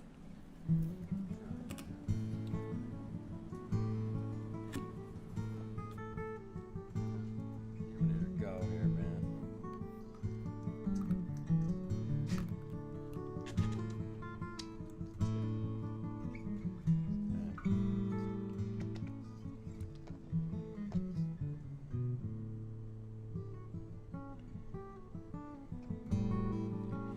Squeeze out, man.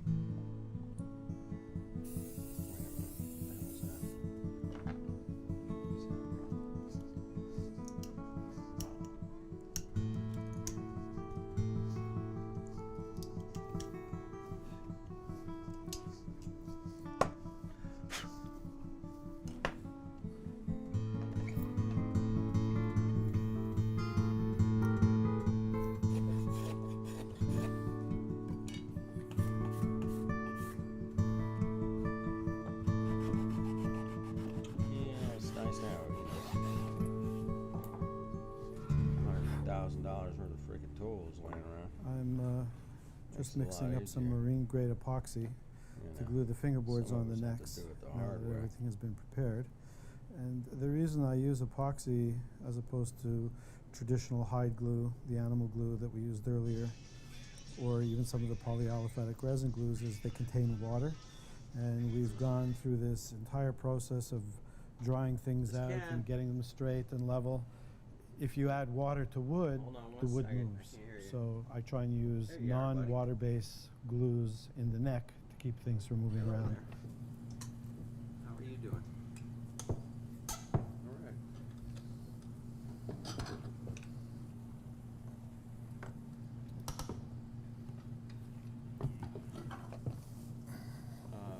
128, 228.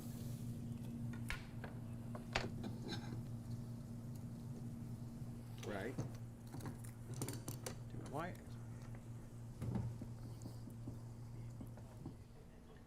Sure. Sure, absolutely. Always.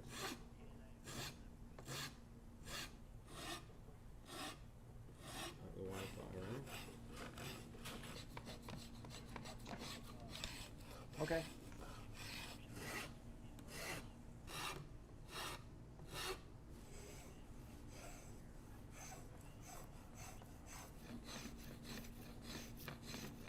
Okay.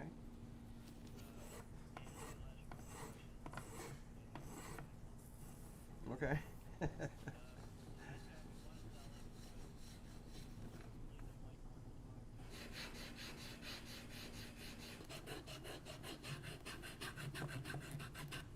Right.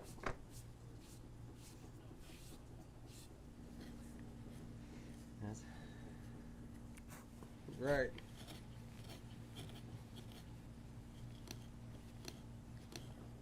Okay.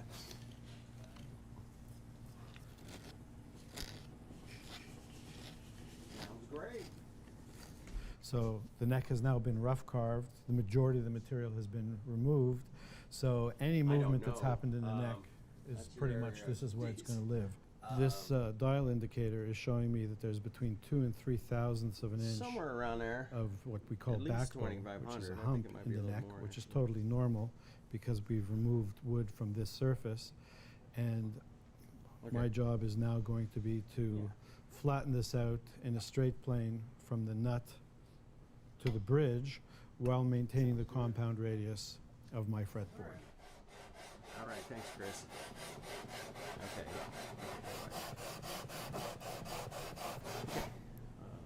Work. What's happening here? School building. Okay. Well, my phone does ring. Right in the middle of all this shit. It does. I noticed this guy building the guitar, Down his here, phone's not ringing. about minus half a thou. Or he's got people to answer his phone. Here, about plus half a thou. Zero. Probably. All right. Here, it's a thou, so that needs a little more work. Let that dry a minute before I clamp it. Right. Sounds good. Sounds good.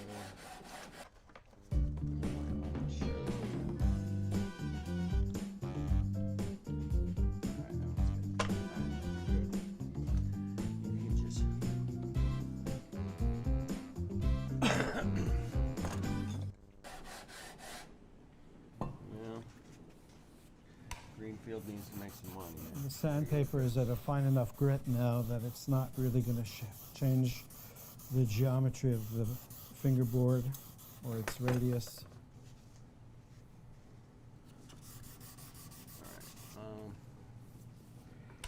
So, as you see, we're moving across the entire fretboard. It's pretty much dead flat. Perfect fretwork and neck geometry is a big deal.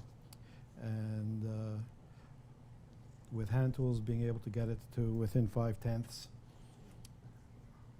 is more than acceptable.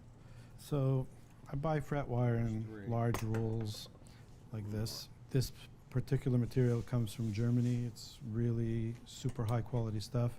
And this gold color, it's really a copper titanium alloy. At least that's my understanding of what it is. And it's much harder than the conventional nickel silver fret wire that we've been using for the last 60 years, maybe 70 years. And so it lasts longer. What do I do with my brush? As you can see, because of the binding on the fingerboard, the fret can't go all the way through, like on some of the older guitars. So I have to cut the tang, this T part of the fret, to fit exactly into the slot. So I use this little tool, and then each fret will be cut specifically for a slot, and I have to keep them in order. I gotta pre-fold these. So one side is plastic, one side is brass, both of which are softer than the fret material. So that way, while I'm hammering, I don't deform the frets. That's always a good idea. Yeah, don't deform the frets. Yeah, that's good. Alright. Well.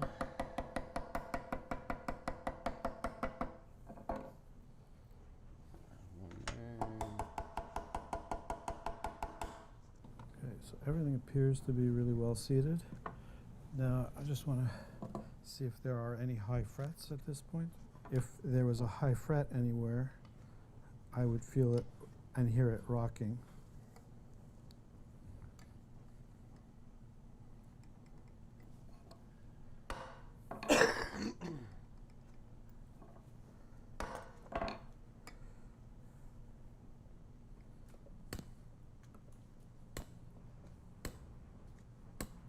Yeah, making guitars. So now that the frets are in this neck, before we finish carving it and do the final fitting of it, I just need to open up what will become the nut slot.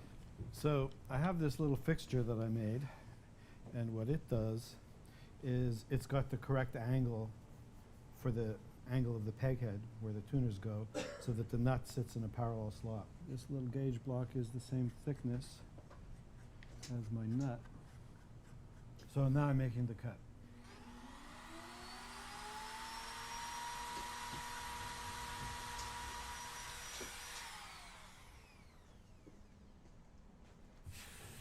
that tool is set to stop just short of the bottom, as you can see. So I'm just going to clean this up a little bit with a chisel. And that's it. One nut slot. I'm going to glue a heel cap on the end of the heel, which is this part of the neck down here. If there are any adjustments to be made to the geometry, that's when it'll happen. And it is exactly on the center line. Now that the frets are in it, needs to be increased a little bit, but I will do that after I put the heel cap on. Now I'm just going to transfer these little tick marks that I made to the neck. And I use the protractor to set the angle that will match the taper of the back. So when you look at the finished instrument, all the lines flow together naturally.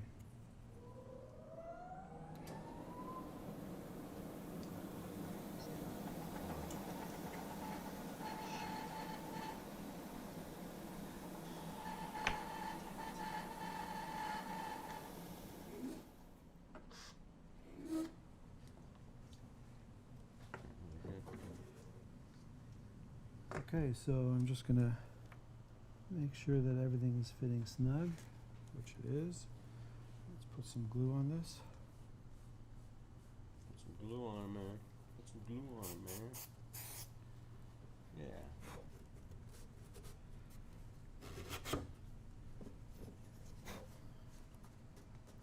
So I'm doing two things now. I'm matching the fit of this piece of mahogany to this piece of mahogany. So you get a super clean, super sharp line. And by applying pressure on this end, I'm also increasing the pitch of the neck ever so slightly. Doesn't take much.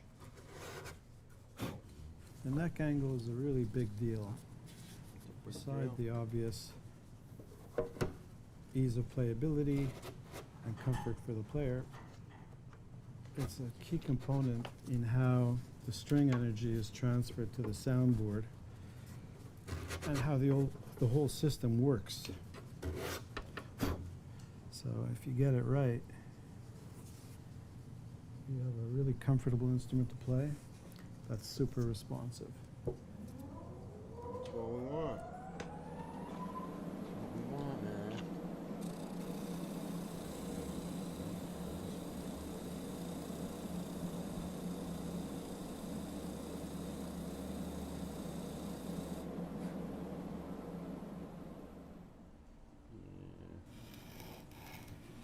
Definitely causing a problem right there. Definitely causing a problem.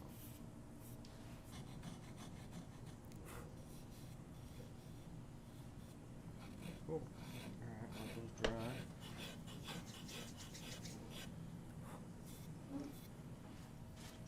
Good. Just go in there. Boom. Set up.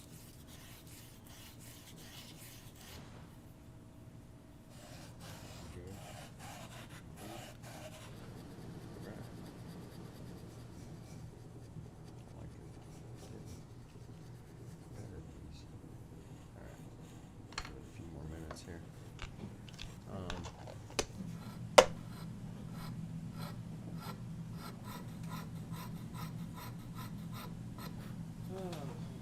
Wow. Okay. When I make my bridges, I drill these two little holes in them, and they allow me to do is to put the bridge exactly where it needs to be now, drill those two holes in the soundboard, so that after I mask and remove the tape, I can just put the bridge back in the right place without disturbing the finish, and everything will be perfectly intonated. So, it should be somewhere around here. What to do, man? Hopefully it won't move.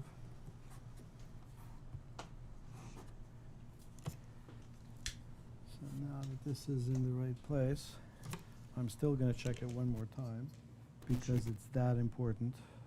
If you don't put it in the right place, you have to take the top off and go again. Ask me how I know.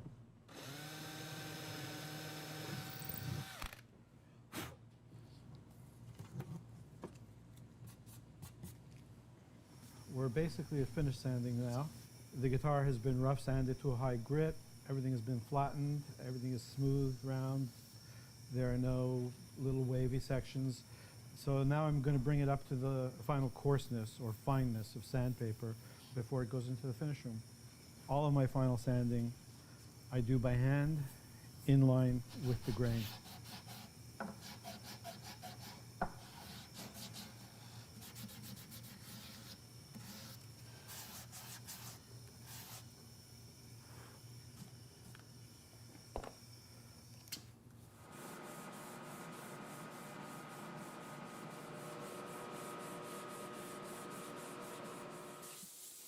I'm just going to mask off the area of the soundboard where the bridge is going to sit and where the fingerboard is going to get glued down, because you need to glue to wood. You can't glue to finish.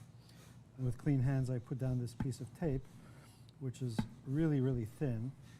It's about the same thickness as the finish. And I have these little templates that I use for masking off the instrument. I have a surgical scalpel with a fresh blade. And I'm just going to very carefully trim the mask.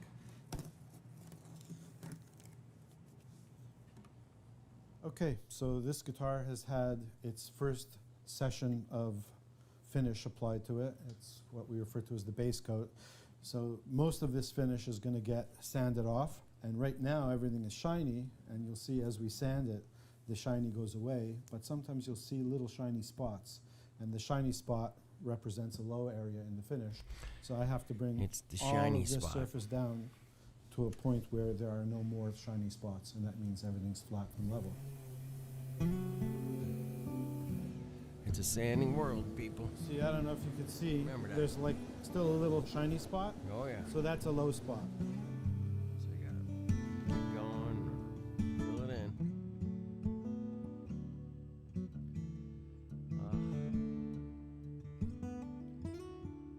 Sanding world, people. Remember that. It's a sanding.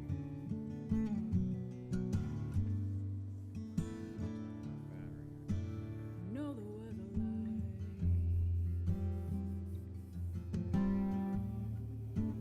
between our ebb and flow.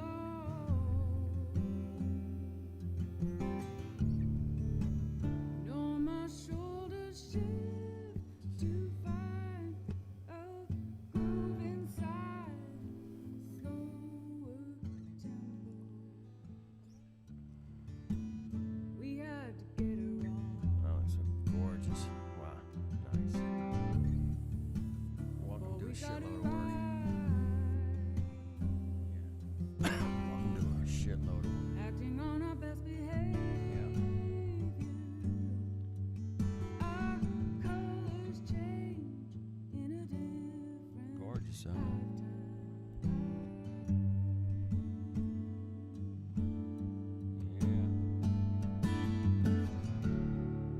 All done by hand, man. I love it. It's an impossible book in an impossible place. Impossible. Oh man, no, for sure. Some people drop it. It'll take your breath away.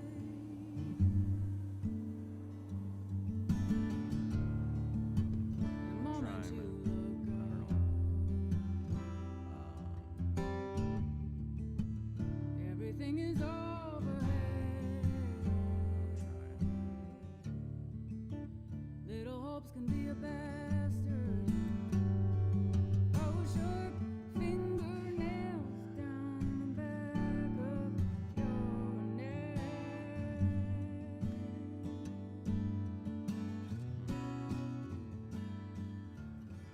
We're going to take off all the masking tape we put on a few weeks ago before this went into finish, so that we re-expose the wood and I have a good surface to glue to.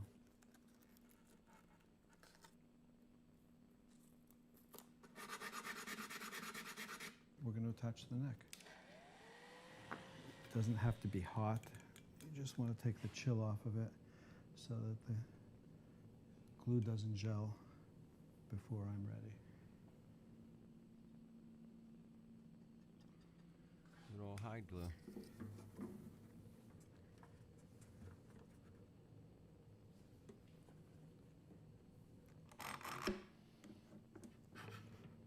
Clamp it down. Beautiful. Here we have a bridge that we made a couple of weeks ago. It has a tiny little ledge. The ledge is 1/1000th of an inch smaller than the lip left by the paint, which is 4/1000ths of an inch. So what happens is when this sits exactly where it needs to, it perfectly sits over the paint, and there's just enough room left for the glue. So here I have a couple little wooden dowels that are exactly the right size to fit in here, and this will keep everything aligned during clamping. I'm going to heat up the parts, apply some hide Way to glue, go, buddy. clamp it in place. Kick ass. Just kick your ass, baby.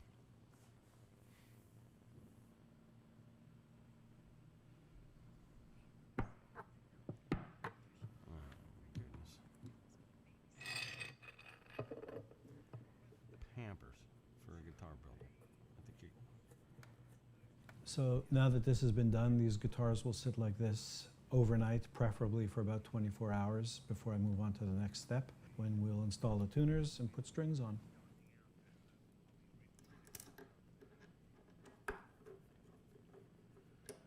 We're going to fit the nut and saddle to this guitar. This here is the saddle blank. It's just a rectangular piece of cow bone. I've taken that blank and I've brought it to the correct thickness and shaped the ends so that it fits precisely in the slot. And as you can hear, it's a very tight fit. So the first thing I'm going to do is I'm going to establish a radius at the top of this that's going to match the radius of the fretboard. I'm just going to check the bottom of the saddle for flatness and square, because it's really important that I make good contact. There's a good fit. That's a good starting point. This is an old guitar maker's trick. Take a half pencil, and that's going to tell me where I need to be height-wise. roughly.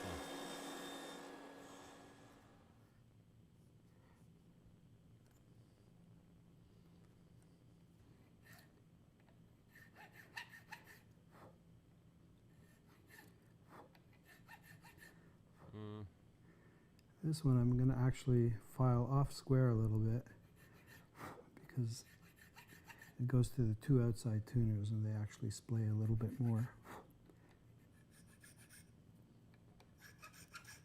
Here's a set of strings.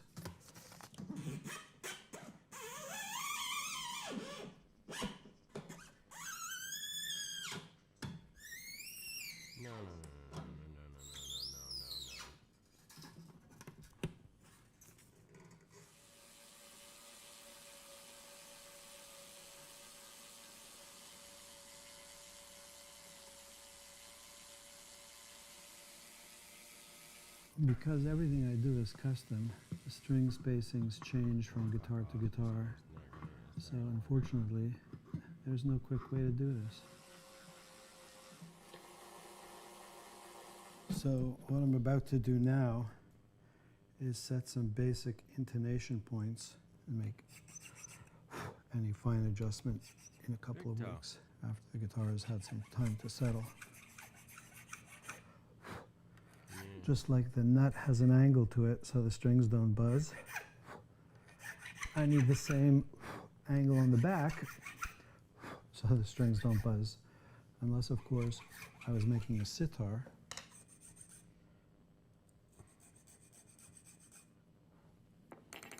Yeah, the sitars are buzzy. Right? Yeah, exactly.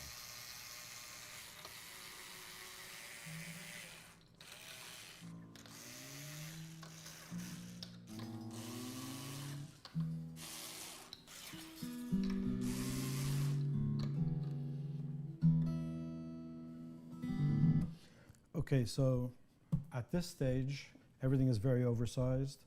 Nothing is very refined. It's just some basic measurements to get me in the ballpark.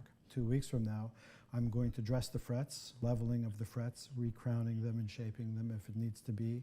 I'll set the intonation at that point in time. But right now, I just want to get this guitar to a state where it can get used to being a guitar, because right now it still thinks it's a tree.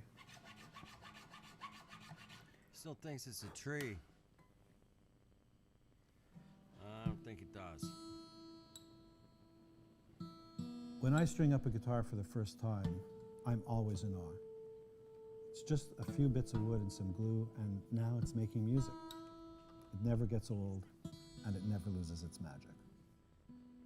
I should be pretty close.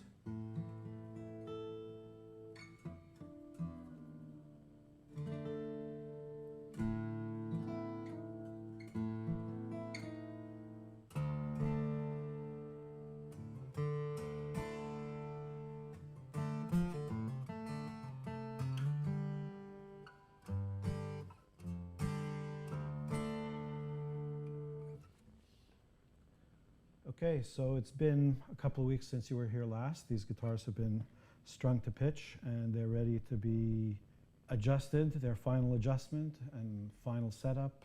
Set what we refer to as the action, which is the string height between the 12th fret and the bottom of the string. It's kind of a little bit of a ballet and a dance between bringing the string height down at the nut end and correcting the neck relief, and then finally bringing it down at the saddle. And I can take a measurement using this gauge. So this particular string is going to come down by 3/1000ths of an inch. 3/1000ths. 3/1000ths.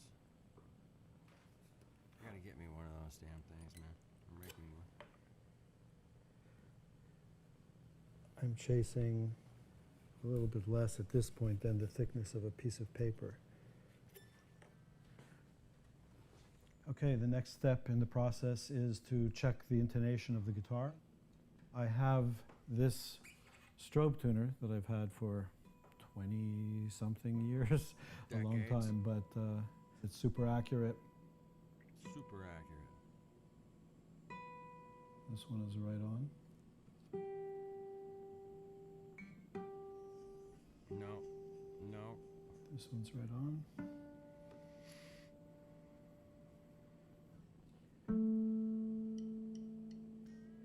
It's really close. I'll tweak it.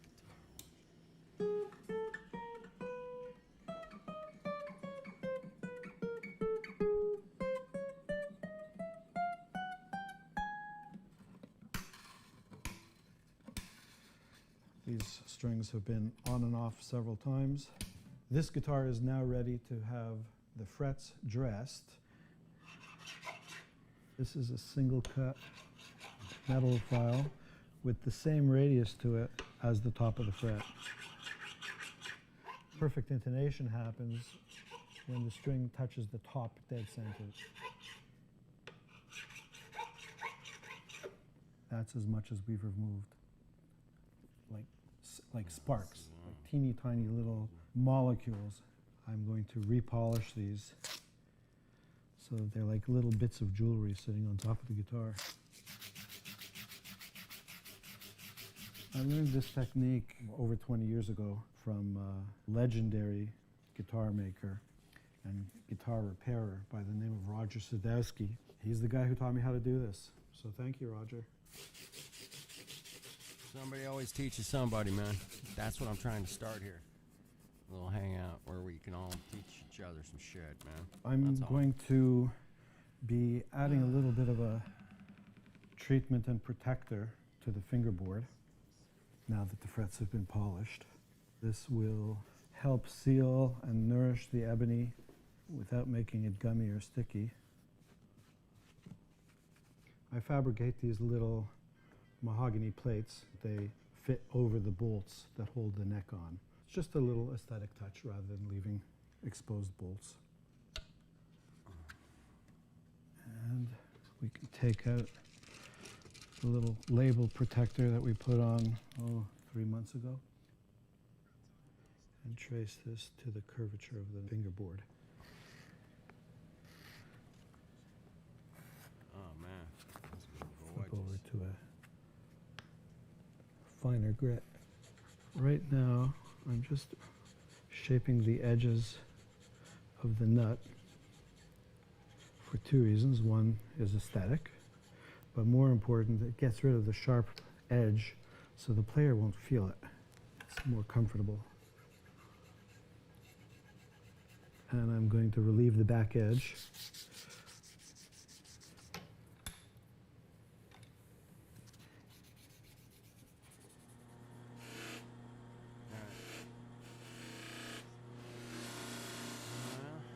I'm just nice having putting all the right tools a to do little the bit job, of this man. It really lubricant. is. There's graphite in it, and it helps the Bringing strings guitar sell for move in the slot.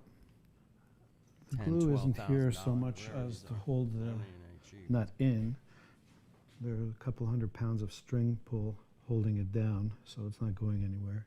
It's just to keep it from sliding around when the player is changing strings.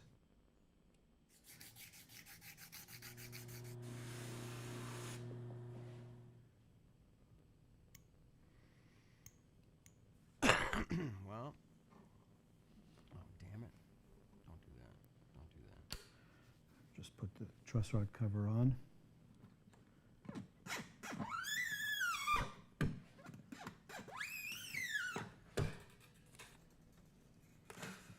We're at the end.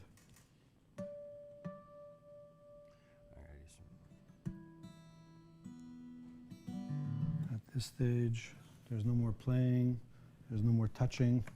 I'm giving it its final inspection, and once we put it in the case, the next person to touch this guitar will be its new owner. I'm just going to put the packet that contains the documentation for the guitar, certificate of authenticity, warranty information. There's like a care and feeding packet. There's also the key to adjust the truss rod, and there's a little shield for the top of the guitar when you change strings so you don't dent the top. These cases are made in Croatia. They're carbon fiber experts. In my opinion, these are the finest cases in the world, and as you can see, they're fit to my guitars. I send them drawings of each of my instruments, and that's it.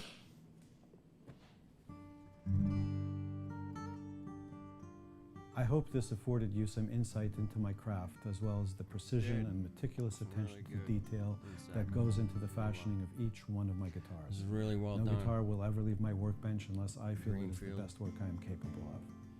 More information about my work, how to order, and pricing is available on my website, greenfieldguitars.com. Thank you for watching.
requested to bring this one back to its kind.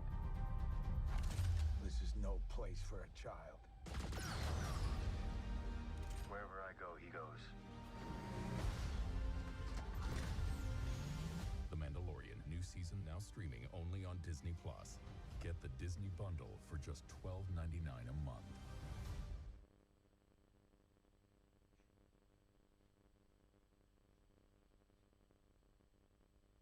When I look back upon my time, see the snapshots of my life, you will not be surprised. See your name across my smile, and I will remember you. I will remember you the way you are right now.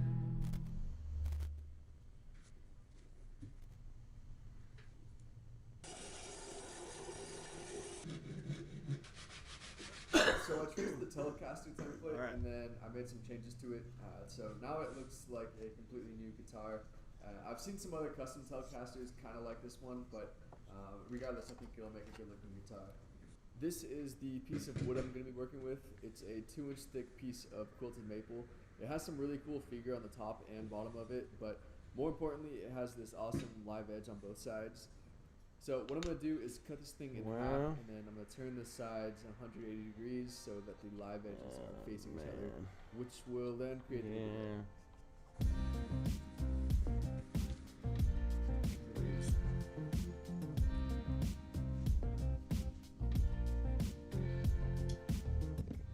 So with the guitar shape that I have, it's going to allow me to use the maximum amount of this piece of wood. So you can kind of see by how it's laid out here. Nothing's easy, right?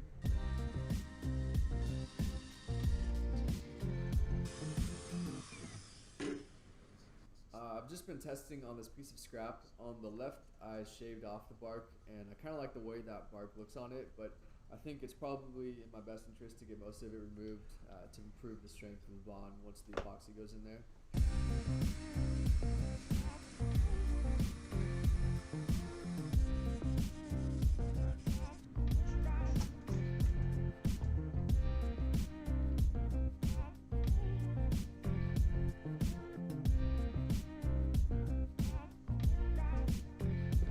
What I'm doing here is just sealing the wood with epoxy resin so that I don't get any air bubbles leaking out of it when I add the rest of the epoxy.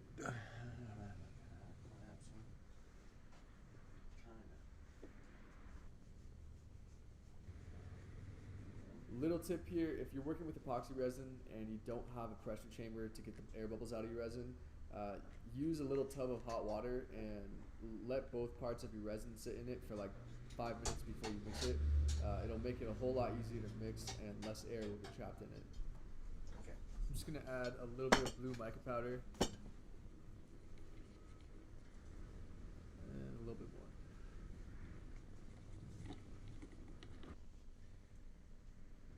So my idea here is, since I have this awesome live edge, I'm just going to fill up maybe a 1/4 inch here at the bottom with this blue resin. And then I'm going to fill up the rest of it with clear resin, and it will hopefully look like a little river canyon, if that makes sense.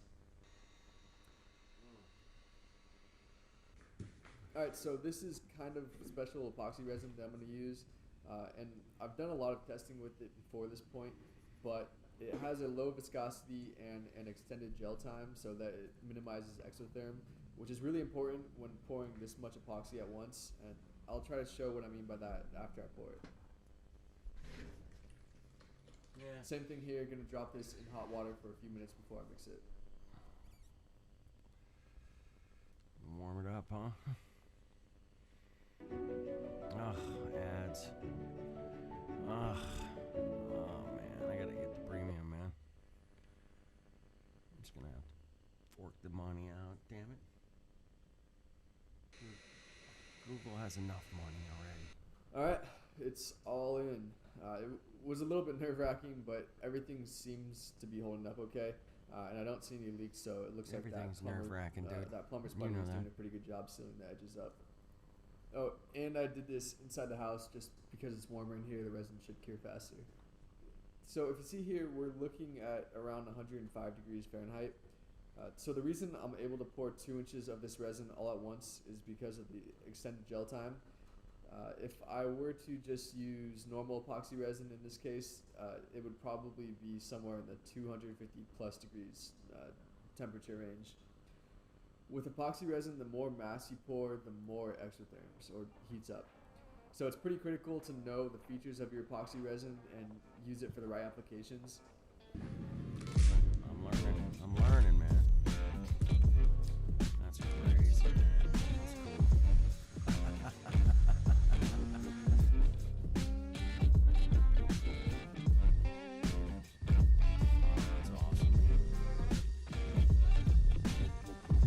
This is an oscillating belt sander, and it also has these spindle attachments so that I can get in the tighter areas in the body. Nice little sander. But if you've watched some of my previous videos, when I would cam strap a belt sander onto a table and use that to sand the edges of my guitar, it's basically the same principle, just this is a little sturdier, and it's going to guarantee a 90-degree edge, and I can use a spindle attachment, so there's a little more versatility with nice this. little investment there, man. Yeah, that's killer. That makes it so much easier, man. Definitely So makes at this it point in my other guitar builds, I would take it to the router table and clean up the edges. For this guitar, I'm not going to do that. I think the shape is already pretty good, but also when using a template bit on the edges, you can get something called tear out, which kind of tears a chunk out of wood out of the side of the edge, depending on the direction of the grain. And at this point in the build, I'm already so deep into this thing that I don't think it's worth risking it for something that I don't think is totally necessary. This is a piece of scrap wood that was left over after I cut out the guitar body. But what I'm going to do is resaw it on the bandsaw, and that's basically just running it through the bandsaw horizontally so that I can cut off about a 1/4 inch. So now I can use this piece of wood to make a control cavity cover for the back of the guitar. So I drew out my control cavity cover how I want it to look. Now I'm going to take it and throw it on some MDF and make some templates out of it. I'm going to do this for the pickup and neck pockets on the front of the guitar as well. And then I'll drill out the bulk of the material before using the template and the router to clean up the pockets.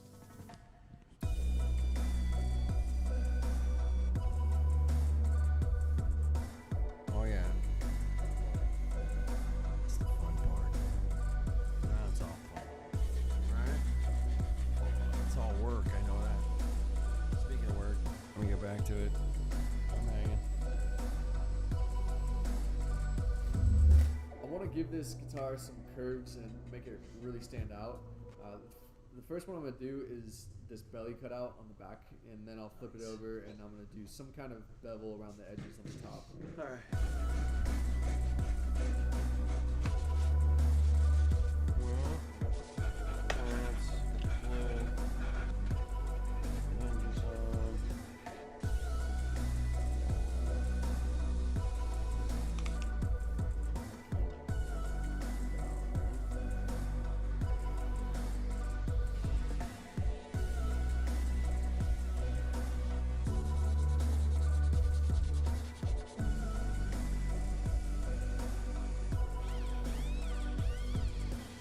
Want to mention something real quick. So I've done 2 colored pencil guitars to this point, the Stratocaster and the Telecaster, and I will make more colored pencil guitars at some point in the future, but I think it'd get a little bit boring for you guys as the viewers to watch me build guitars out of colored pencils over and over, and for me building them as well. And on that note, I've been getting a lot of requests to build Les Pauls, Flying V's, or other guitars, and I will get to those at some point. I've just kind of got a list of ideas and I'm checking them off one by one, and I don't want to limit this channel strictly to colored pencil guitars. So it's kind of the deal. Alright, so I've just spent the past few days doing a bunch of boring work on the guitar. Lots of sanding, cleaning up the pockets, drilling out the string pro holes. I'm really happy about the way the die came out. It really makes the figure on the wood pop. But now it's ready to get a clear coat, so I'm going to use a 2-part catalyzed lacquer and a ton of coat that I'll do over the next few days.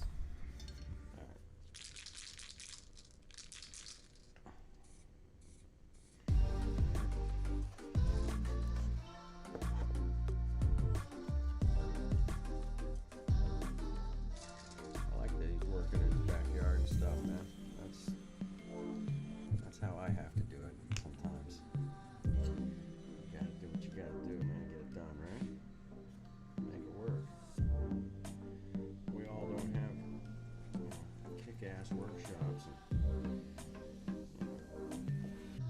I do a lot of different kinds of work, so. Alright. Those are done, those are done. Got one more. Goes with that one over there. Got it. Alright, time to do some fun work, man. Here we go.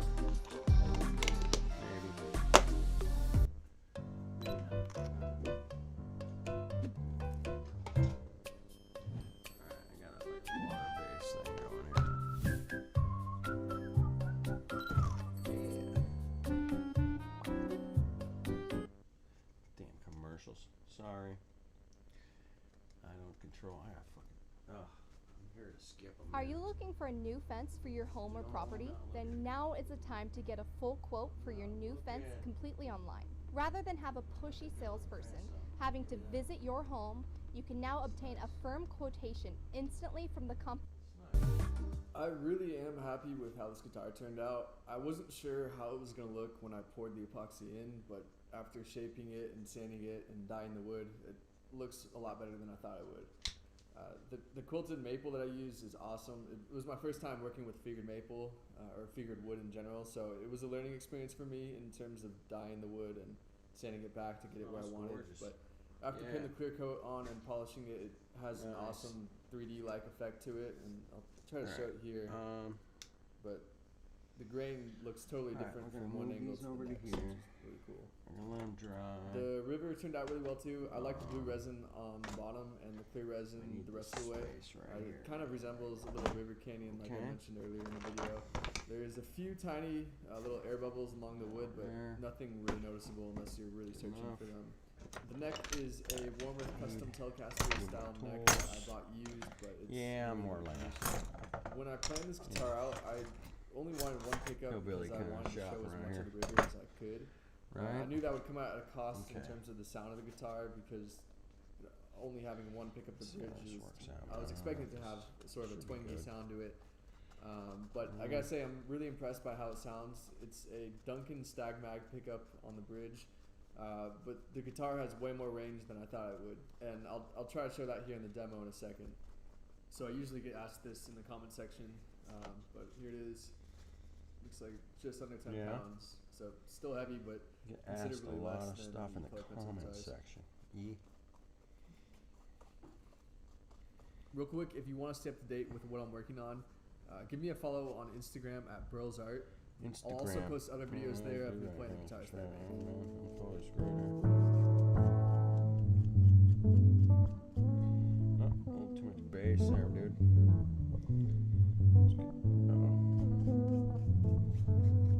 What's happening here, man? So that's full tone down, and I mean it's not exactly like a neck pickup, but it sounds a lot better than I was expecting it to. You can compare it to the Telecaster. And it's same settings, so bridge pickup and tone down.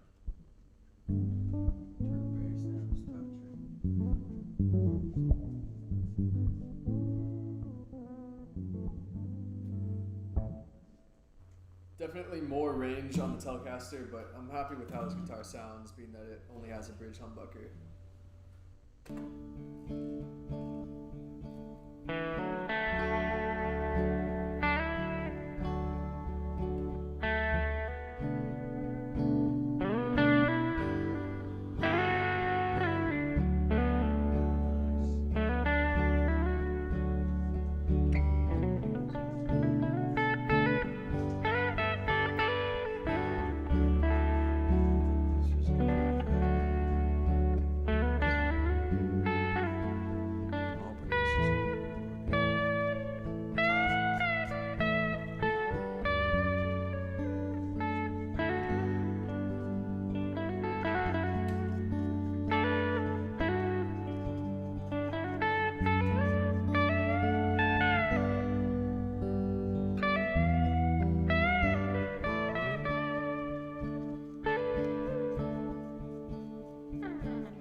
It's all encased in a piece of aluminum.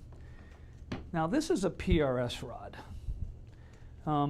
We don't use two rods in neck, we use one. And so if we expand these nuts that are on here by twisting the rod, and you're expanding the back of the neck, it's going to bow the neck this way. If you're condensing the back of the neck, it's going to bow the neck the other way. You can think of it like this. If I make this section of the neck longer, the neck's going to bend this way. If I make this section of the neck shorter, it's going to bend the other way. And it's quite a simple rod. We've spent years and years and years on it. We don't coat them with plastic. A lot of times people coat them in plastic so they won't buzz or make a noise in the neck, but I don't like those kind of deadening factors that you would have. We're proud of this thing. It works really well. But when you're buying a guitar, you don't know what kind of truss rod they put on in it, and you don't really know exactly how it works or how well it works unless you get out a truss rod wrench and play with it. It's more done on reputation. I'm sure if you look it up on the internet, you can find out. But let me tell you something. There's a lot of different kinds of truss rods. And this thing about neck making, this truss rod that's inserted in this neck is a complicated little affair, and it's been done a lot of different ways, and it's being done a lot of different ways in our industry. The next issue is, where do you put these fret slots? So eventually, we're going to have a neck that's going to have these pieces of wire down here. Now you can imagine that the distance that these are apart make a big difference as to whether the guitar plays in tune or not. You can imagine, I would think, that the distance between the nut and the first fret would make a big difference as to whether the first few chords played in tune. You can imagine that if you don't get it right, it's a problem. It's a problem. When I first started making guitars, I would literally get guitars into my shop where all the frets were in the right place, but one of them was off, and you could see it, you know, which wasn't cool. We don't see that hardly anymore in our industry, but we do have problems with whether the guitars play in tune down here or they play in tune up here. And now that they're tuning so many of the vocals in the Pro Tool ways of making music these days, if the guitar is not in tune with the vocal when it's over, they're going to change the guitar part. So I think this is really, really important. And we spend a lot of time on making sure that these things are within a half a piece of paper's thickness of being in the right place. You can get a general idea if that was done well just by sitting down and tuning the guitar and finding out if the chords play in tune. It's important. To that end, when you're done making the guitar, there are all these little adjustments on the bridge on this here that change the length of the string so that the high frets play in tune with the string. The string has a stiffness, and you have to compensate for it. It's called setting the intonation. We'll get more into that. All right, so now you have a neck, and then you have the art form of what's it feel like when you put your hand around it. How's it rounded over? What are the edges like? Is it sharp? Does it feel good in your hand? Here's a guitar. You know, you want the thing to feel right, and we have several neck shapes that we use. Neck shape is an art form in my mind. Getting this carve this way right off the machine and having it exactly the way we want, it's not so easy. You can see, literally, if you get a close-up of this, you can see that this is the way it came off the carving machine. This hasn't been sanded yet. It's really a beautiful thing, and I want to get a close-up of that. Also, the difference between this neck and this neck is one has frets and the other one doesn't. Those are these metal bars that go across. And I want to get a close-up of this fret wire. This is an art form all by itself, these pieces of fret wire. How wide are they? How tall are they? How are they rounded? What are the teeth that hold the fret wire in? What kind of glue do you use to hold those teeth in place? We glue all our frets in. Many companies in our industry don't glue the frets in, but in my experience, if you don't glue them in, they move, and they move up and down, and you've got to glue them in place. I think it's really, really important. You know, when I used to level frets, which is a process of making sure that all these are flat in the old shop. That's right. If the frets weren't glued in place, they would squeak really loud. and the ones that didn't squeak were glued in place, and the ones that did squeak weren't glued in place, and that was kind of important. Also, as a neck maker, there are these inlays, these little things that you put in to tell you where you are. And I'm going to want to get a close-up of these birds, but these are the bird inlays. Now, my mother was a bird watcher, so for me, putting birds in the neck was fine, but I like inlay work. I enjoy it. It's a real distinction about who made the guitar. If you see the birds in the neck, you know that PRS made the guitar. And these birds can be made out of plastic.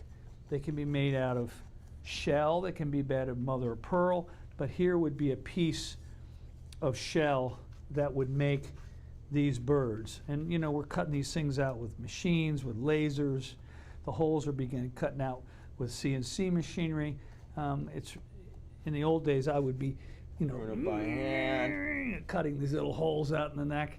But now we have a much more automated way to do it. I like inlay work. Profitable way of doing it. Here's another close-up that I'd like you to get. So here's a signature Much more profitable.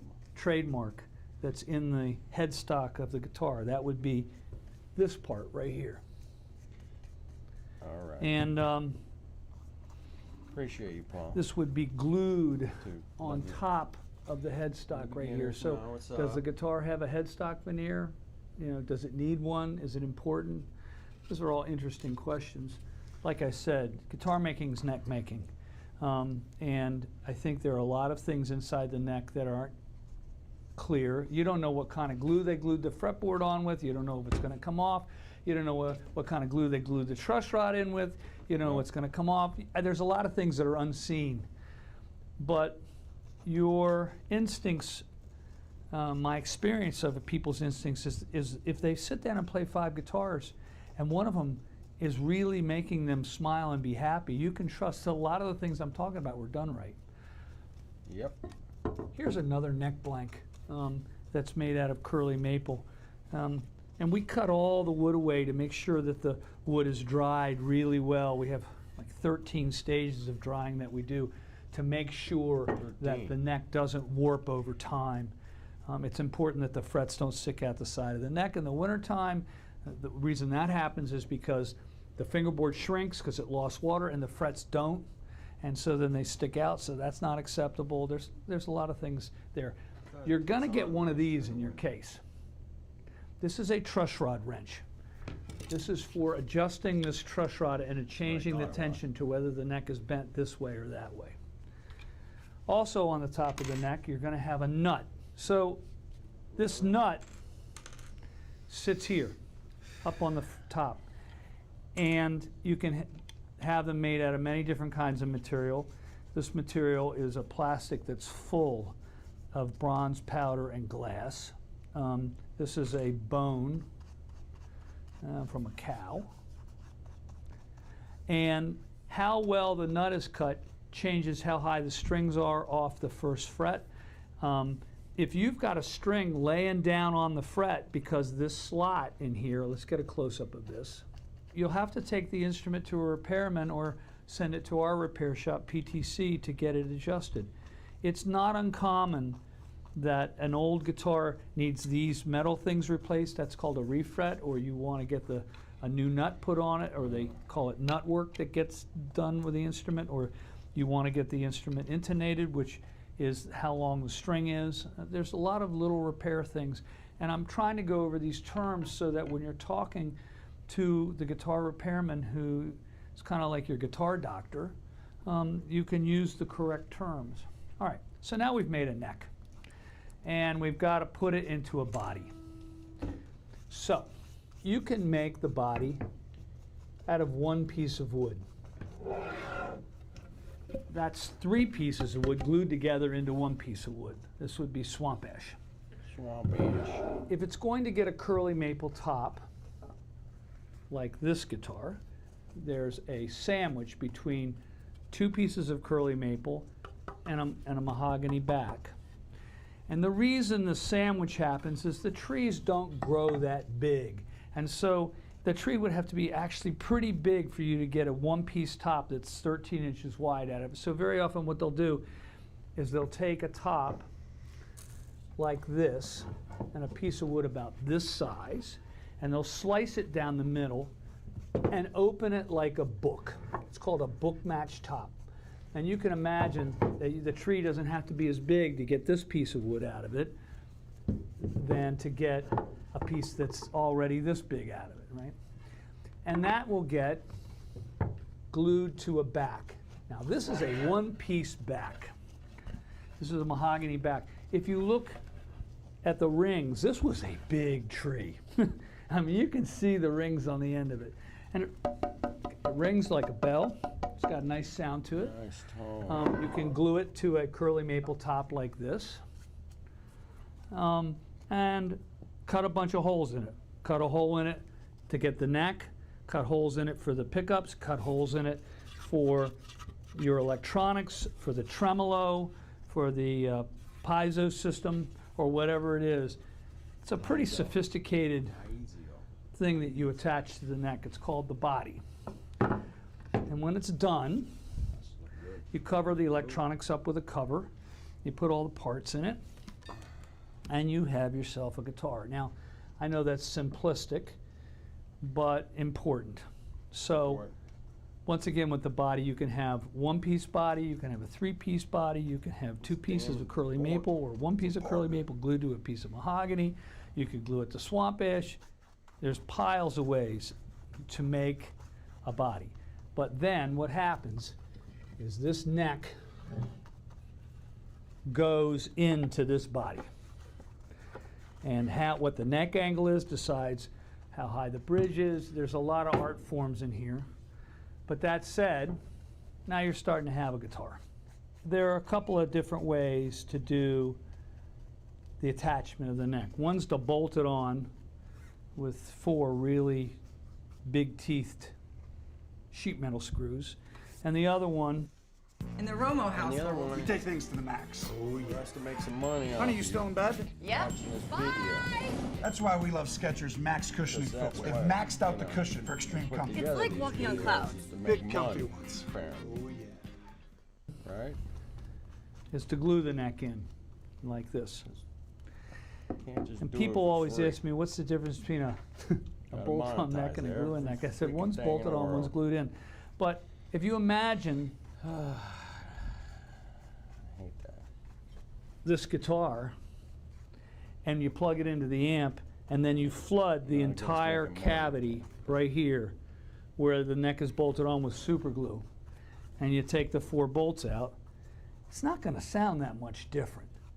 We've done that test in a way where you flood the cavity of a bolt-on neck with super glue or any kind of glue and glue it on and see what the difference is. It's really subtle. But people generally separate electric guitars into bolt-on necks and glue-in necks, and I think it's mostly because of the way they're constructed. This doesn't have a curly maple top. It's got single coil pickups in it. There's a pickguard on it to hold the pickups. This has a maple fretboard instead of a rosewood fretboard. There are a lot of other differences that make a big difference. Okay, now we have to finish the guitar. But before we finish it, let's talk a little bit about glues. Here's a glue for gluing the top on. Here's a glue for gluing the curly maple together. What kind of glue is that there? We use glues for gluing this fretboard on. Actually, we use an epoxy to glue that fretboard on because I don't want the water that you sweated onto the fretboard to get to the mahogany. It's important to me. I have spent a lot of time with these glues. It is one of the tools that a guitar maker has to make this instrument. Obviously, this has to be glued on, this has got to be glued on, that's got to be glued on, the frets have got to be glued on, this has got to be glued on. I mean, there's glue used everywhere in a guitar. It's wood is one of our tools that we use to make instruments, truss rods, frets, but glue is a big deal. You can have a big gap and fill the gap with glue, or you can try to get the wood to touch. All these things are important. And the reason I'm picking these up is these need to be glued in. These inlays, you don't want them to fall out. And we use super glue to glue in inlays. It's great glue. It works really, really well. It's great glue. All right, so now you have an instrument, right? And now you got to finish it. So there are yellow dyes, there are blue dyes, there are red dyes, and combinations of all these dyes. This obviously has a blue-black dye on it. And this is a black paint that we put on the back.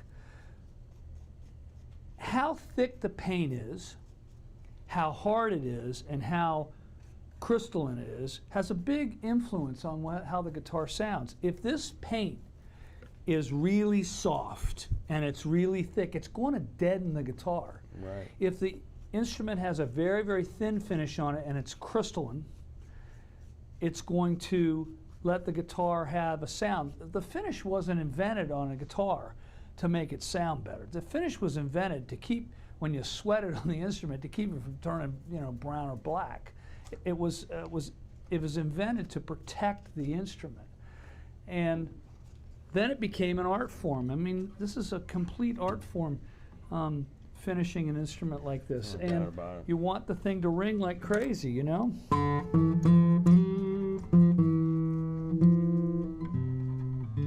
That's pretty ringing. You want it to ring like crazy. So you don't want the finish to shut the instrument down. You spend all this time building an instrument, you don't want the finish to shut it down. So what we do here is we use dyes, and we dye the wood a color, and then we start to spray on coats of lacquer, different kinds, and then we'll spray color coats on them. And there's a lot of work that goes into the finish. A full third of the instrument is in the finish department. Yep. You've got to get the woods, you've got to Sand it. get them all dried out, you've got to make the Sand. instrument, you've got to get it to Sand. be just right, then it goes into the finish room, it gets Sand. all of its finishes on it, and then it's got to go into final assembly, and we've got to make the instrument work, and so we'll start to get into making the magnetic microphones, making these pickups. It's a whole art form, all on its own. There are companies in our industry, this is all they do is make pickups. It's a big deal. It's a big deal. This has big been deal. going better and better and better for our company. Yeah. This is a set of 5815 LTs, and these are pickups out of the Paul's guitar. They're sitting down here. We also have pickups that are in the bridge for our piezo system. There's a big electronics package that hooks to the bridge so you can control the sound. What's not well understood about our piezo system on our guitars made here in Maryland is, and I want to get a close-up of this, there are 6 separate volume controls inside the guitar so you can adjust every single string's volume. And it's not just that there's a battery in there, but there's also these controls so that you can adjust the volume of the strings, which I think is cool. On guitars without the piezo system, you've got volume pots, tone controls, all kinds of stuff. Switches like this for deciding which pickup is on. You've got a way to plug the guitar in so that you can make it out to the amplifier. There's all kinds of stuff. Now, you can have a bridge that adjusts the tension of the string. It's called a tremolo, and you can have it move, and the string gets looser and tighter and looser and tighter, and that's our tremolo bridge. You can also have what we call a straight bridge, which is what's on this blue guitar down here below me. And it is the origin of where the string starts to vibrate. Now, I got to tell you, this is really important. Where the string starts to vibrate Everything's and how it important. starts to vibrate and how it ends vibrating has a huge impact on the sound. So imagine a high E string. It weighs a couple of grams. Anything it touches is going to affect its sound. And how these bridges are made have an extraordinarily high impact on the sound of the electric Man, I guitar. wish I would've Same had thing this on an YouTube acoustic thing guitar. growing You up. know how well that bone saddle sits in the bridge and how it's cut, and all have a monstrous impact on the sound of the You guys guitar. appreciate it. If you're not happy with the sound of the guitar, it may have something to do with the nut or the bridge, and a very skilled repairman will have an idea of what to do. In addition, there are these things called tuning pegs, tuning machines. They are the device at the top of the guitar for adjusting the tension of the string. And once again, like the bridge, they have an impact on the sound of the guitar, and they have a real impact on whether the guitar stays in tune or not. And these tuning pegs, they're kind of one of my favorite things, because when you're getting into the subtle difference between a okay guitar, a pretty good guitar, a better guitar, a great guitar, unbelievably magic guitar, everything makes a difference, and this is part of the formula.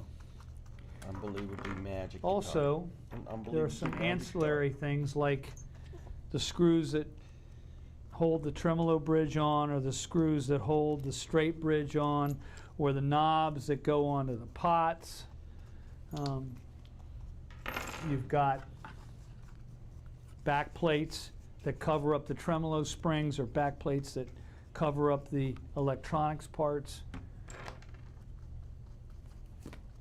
And then you have strings. The strings. These are the 6 strings on an electric guitar. They're all different sizes. 3 of them are wound with a internal core and then something wound around it, and 3 of them are plain. It's just a piece of wire. I can't tell you how many times I've seen a guitar with the same strings on it for 2 years, and people go, I wonder where the high end went. I mean, real musicians are changing strings like almost daily. It's not uncommon to see the guitar that was played the night before get completely cleaned up and have its strings changed. Strings sound good on it. These plain strings really don't go dead, although they do get coated with a lot of dirt. These wound strings go dead as a doornail. So they went da da da da da, and then when they're dead, they go do do do do do. They don't have any high end. And I think it's really important that you change strings on a guitar. It's a very common thing. Now, on a nylon string acoustic guitar, they're not changed anywhere near as often as they would, say, on an electric guitar or an acoustic guitar. So much. There's a thing in our industry with these coated strings where the strings don't go dead anywhere near as fast, and I think that's good for our industry. But you should find a brand of string. Now, we make strings, PRS sells them. I think it's really important that you have a steady supply of strings around and you're changing them. I can't tell you how many times at a recording session I've turned around to the musician and said, change the low strings on your guitar, change the ones that are wrapped, because it has a real effect on how well you can hear the low register stuff that the musician is playing. Engineers. I can't stress this enough. I talked to somebody on the phone yesterday, said he hadn't changed his strings in over 2.5 years, and he was proud of it. And I'm like, please give me the guitar, let me change the strings, you know. All right. I had a friend like that.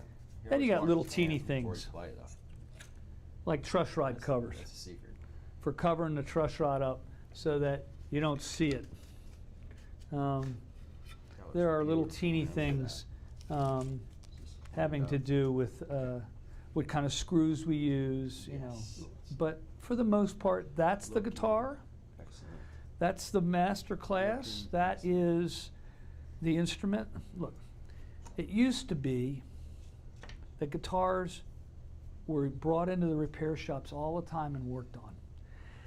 And we got into a throwaway world. We got into a world where if your TV's broken, you throw it out and get a new one. If the microwave's broken, you throw it out and get a new one. If the stove's broken, you throw it out and get a new one. It used to be in the old days that if the TV was broken, you brought it to the TV repair shop and they fixed it. So I'm with my wife one day in the Atlanta airport. Here comes a guy walking by holding an acoustic guitar like this, going by me, and he has no case for the guitar. And I said, that's the problem. She goes, what do you mean? I said, what's he going to do when it breaks? She said, throw it away. I said, exactly. I don't want instruments like that. Instruments are to be cared for by Some instruments by techs, by guitar repairmen. I have my guitars in the shop all the time to get them just adjusted and tweaked up and taken care of, and I think it's important that you just don't see it as a throwaway world. You see it as these instruments are meant to be taken care of and loved, and make sure that they have the upkeep that they need. I think that's really, really important. Tell you a story about a You know, I haven't guitar talked much about somebody how tossed one PRS day. does these things different, but I'm telling you, if I'm able to give you this master class and show you generally what's going on, imagine my office is full of very sophisticated questions about each of these parts constantly. And we are guitar makers by trade. We don't see ourselves just as a brand. We see ourselves as guitar makers, guitar makers, guitar makers. And we've got about 350 very skilled people here making guitars, and I'm proud of what they do. I like people that know what they're doing. Anyway, it's Paul. That's my master class. See you guys later. Bye-bye. If you're ready, I'm ready. Are we ready? Now that's right. Here we go. Let's not do that.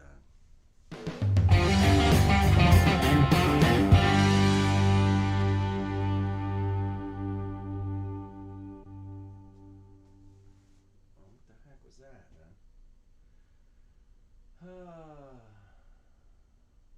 Is that the end? No, no, no, no, no, no, no, no, no, no, no, no, man. There we go.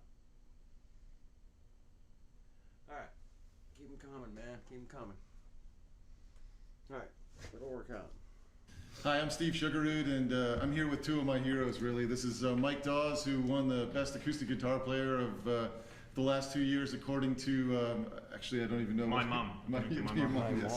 That was Total Guitar, what was it? Something according to my mom? Internet related, which means it must be true. Absolutely, right, yeah. All right. And then this is my good friend Rick Toon, who I think is truly one of the planet's most creative and innovative guitar builders, really pushing the limits on what's possible in the electric guitar. And it's just, I don't know how he does it, but Rick is a great friend, and these two just met for the first time yesterday. So I thought it would be great to take advantage of this moment. They sort of come from different musical worlds, but they're both pushing the limits of the guitar, and so I thought it would be great to kind of get them together and talk a little bit about pushing the limits. And but really, I want to get inside your heads a bit, and basically, instead of just saying like, oh, this is how you play this chord or whatnot, like, how did the idea of pushing the limits, have you always been this way, and where did it sort of come from? In any kind of change to the norm, I suppose, starts with the genesis of an idea, and in my case, it was a sort of happy accident. Well, it wasn't so happy at the time. My mum, bless her, dropped my Epiphone Les Paul, which I had at the time, aged sort of 16 or 17 or something. Unfortunately, dropped it on the floor, and the headstock came off, as Les Paul's kind of quite a sensitive headstock area sometimes. And as it was being repaired, I couldn't sort of play guitar. And as a teenager wanting to play guitar, that wasn't really cool. So what happened is we had to actually get the headstock glued back on, and it lay down sort of horizontally on a dining room table. In fact, to replicate this, could I just borrow your leg? And I think, okay, Rick's hand is, oh, this is very easy. It's a hands-free situation, thanks guys. So as the Les Paul was laying down, I began to sort of see the guitar in a different way. I began to see it as sort of 6 sort of pianos, essentially, chromatically, rather than being sort of constricted to box shapes and patterns that I was already used to as a teenager playing Iron Maiden covers and things like that. So what I did, inspired by people like Pierre Bensusan, thank you so much guys, sorry. Yeah. Inspired by people like Pierre Bensusan, who's one of my, he's a French guitar player, one of my fingerstyle guitar heroes, and there's some family connection to him, a loose family connection as well. I put the guitar in DADGAD tuning, which is, for those of you that might not know that, it's D-A-D-G-A-D. So DADGAD is an open tuning in the sense that it is an open chord. Right. It's a D sus4 chord. But it's a sus, not a... It's a sus, yeah. And the reason I chose this was because it's undefined. It doesn't have a major or minor third. So asexual, sorry. It was an asexual tuning, exactly. And thank you so much, Steve, just holding the guitar. But anyway, the point being that it was sort of a blank canvas, but a blank canvas that allowed me to play with power chords, with maybe even just one finger. And I started to figure out you could arpeggiate major and minor chords and start to play around. Celine Dion vibes and just goofing around with interesting ideas from the top down, and what that kind of did was it let me sort of see the guitar as limited to my arm span and not to my hand span. And then thank you guys, sorry, and then when I brought it upright and saved enough money to get my first acoustic guitar, an old Taylor, I sort of took the way I had viewed the guitar all my life had changed, and all the techniques, all the percussion, all that stuff inspired by Eric Roche, who was a late great UK guitar player, sort of the UK's answer to Michael Hedges, I suppose. I got a lot of the percussion stuff from watching his live at the Electric Theatre DVD, which is, some of it's on YouTube. You should check it out. Eric Roche, R-O-C-H-E. The combination of that and just the fact I was viewing the guitar differently. That was the genesis of the idea, and I think that's something that's often overlooked when people talk about technique. But have you come up with new techniques, do you think, just in order to achieve something that you heard on a record? I was listening to Superstition by Stevie Wonder, and I was hearing the groove, and I tried to replicate that on the strings of the guitar, like that, getting a percussive sound out of the melodic part of the guitar, in the same way that he's getting a percussive sound out of the melodic instrument he's playing. And gradually, this became a habit. This took a bit of practice to get consistent. I don't know if people can see it, but you're actually using your first finger across. So I'm sort of creating these little subdivisions in 4 beats. So a 1E and a 2E and a 3E and a 4E, and with the first beat being a slap, and then E and up. So that's with the slap, I'm touching the top string. Then it's drag off on the G string. But then I would alternate between kick drum and snare. So maybe a bit of swing. Then you can start freestyling with your other digits, perhaps picking a bass note. Takes a bit of practice. Things like this, perhaps letting the other notes ring. Then you're starting to get the melody. You can start to let the song take place. So that was a sort of, in that instance, that was just fooling around, creating a technique and then building a song from it. Cool. But it's a musical way of doing it. No one wants to sit in their room going all day. But to try and create a Stevie Wonder cover using this stuff is really, really cool. So that's the thing. I think when you, if you're a player and you're trying to enhance your technical library, always try and find a musical way to do it. Otherwise, I get distracted easily, and I'll probably fall out of love with the instrument if I was just sitting there going, Yeah. Well, let's bring Rick in a bit too. We got your background, the broken Epiphone that laid you up and got you on your journey. Was there a guitar that was broken early on for you that got you on your journey? It was like a Les Paul clone when I was in high school, and the thing just tortured me ergonomically and mechanically, and I thought, I think I need to do something different, hopefully better, and so that's where it began. Then I fell in love with the Steinberger. I went to the music store, this music store, and they had one of the first earliest Steinbergers there, and I saw that and I thought, damn, it's completely different and really beautiful. And what was your first guitar? What did you build? What inspired you to? Did you go with a Les Paul shape, but different, or a Strat type shape, or a? I loved Alex Lifeson's playing, so I built a copy of an ES335, but solid body. But it was that shape because I love that early mid-rush stuff. So. Yeah. But in the first guitars that I met you, it was probably 8 years ago now. Mm-hmm. And the first guitars that I played with you, the 335 has the bridge pretty far forward, kind of like an SG, where you feel like it's way out there. There's a lot of wood behind the bridge. And the first guitars of yours that I played, the bridge was much further back. So did a change happen in your head where like, well, this just makes more sense somehow? Or 20 years. 20 years, yeah. Okay. So I should clarify and say that those first early experiments were done in high school. That's when I first started building. And then I took a long time off. Had another whole career in teaching and whatnot. And got back to Luthiers about 9 years ago, I'll say. So you are seeing the results of a gestation period that had nothing to do with guitar building. Had a lot to do with running, actually, because I love to run, and I'm really interested in barefoot running and how the foot works and how ergonomics work, and that's translated very well to the instrument. How does your hand work? How does your body work? What's your posture when you're doing all these activities? I know it was very important for you when you were starting out. You wanted to help people that had back issues and hand issues and such, you know, early on, and so you really focused on the ergonomic aspects of the guitar. Absolutely. Yeah. Yeah. Everything begins with the mechanics.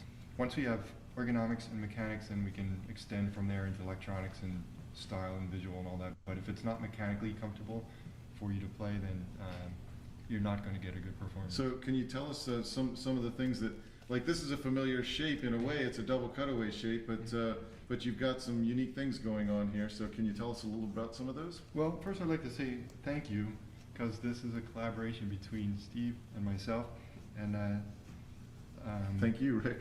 Yeah, and so you and I have been arguing about pleasantly arguing, you know, pushing the limits. Thank you for allowing me to give constructive criticism and try and make things better every day. You know. Yeah, we're well beyond constructive criticism. We're on to this is a true collaboration, and it's a mighty guitar. Mighty guitar. Mighty, absolutely mighty. Thank you. And so Mike got to play this guitar. You really plugged it in, what, 2 hours ago or less than that? Yeah, well, I was fooling around with it last night. I mean, I'm not an electric player by any means, but it's something. Well, I was before my mum broke my guitar. Yeah, this is a very inspiring instrument. The neck's very interesting as well. Very ergonomic neck, which looks very striking. Is this roasted? Yes. Maple? Yes. We cooked it in the oven for a while. Yeah.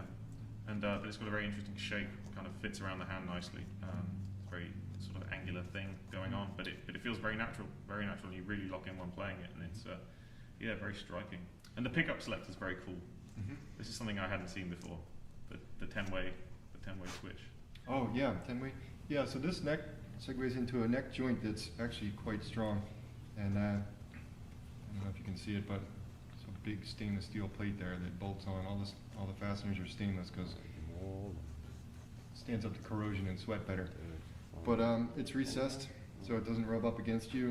And basically, let's call it a Strat-ish shape, but it's offset. You'll notice it's like a dancing Strat, and that allows it to sit at an angle, which is comfortable if it's your rib cage. You got the cutaways and these contours, and one thing that I found with Rick is that he obsesses over the tiniest details, and but one of them that I forget the details on is the bridge. You know, and I know it's a passion of yours. So can you tell us a little bit about the bridge? And did you have a patent on this, or is yes, this this is a patented bridge, and basically the concept is similar to a violin. I was thinking about violins, and a violin has very direct string transfer down to the soundboard, and this is basically a violin bridge that is adjustable up and down at the end of an arm that moves back and forth, and this is directly coupled with the top. So the vibration from the string goes down here, catches that, goes directly down into the top. There's nothing like it on the market because it's patented, and you can hear the difference in the string-to-string separation. It's quite stunning. So I know, Mike, you were playing this a bit, and I know you were excited about it. Can you share a bit about what was it that you felt in Rick's work? Consistency, first of all, because there were a few guitars I was able to play, and you've got a bunch. The one you were playing last night was quite a stunner as well, with the Rick's other guitar. Yeah.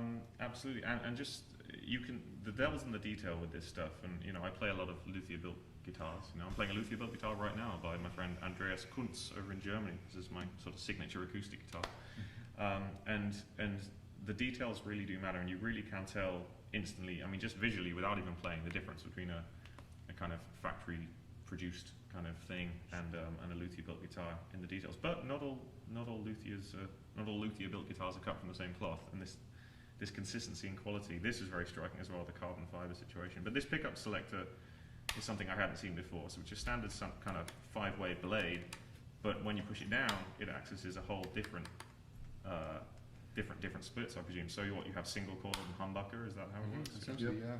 Amazing. Yeah, and the bridge there, and then in the neck the opposite, and then the bass side's kind of humbucker bass tones, and then the treble side's kind of single coil bass tones. But I also love the neck as well. I mean, I have a guitar at home with a very similar neck, but without the sort of ergonomic back, you know, and this is much easier for me to play than that one actually. And I think part of it's, I mean, we're in Florida as well, so it's very humid. I mean, I'm sweating like a horse at the beach, and and this is still very, very easy to play. And you know, I do, when I say I sweat a lot, and the guitar tech Chris on the tours I do with Justin Hayward will attest to that. He's always complaining about rubbing my sweat off things, and it does make a difference.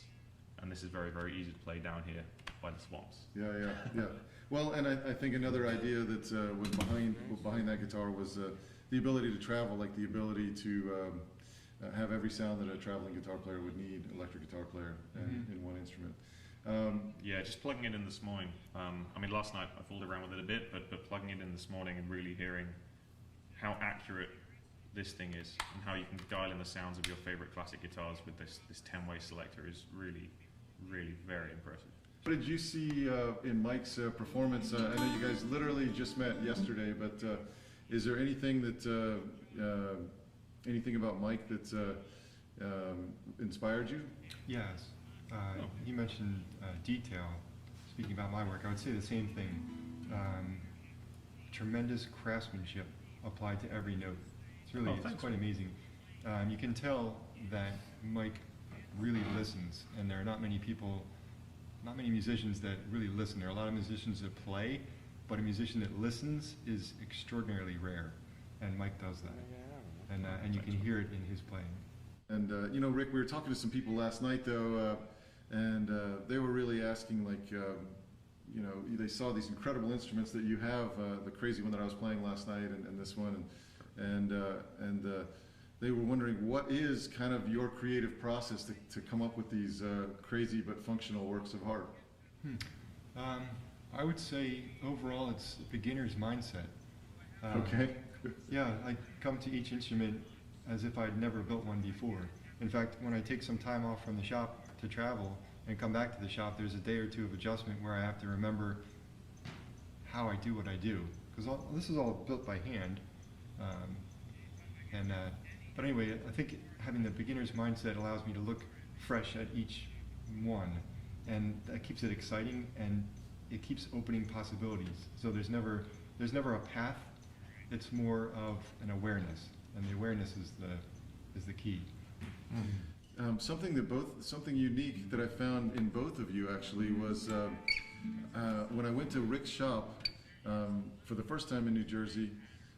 It was about 8 foot by 8 foot, and everything was self-contained in there. And he had one post in the middle of the room, and he walked around. The guitar would be on that post in the room, and it was the most efficient workspace. Everything was in a very small space, and I couldn't believe his woodworking or his fearlessness. I said, Rick, you know, this neck's a little, you know, it's just a little wide for me. He takes the guitar.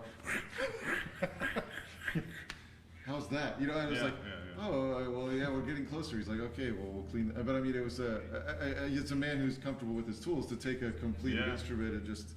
But I think both of you are very, you know, efficient. You know, you want like compact. You know, you didn't want to have any extraneous stuff. A lot of that's just laziness. Okay. And the illusion of being efficient is like, oh yeah, I don't need to pack that bag because I'm being efficient. When in actual fact, I just try to, personally, I'd try to live life with as few chains as possible, you know. So especially spending life with a suitcase and a guitar, and that's about it. You know? Yeah. Well, I think cut down on the baggage.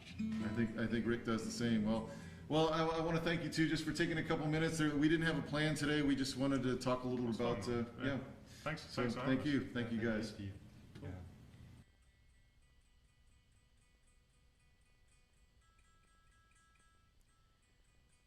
B sounds buzzy, man.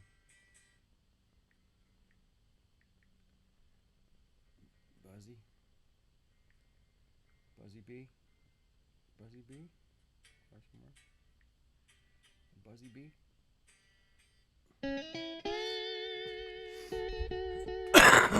Yeah, Buzzy B. All right.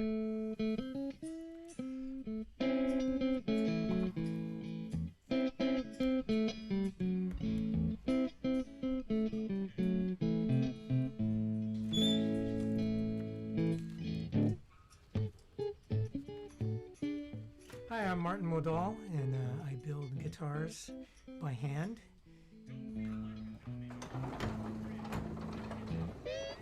There's something about guitars that you know, anybody who's a guitar geek, they know. They just move into you in a way that you can't really help In one sense, you want the guitar to be transparent so that the person playing it comes through.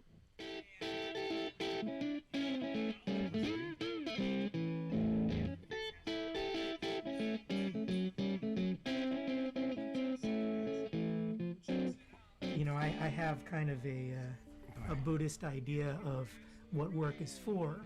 You know, of course we have to take care of ourselves. Of course we have to be responsible.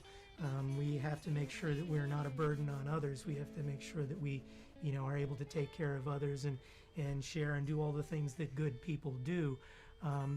But it's also a means of developing ourselves as people, you know, and that's one of the reasons why I think that I fell in love with this as much as I did.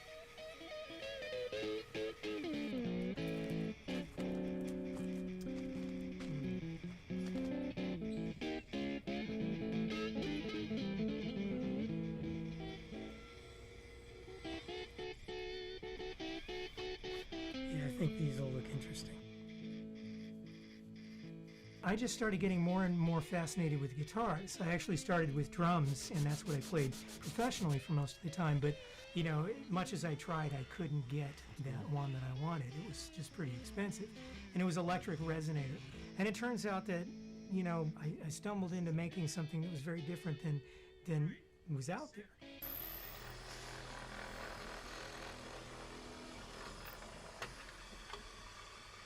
And plus, I also didn't see, you know, what I was looking for exactly. A lot of the electric resonator guitars, if you know, like Dobros and National guitars, and the ones that they were building as electrics were really mostly student models and stuff, and I wanted something that was a little, you know, a little more meat to it, so to speak.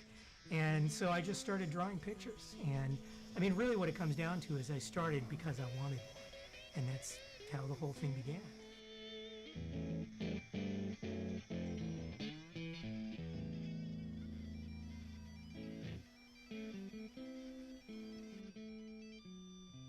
People who are very interested in it know what's going on with electric resonators, but a lot of people might not know quite what they are.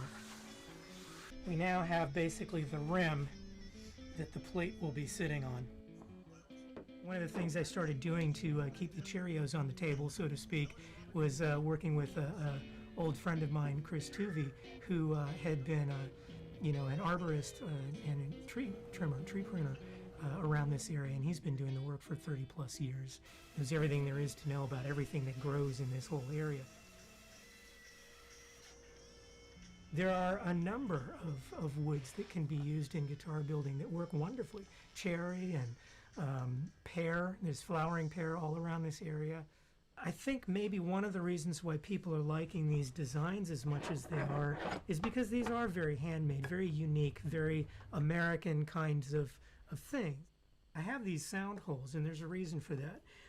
The inside of this is actually hollow. This is what's called a spider bridge resonator, and you can imagine why it's called that from looking at it.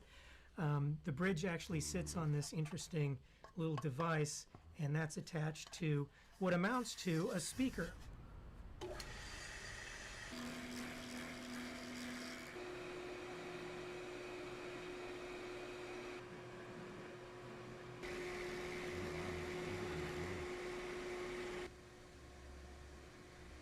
And the strings go over the top, and they rest on this bridge. And so what happens is when you pluck the strings, they vibrate this cone, and that's what produces the sound. This was living, you know, these were living things. And not only were they living themselves, but they had other things living in them. They actually really were parts of an ecosystem. And every ecosystem is like all of these levels and levels and levels of interconnectedness. And so the trees themselves were ecosystems. And so a lot of times in these builds, I want to leave something that lets people know that really reminds them that, you know, that, you know, this isn't some prepackaged thing that just showed up. But I started finding all kinds of things in the wood, different colors, and I was like, what caused that? And that's what all of these little marks are. These are all little places where branches were coming out of the tree. And so I like that myself. I want you to be able to see that it's a real life, you know, living thing. Lutherie is the art of building guitars. It's actually from the word lute. And I think the first time someone called me a luthier, I was like, wow, how cool is that? The fact that a lot of times when I'm doing this kind of thing, my hands are moving and these shapes will start coming out.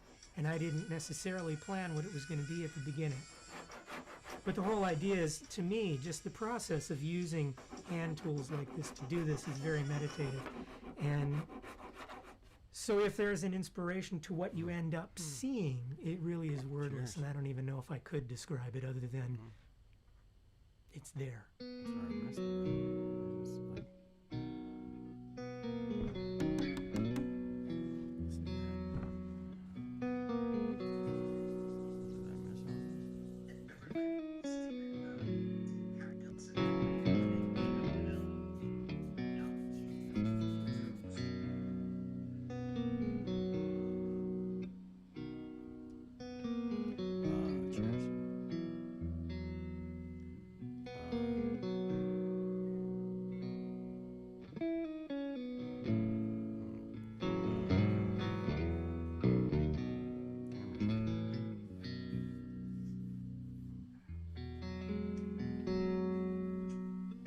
This kind of a finish will end up looking pretty much different in every light that you look at it in. 4 kinds of wood here: ash, English walnut, black walnut, and alder.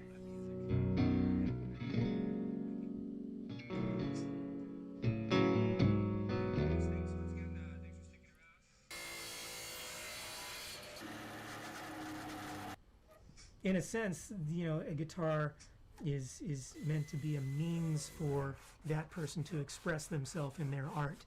And it's interesting because I build the things to be art in themselves. There's some homies hanging out, man.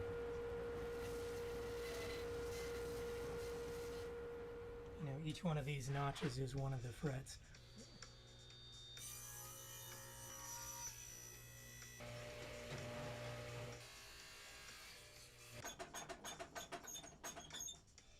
I think people always think in terms of you know, this kind of craftsmanship, you know, as a uniquely American thing. American luthiers are well respected all around the world, and there's good reason for it.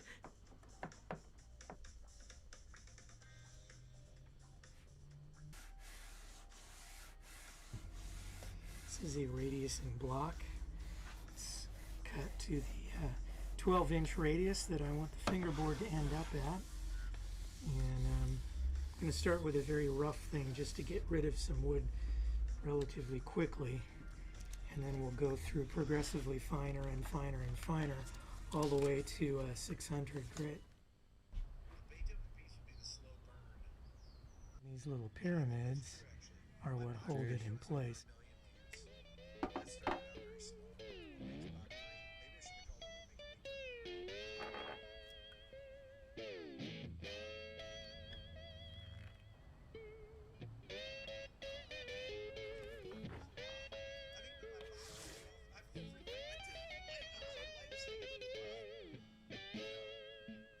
Truth is, I prefer each one of these, the headstocks anyway, being a little bit different. Cheers.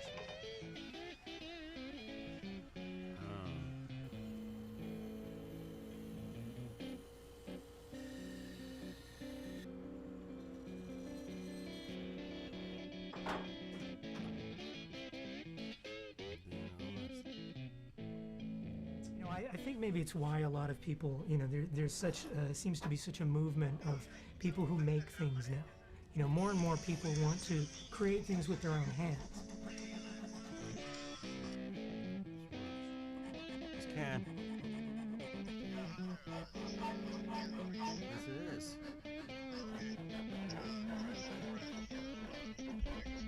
Yeah. There's Vance, yes. Yes, Vance. Yeah. The final details of you know, just the fine polishing and shaping around the fret ends. Yeah, I do the so that people's I do you know, these piano discs. brilliant guitar players and artists whose fingers are, you know, incredibly sensitive. They feel everything, every little thing, and you know what you want them to feel is nothing but smooth and silky, you know, guitar magic.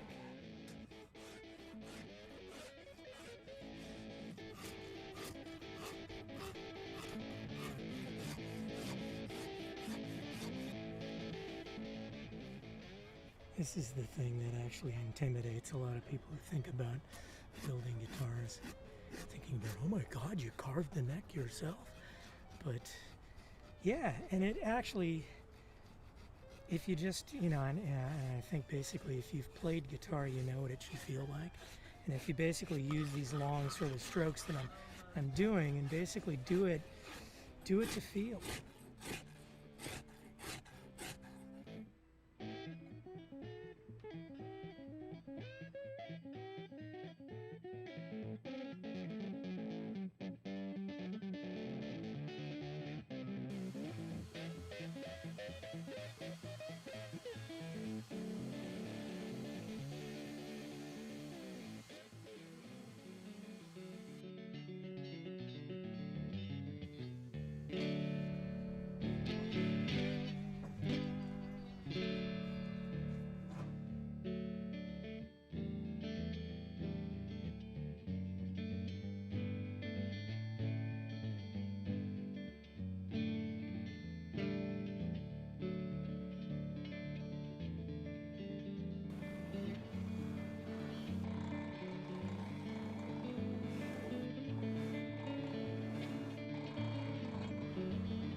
First it was an idea, then it was a drawing, you know, then it was some pieces of wood.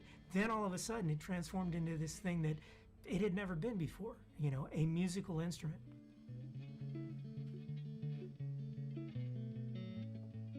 You know, not only can you find something that you enjoy doing, but you can actually, you know, make a living at it. You can create something that's lasting.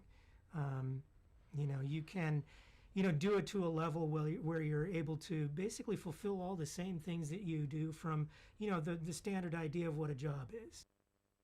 The idea that learning is something that's really hard to do, something that's unnatural, or, you know, making something like this, to me it's the most natural, most human thing there is. And so what I get out of it is, you know, trying to grow as who I am.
I think the people who actually own my instruments, when they come back to me like months later, I know I did it right.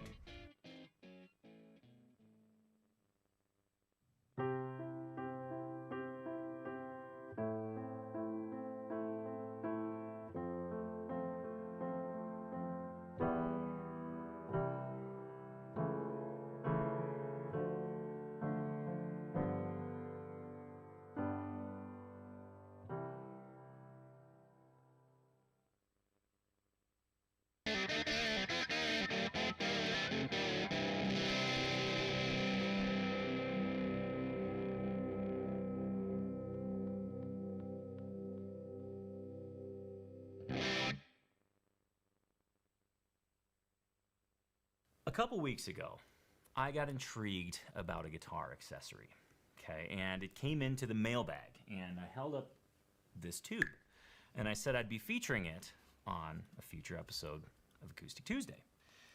But I never revealed the contents of this tube. Now, there was a lot of speculation of what was in this tube. I mean, you know, you can probably see why. Anyways, let me unveil what was actually in the tube. It is the Passerelle bridge. Now, this is a tool, an accessory, I think I can call it an accessory, a piece of gear that you put on your guitar to actually make it a completely different instrument. If you have ever heard an instrument called the koto, it actually makes your guitar sound like a koto. Well, how do you use this thing? What is this thing? Well, it sits on the 16th fret of your guitar, upright like this, and the strings go over it.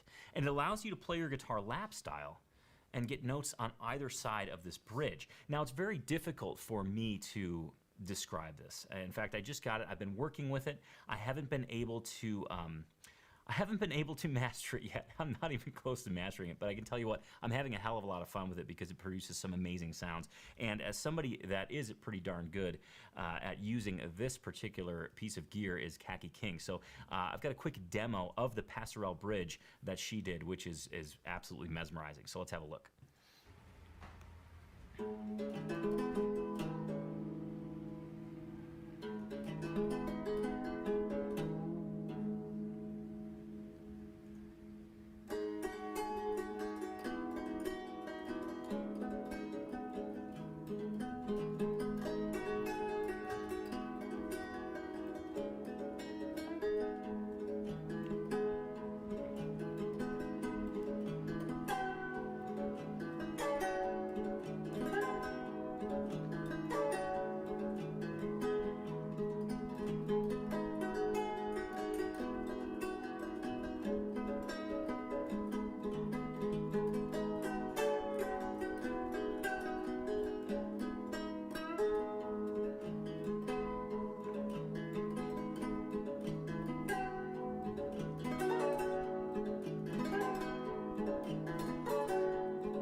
All right, so a pretty cool gadget. I mean, it is astounding to me what this is capable of. A couple concerns when I ordered this. Number one, is this going to hurt my guitar? And is it going to be stable enough? Is it going to fall over? I have not experienced that, and there's felt on the bottom where it touches your fret. In fact, it's all the way across. So I haven't experienced it harming any of my instruments, just if that was a concern of yours. Secondly, how do I tune it? How do I even put it on? Well, Khaki actually has videos describing how to do that as well, and those are all included on the show notes. Just acoustictuesdayshow.com, episode 33. You'll see a installation video, you'll see a tuning video, and also that performance is available for you to watch as well. And the last thing, well, when I got this, I put it on and I was having some trouble with the strings sitting in the grooves. And I read the piece of paperwork that came along with it, and they cast these in bronze. And because of the casting process, the process that they use, I won't even claim to know what it is. But there's some subtle variations in the slots where the strings go across. So what I ended up having to do was use a gauged nut file to actually deepen some of the grooves, which is something, if you're comfortable to do, you can probably do it on your own, but if not, you can always take it to a luthier and they would probably know what to do. It worked out swell for me, but I just wanted to let you know, because of the casting process, there could be some variance in whether the strings sit very squarely in those slots. So just some minor adjustments, but very, very cool piece of gear. Now, this was developed by Khaki King in conjunction with the luthier Rachel Rosenkrantz, and I hopefully got her name correct. But what a cool piece of gear, what a cool gadget to make available for everybody. You can order it through Rachel, or you can order it through Khaki King. It's actually on her merch page from her website. And again, those links are at acoustictuesdayshow.com, episode 33. Just click on episode 33, you'll find those links.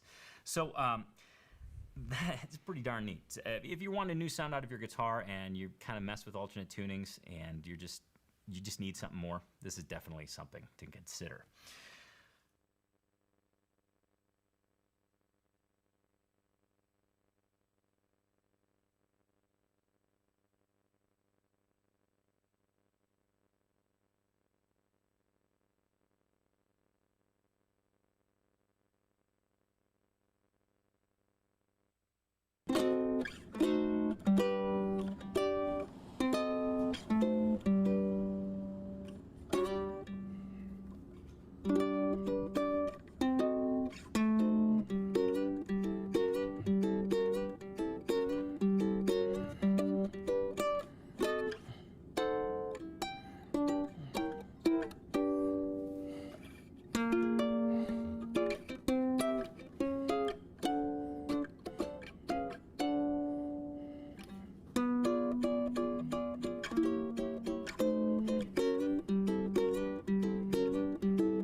This is one of our Compass Rose ukuleles. This is my personal one, chosen because the wood is just totally outrageous. The top and back and sides are Hawaiian koa. The neck is mahogany salvaged from Bob Hope's poolside bar in Southern California. How did you do that? An old friend of mine, Jeff Lunsford, is a cabinet maker and carpenter, and he was doing some remodeling at the place, and part of it was pulling out the poolside bar. So you can just imagine the elbows that were probably on this at one time or another, you know. And this is a tenor uke trimmed in New Zealand power shell, and it's quite a wonderful little instrument. And I play this in my little band, Uke Ellington, playing jazz standards from the 20s and 30s and 40s. So, and this is kind of symbolic of the uke craze number 3 or 4 that has come on the world at this point in the last few years. And the tenor uke has sort of been the leading seller particularly for the small shop luthiers like myself. We first sort of debuted the uke line at a Santa Cruz uke festival, Uke Fest West, and I think, oh Lord, 2004, 2005, and it's been pretty amazing. We have some major uke collectors here in town too, so uke culture is alive and well in Santa Cruz. This uke is a pineapple style uke, and this comes out of my class, Build a Uke in 4 Days. I started teaching the course first as a mandolin course, Build a Mandolin in 4 Days, up at the Telluride Bluegrass Festival. And out of that has grown this instrument, which is Build a Uke in 4 Days. So this is one of the instruments that I teach, typically classes of anywhere from 4 to 8 people to build, up at the Crucible, an art school in Oakland. I've also taught it here in the shop. And it's a pineapple uke. The pineapple ukes were first designed by Kamaka, I believe in the 1920s, and with this unique pineapple-ish shape. And they go together very quickly, and are really, they sound great too.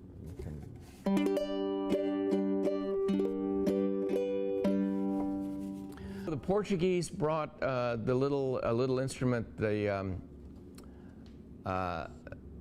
brahina from Portugal to Hawaii in 1879, and the Hawaiians went nuts for it.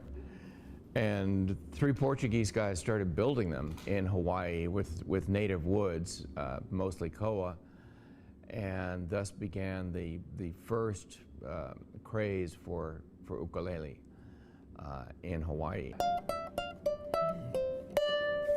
So this is what I love to refer to as the pretzel guitar, for obvious reasons. And I built this in 1969 when I was living out in Point Reyes Station. And it has just come back to me. It was on exhibit for about half a year at the Museum of Arts and Design in New York, and then the Memorial Museum in Rochester, New York, as part of a show called Crafting Modernism. Post-World War II craft and art in America, with a cutoff date of about 1970, 1945 to 1970.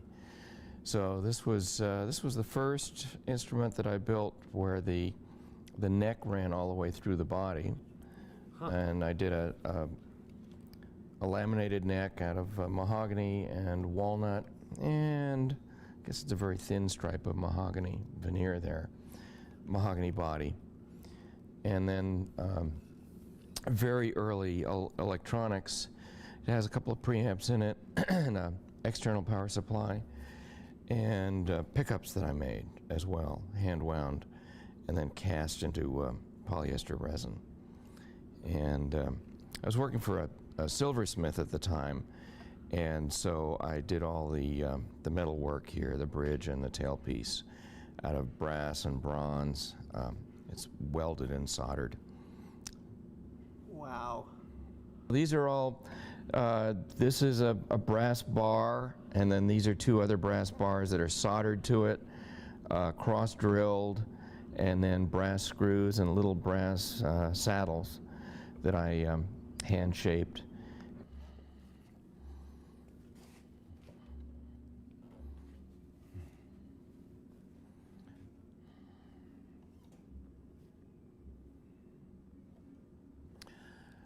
This is one of the Renaissance fretless basses, a 4-string, with strings that I developed with the Thomas Ginfeld company in Austria, that are essentially like big octave down classical guitar strings. They've got a nylon core in them, and then they're metal wound. And this bass is walnut back and sides, flame figured Western big leaf maple top, Indian rosewood fingerboard, and a maple neck. And these basses are wonderful for achieving very, very close to an upright bass sound, and are much more portable than an upright bass. One of my oldest clients who has a couple of these is John McVie from Fleetwood Mac. And then a number of jazz players have instruments like this as well. Several local players, and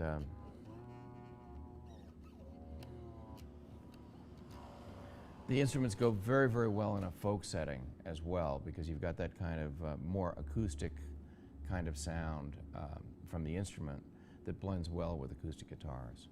The pickup system on this is a piezo coaxial cable. Piezo means pressure in Greek, and piezo materials are, the molecules are basically electrically unstable. So when they are stressed, either with pressure or bending, they kick off and pull back electrons. And so with a piezo element under the bridge saddle here, the vibrations of the string transferred through the bone saddle activate the piezo element in the underneath the saddle here, and you get an electrical signal that is the analog of the string vibrations. And the technology was originally developed with the piezo cable.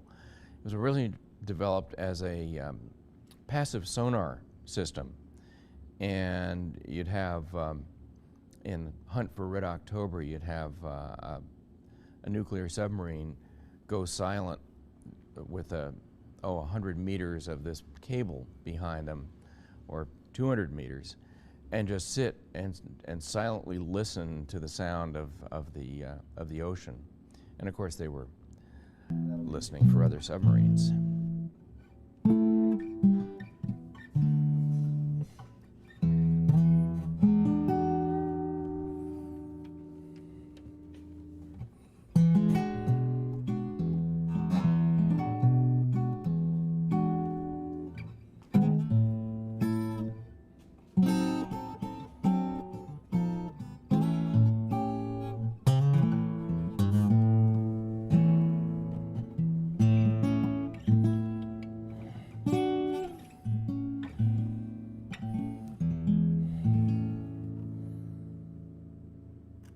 This is one of the earlier Compass Rose acoustic guitars, and the body shape is patterned on a 1934 Gibson Super 400, which was a little bit larger and was an arch top. I shrunk it down a little bit and added a neck design, a neck joint design, inspired by some antique guitars made in Boston in the 1890s that had this bolted-on neck that allowed you to tilt the neck. And what that gives you is the ability to change the action without having to mess with the bridge at all. It also means that you've got a cantilevered fingerboard. The fingerboard is not touching the top, which is pretty unusual in acoustic guitar design. And the advantage of that is that the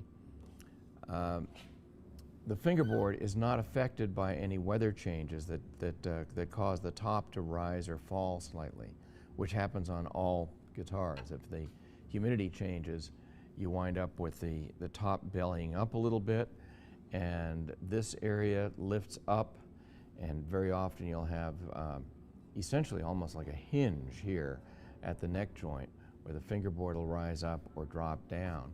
It's actually amazingly stiff. You can push down and move the fingerboard a little bit, but not much.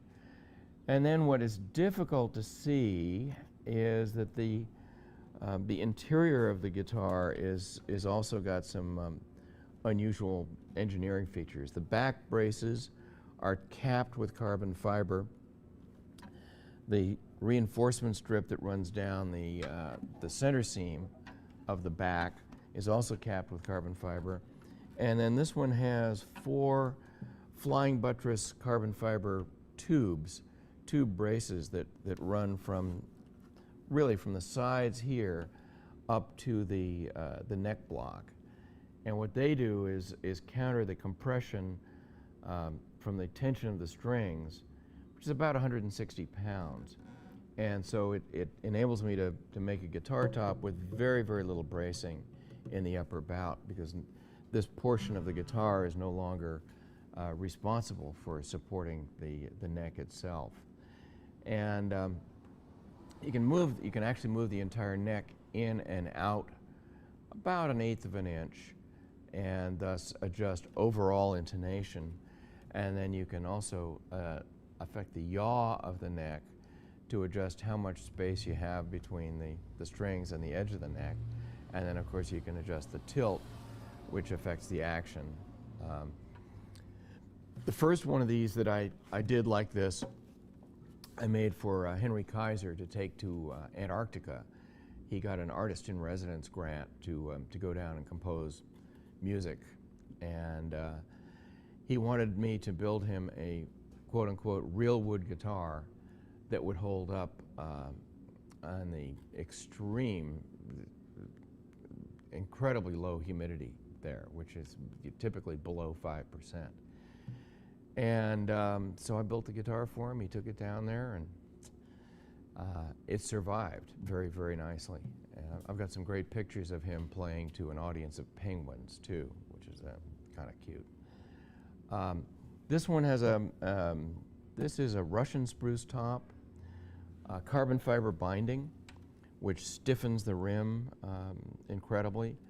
Some really beautiful Cambodian rosewood back and sides, Honduras mahogany neck with laminations of, oh, what did I put in this?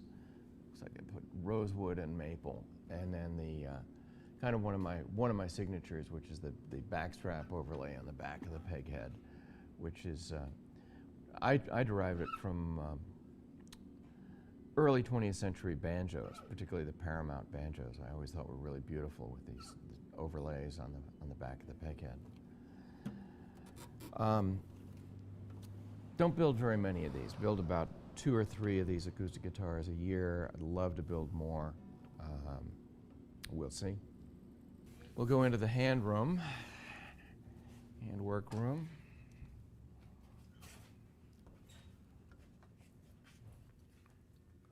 Let's see, there's a set of guitar sides. This is actually kind of a cool instrument. This is another one that I built for Henry Kaiser, and it's a soprano guitar. It's our Compass Rose tenor ukulele body, but with a 6-string guitar neck on it, and it has the tilting neck, a la the Compass Rose guitar, and kind of a funny thing. Speaking of dust, and this is one of the build it in 4 days mandolins that I've got to finish off. Here's a set of the bent walnut sides. That'll go together for a walnut back and sides tenor uke. These are a couple of the benders for bending the sides for the pineapple ukes. They're done with a combination of heat blankets and light bulbs inside the mold. And the molds are sheet metal over MDF or plywood and are heated internally and externally. And we wet the wood and gently bend it in place and then let it cook there for about 15 or 20 minutes, let it cool down, and then do another heat cycle. And it doesn't always work. Sometimes with the particularly figured woods like koa, it'll snap right along a grain. The pickup making is done over here. This is a typical pickup coil. Yeah, it gets a little more light on it. These are made, it's quite simple. There's a magnetic core, and then there are these flanges that are glued onto the magnetic core. And then this is the coil winder. It is sort of the peak of mid-1960s technology. It's microprocessor. So it's all mechanical. It's got change gears and cams, but it is it's automatic, and I can preset a number of turns and crank it up, and usually it will stop in time. Over here we have necks for all the instruments, Model 1 necks, some of the Renaissance necks, sort of the neck department here, where we start with blanks that I machine, and then these are base necks, so they get carbon fiber in them, and here's the carbon fiber in these. These are ready to get fingerboards glued on. They'll get sanded, and then we arch the neck itself, and then glue on a very thin fingerboard on this particular style of neck. Here's some Model 1 bodies over here. So the Model 1 solid body, which is the Lindsey Buckingham instrument. And this was a delightful score at the NAMM show. And I'm just waiting for a client who's got the guts to have me do pink mother of toilet seat binding on it. That'd be fun. And let's see, moving around the room here. Oh, we do have a couple of interesting instruments here. We build guitars for another company, the Henman Guitar Company. And these are instruments that were designed by my friend Graham Henman. It's kind of a very post-industrial European kind of look. I really enjoyed having this project because it's so different than what I would normally design or build. Around here we have Rich DeWitt working on some Renaissance guitar bodies along the line here. These are semi-hollow, but are made with a center block running down through the center of the body. And so we get a very lightweight acoustic electric instrument with virtually no feedback. We assemble them face down, very, very much like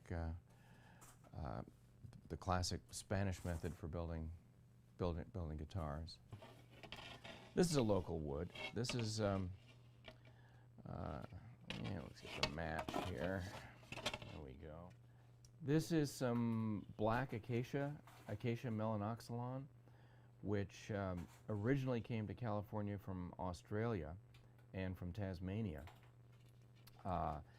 It's a relative of koa, which is acacia koa, and this grows quite large here in California. It was brought in the 1880s or so as an ornamental. It's one of the acacias with the bright yellow flowers in the spring. But these will grow to 38, 40 inches in diameter, and it's a beautiful wood. It's harder than mahogany.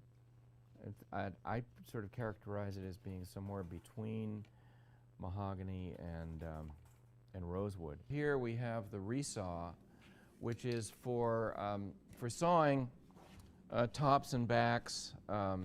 This kind of what's up? very thin wood sawing with very come low by, loss say hi. to the curve of the saw blade. Or not. Maybe see if you can come on that It's chat, really man. made a Let me huge know. difference in my ability to source woods This thing's locally working or and something, use man. them. All right. These are log sections, quarter log sections of the black acacia. Lo-fi indie radio. So this is 1/4 of the tree, and we'll be doing the sawing of Lo-fi. this and turning it into guitar wood. This came from Love lo-fi, a local source up in Bonnie Doon. A friend of mine lived next door to where this tree was being taken down, and he got them to cut it into handleable lengths. So this is a left-handed Model 1. Love lo-fi. Love lo-fi. And it's a funny thing because none of us are left-handed builders here. So with every single operation, we have piano. to stop and think, which is why there's an upcharge for it, because we cannot go into the auto mode. This is the spray booth directly through here. Spray booth, man. You gotta It's, have a fucking spray filtered booth. and vented through the roof. Everything from nitrocellulose lacquer to various Gotta have stains, dang, polyester, polyurethane. If we're going to use shellac, we may mix it up from the flakes, directly from the flakes, you know.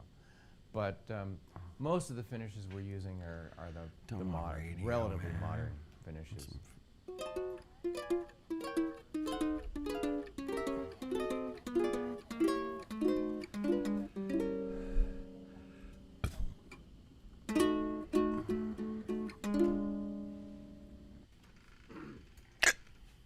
Wandering through the rabbit warren here. Back into my space. Not Oh, here's watching that our show. little No. photography setup here. This is one of our Model 1 bases. Nobody sits It around is and live dusty. streams a piano playing or nothing, huh? So, wow. Although I personally still That's fucking love weird. having a physical piece of something to like hold in my hand. Yeah, And so we're much in the little crap out there, museum man. here. Damn. Yes, Rick's collection of instruments, most of which need serious work. This is my my room full of retirement projects here. We have one of the earliest electric guitars. It's designed by Lloyd Lohr. It's a Lloyd Lohr. Vivitone acoustic electric Spanish Hawaiian guitar, currently set up for Hawaiian playing, from 1933, when it was shown at the Century of Progress exhibit in Chicago.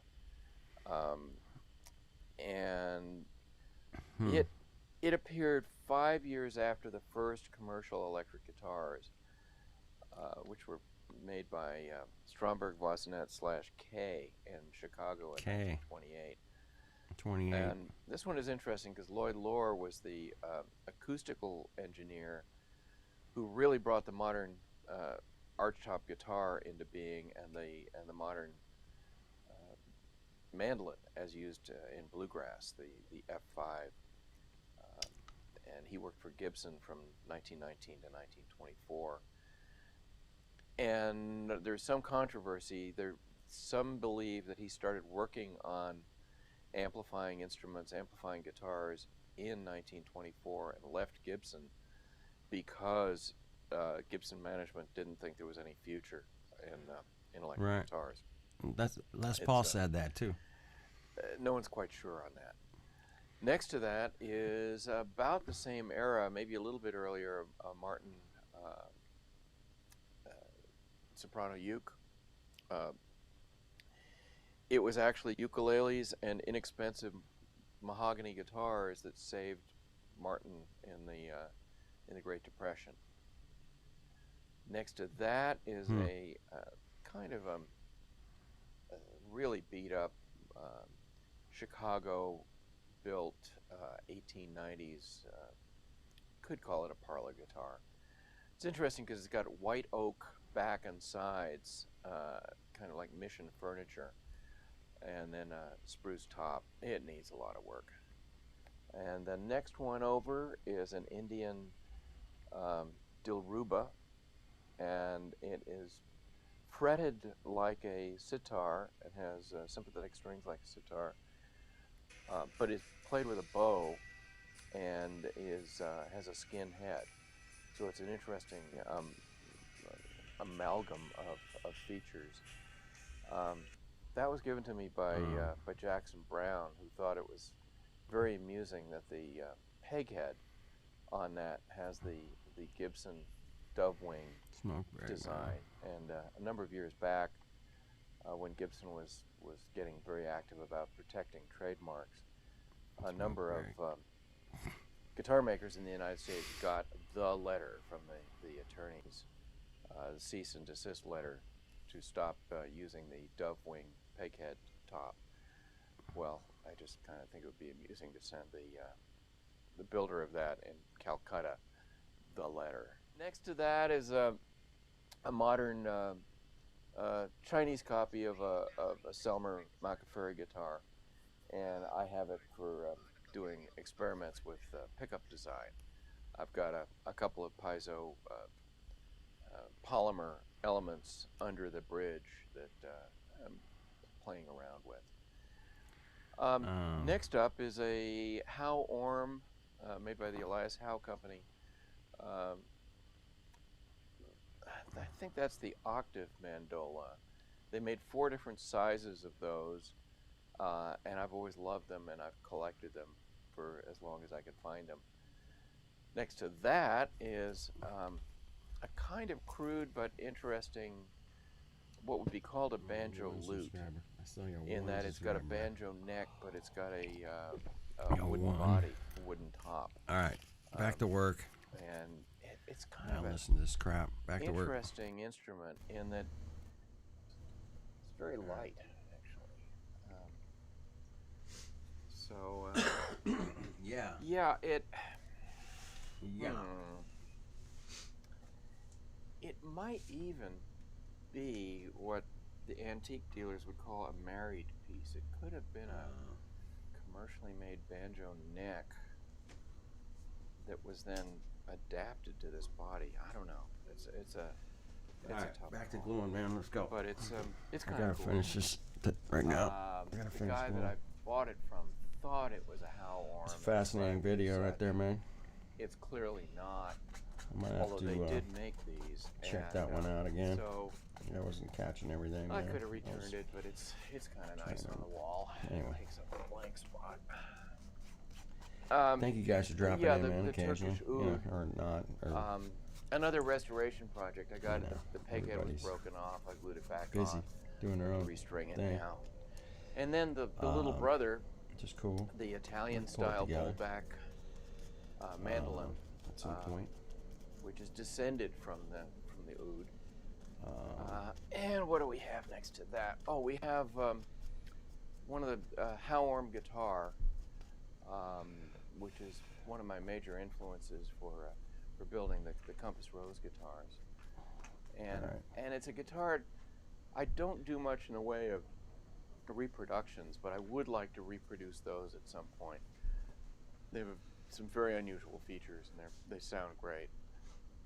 Up from that, This guy's got a lot of a guitars. mandolin that was distributed by the Elias Howe Company, 1897 Oh, wow. or so. And then we have my dad's Harmony Archtop guitar that my mom and I bought for him in 1996. Harmony Archtop, man. Yeah. Up Good from old that, Harmony. a Howarm mandolin. They are not ukuleles. They're often thought to be, but they're not. They're 8-string mandolins.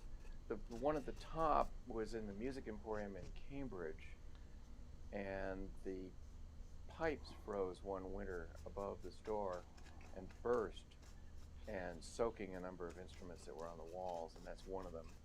So that one, oh boy, I don't know what to do. Damn. That probably needs. I'm probably gonna have to take the back off of that, or maybe the top. Easier Sounds to take like a the lot of back work. off and It is a lot of work. re-arch the duh. top. It's gonna be quite a job. No Below shit. that, one of the top of the line Howarm mandolins with an all abalone shell fingerboard with white mother of pearl dots inlaid into Damn. it. It's a beautiful piece. Brazilian rosewood back and sides and a spruce top. And then we have my dad's Yeah. Gibson classical guitar that he got probably Guitar? it was probably the late 60s. Up from that, another mandolin, guitar-shaped mandolin, American Conservatory, also distributed by the Elias Howe Company, and another restoration project indeed. Another Next to restoration that, project. a guitar, Just another probably French. Yeah, here's the I'm going to say 1825 or so, probably French guitar. 1825. Nice. Laminated back and sides with spruce on the inside and rosewood on the back and side on the outside. The back is horribly warped. It really needs to come off and then be very carefully, probably wet heat, steamed and then flattened. And that's another major restoration project. Another inexpensive bowl-back mandolin up here. Another Howarm, this one being the octave mandola. Another Howarm. I'm getting there. The I'm getting mandolin. there, man. Come on. And then a 1919 Martin 1919 0018 Martin. Damn. that I have to do a neck reset and make a bridge Just for. done guitars. This one was found in the attic of my brother-in-law's parents, and it was a very good shape except for a very unfortunate bridge repair. Where the bridge started coming up and somebody tried to glue it back on with white aquarium sealant and two screws. One, just a horrible thing to do to a beautiful little guitar like that. Don't do that, Dad. Don't do that. So I'll make a new bridge for it and reset the neck. And then, back here, Reset the neck. an Reset. Aeolian harp Get that I all made reset in the neck. 1964 when I lived on Martha's Vineyard and had a music store there, kind of behind the ship. Kind of makes sense, I guess. That's a Nagra 4 stereo, 4S. It was absolutely, for many years, the state-of-the-art for doing, particularly for doing film recording, doing live soundtrack work. And it was also, it's considered, it's arguably one of the 2 or 3 best reel-to-reel tape recorders ever made in terms of the tape handling and also the sound. And in fact, for several years, people in the San Francisco Bay Area, Jefferson Airplane, the Grateful Dead, and so on, were actually mastering their 16 and 24 track mixdowns. They were mastering to Nagras because they sounded better than the studio machines, than the studio 2-track machines. And that one belongs to my son, and I've borrowed it for doing some archival work.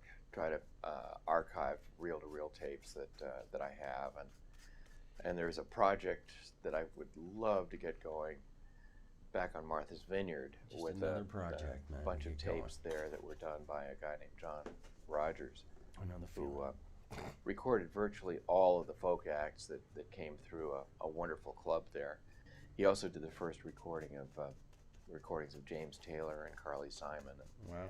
artists like that. And I started making things when I was 4 and 5 years old. Me too. I remember being 4 and 5 years old in New York City, and I had a little workbench in my room, a desk, and my first invention was the idea of having a hole in the center of my desk with a little flap that I could open up and just push all the scraps and the garbage into it and close it up, and it would go down a chute into the wastebasket. But also, I grew up in an artistic family.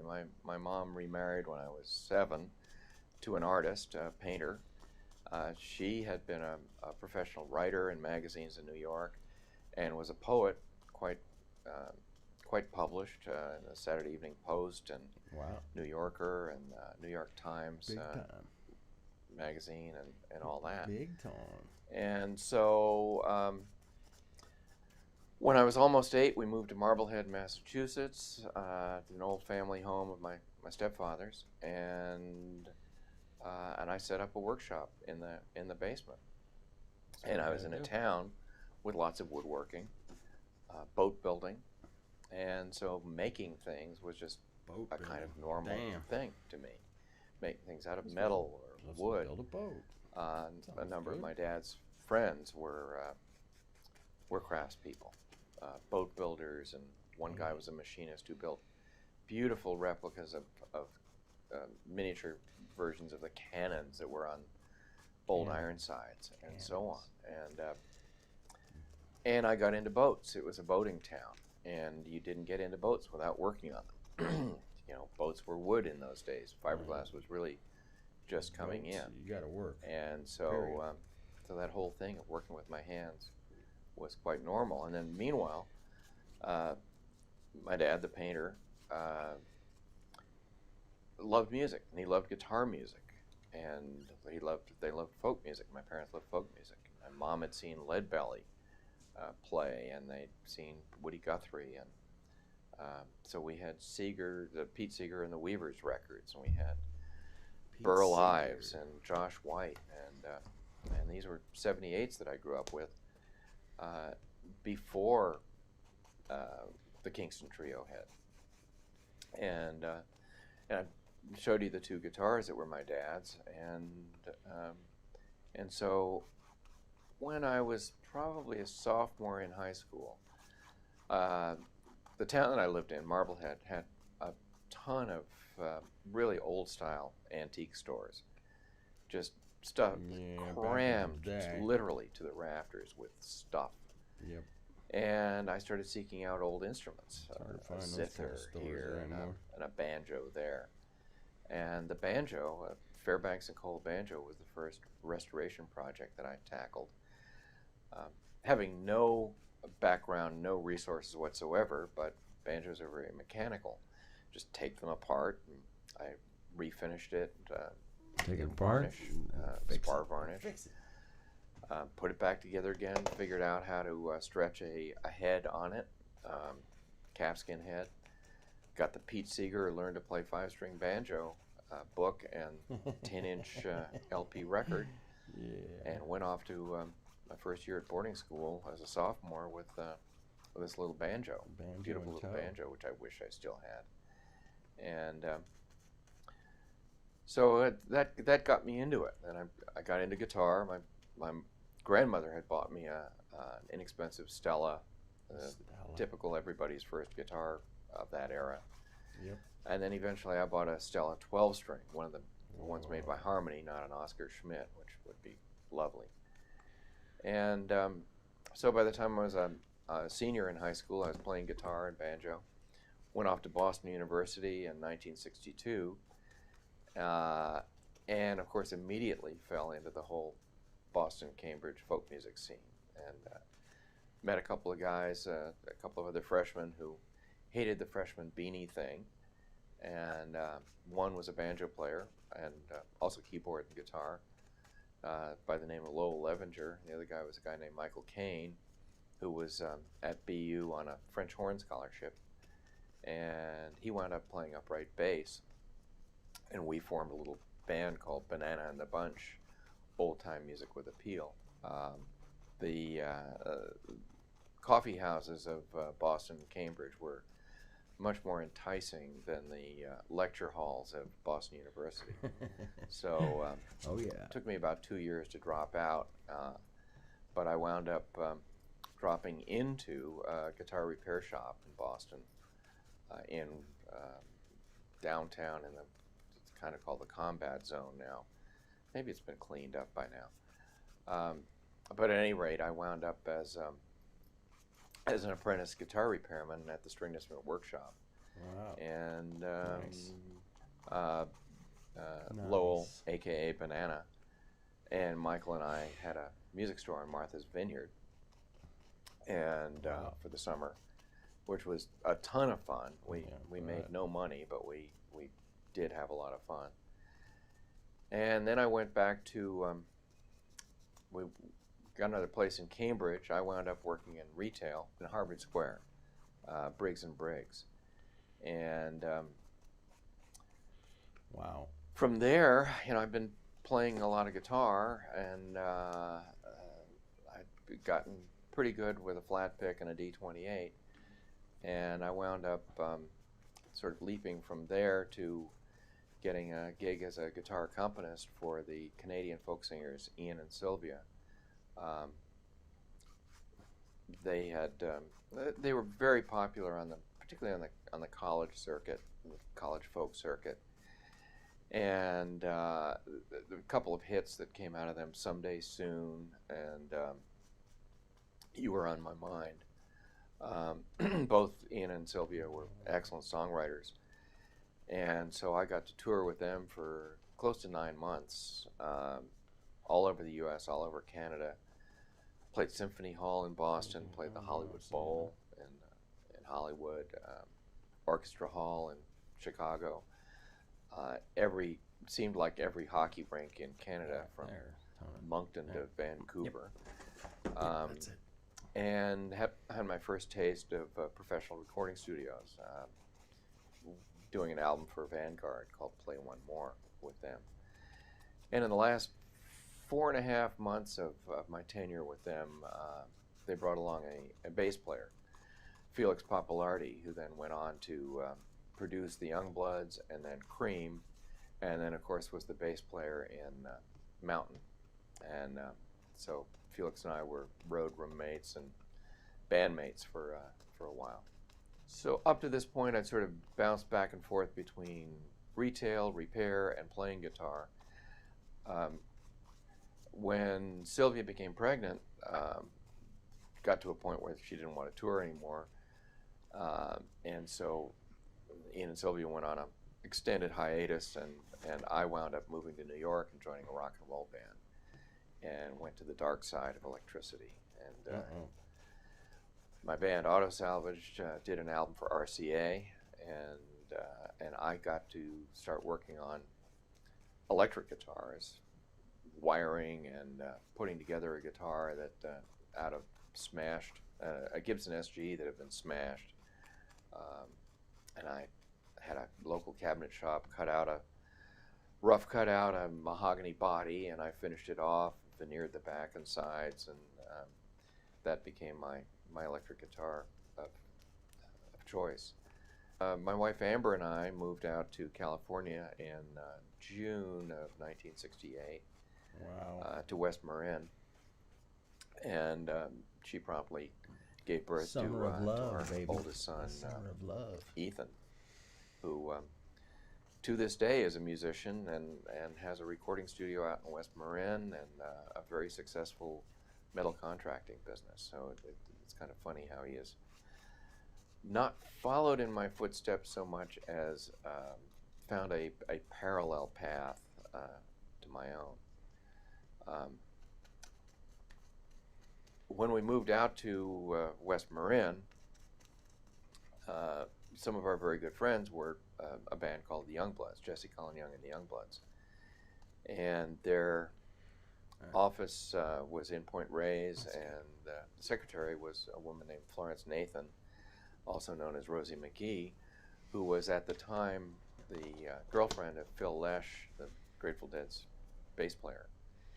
So she introduced me to Phil, and I met the Dead and found some very kindred spirits in terms of the desire to combine music, craftsmanship, and technology.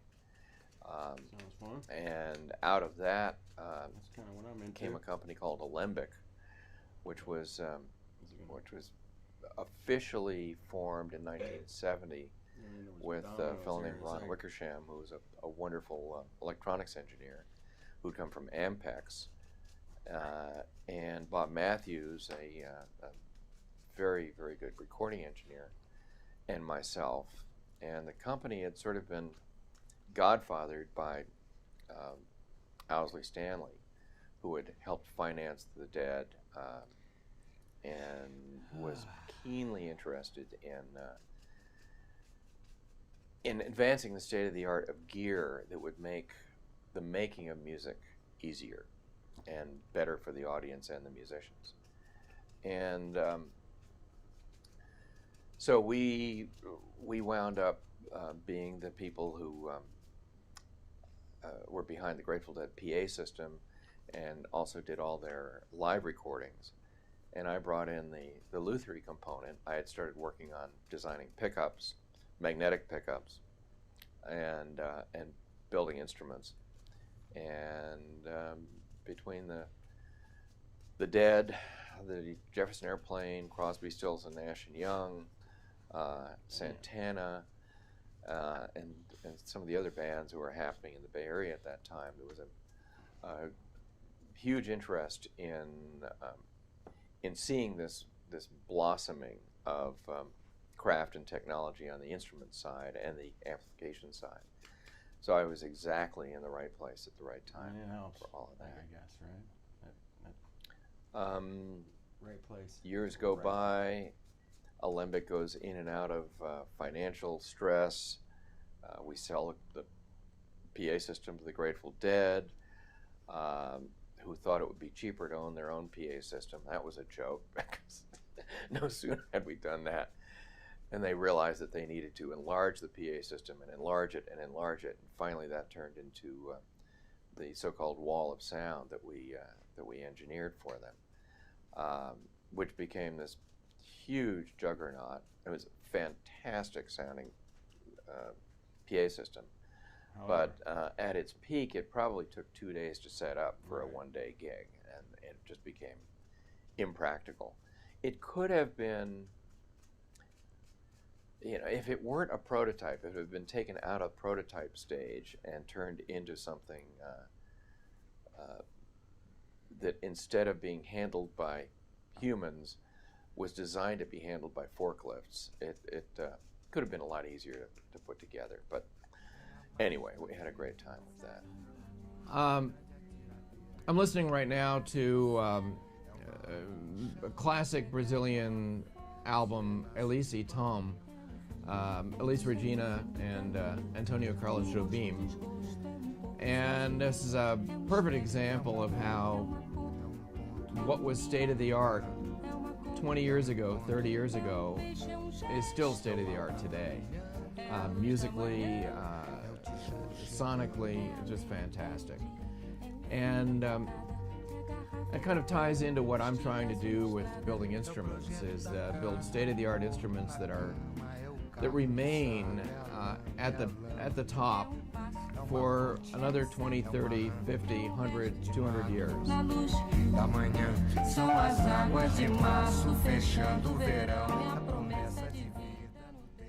the stuff, man. Build it. Build that stuff, man. Build those instruments, would you? Build them up. It's looking pretty good. Why waste 100 nights testing a mattress? Head into Ashley Home Store and experience your new mattress in a box before you buy it. Then simply order online or from your local store. Click the link to have better sleep shipped free to your door. Ashley Home Store. This is home. A lot of you new subscribers have been asking me about the bracelets that I wear. I only wear two, but I said this before on videos long ago, but obviously got a whole bunch of new subscribers since I said that, so I'm going to say the same thing all over again. My son made me that bracelet. Well, he made both of them. They're both made out of paracord. This is a little heavier here. But the story on this bracelet is, he said in an apocalyptic event, you might need some paracord. And he said it was about, I think 8 or 9 feet of paracord in this one right here.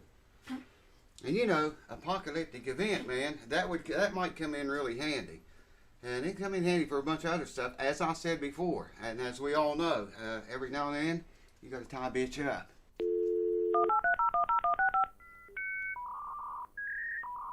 All right, welcome back to the show, folks. Luthiers versus guitar techs. What's the difference? Well, there's lots of differences, man. Big differences.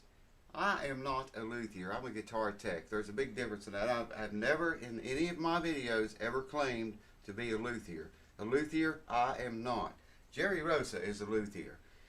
I'm a guitar tech. There's a big difference in the two. Though we both do, they both do a lot of the same things. They have a lot of the same tools. They encounter a lot of the same problems.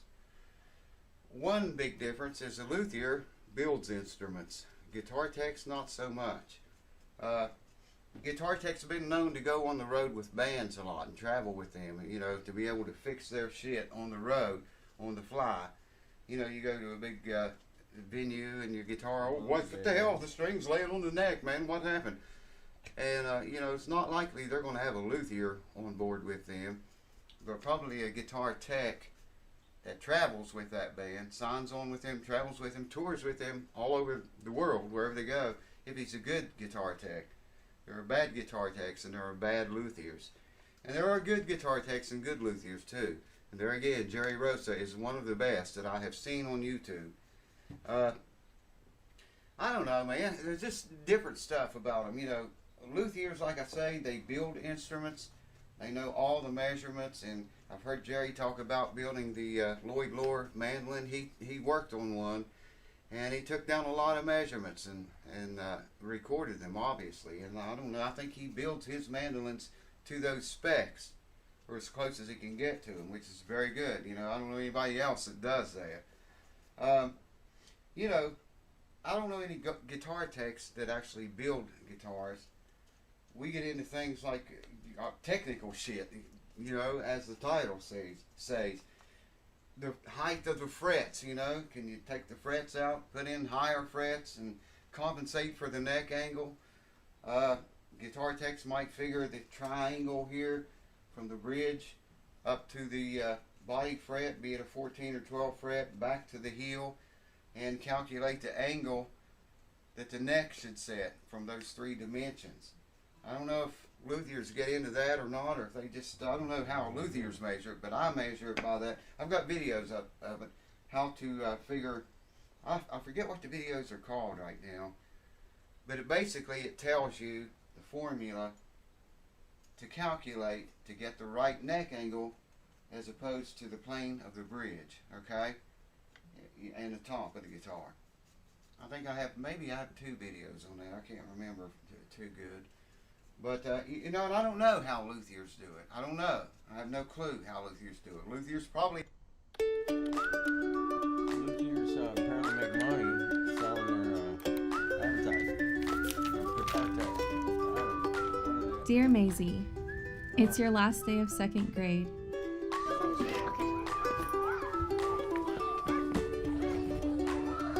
You've grown so much. I have no clue how I do it. If you want to see those videos, if I can remember, I'll put links below. But, you know, that's a few differences between luthiers and guitar techs. Usually, people that work in music stores, a lot of the guys that work in music stores set the instruments up and sell them, call themselves guitar techs. That's a freaking joke 99% of the time. Those guys know how to set the guitar up, maybe set the intonation, string height, neck relief, nut action, neck angle if they have to do it, plane of the fretboard to plane of the bridge on acoustic guitars. I don't know, man. It's just it's 2 different ball games completely. Luthiers are, you know, one world and guitar techs are another. There's plenty of other things that I'm sure I'm not going to be able to think of in this video because I made no notes. I got no notes on. Only thing I have on is the House That Never Sleeps shirt, and I still got some of these, by the way. If you want one, drop me a line below, get a hold of me, email me. You can get my email address from the About tab on the channel and email me, or send me a private message on Facebook, or I wouldn't recommend YouTube because they don't always come through. They don't notify me. They never did. If you want a shirt, look in the description below. It's got everything you need there to get one, and they go out every Monday. Shirts go out every Monday, so, you know, if you order like on Tuesday, your shirt is not going to be shipped until the following Monday. They go out every Monday, shirts go out. Thank you guys, every one of you that bought shirts, by the way. Anyways, back to guitar techs and luthiers, or guitar luthiers and techs. Anyways, yeah, there's not a lot of differences, but like I say, a guitar tech travels a lot of times with a band on tour. I don't know any luthiers that do that. What else is different? I don't know, man. I don't know any guitar techs that ever built an instrument. I've never built one. I put a lot of kits together, like that Stumac kit I did just recently. I didn't put that entire kit together. The body was pretty much assembled already. I did the neck set, got the right angle on that, set the nut and relief, and I don't know, I can't remember too good what I did to it, but you've seen it in the videos. Usually a luthier and a guitar tech both play music, play some kind of instrument, and that helps a lot in setting the instrument up. I think the better you are at playing, maybe the better you can set them up, or the more detail you go into. Play a little bit. Yeah, I don't think got it. luthiers go into all of the steps of polishing frets until they have a mirror image in them. Now you can get a slick bending fret without feeling the scrapiness of sandpaper without going through all those steps, but they're not going to look like, you know, like a mirror image does. I can't believe I got Most guitar techs that are really into their work, when those frets are done, they are just, Checking it out. rectifying to look at. I mean, they're just so gorgeous to look at. And when you play on them, they're just so slick and smooth. Now, I'm not putting luthiers down. They have their own techniques. I'm not sure how they do it, but I know most of them don't go in all those steps of all the sandpaper and all the polishing, you know, and just putting that much time into a fret job. I know some luthiers around here. I know there again, I'm not speaking bad of luthiers. I'm speaking bad about luthiers locally here where I live, because I know of 2 of them 3 of them. I know 3 of them locally in this state. I'm gonna stop it there, man. Well, thank you guys for dropping in, and welcome to my shop. It is what it is, man. And you guys can come join. We can hang out. I'll be doing this again here shortly. All right. Well, just a luthier tech piano tuner dude, piano technician. Anyway, yeah, come hang out, and I'm gonna build this channel up a little bit and see what happens. All right, I'm gonna end it here, and thank you guys.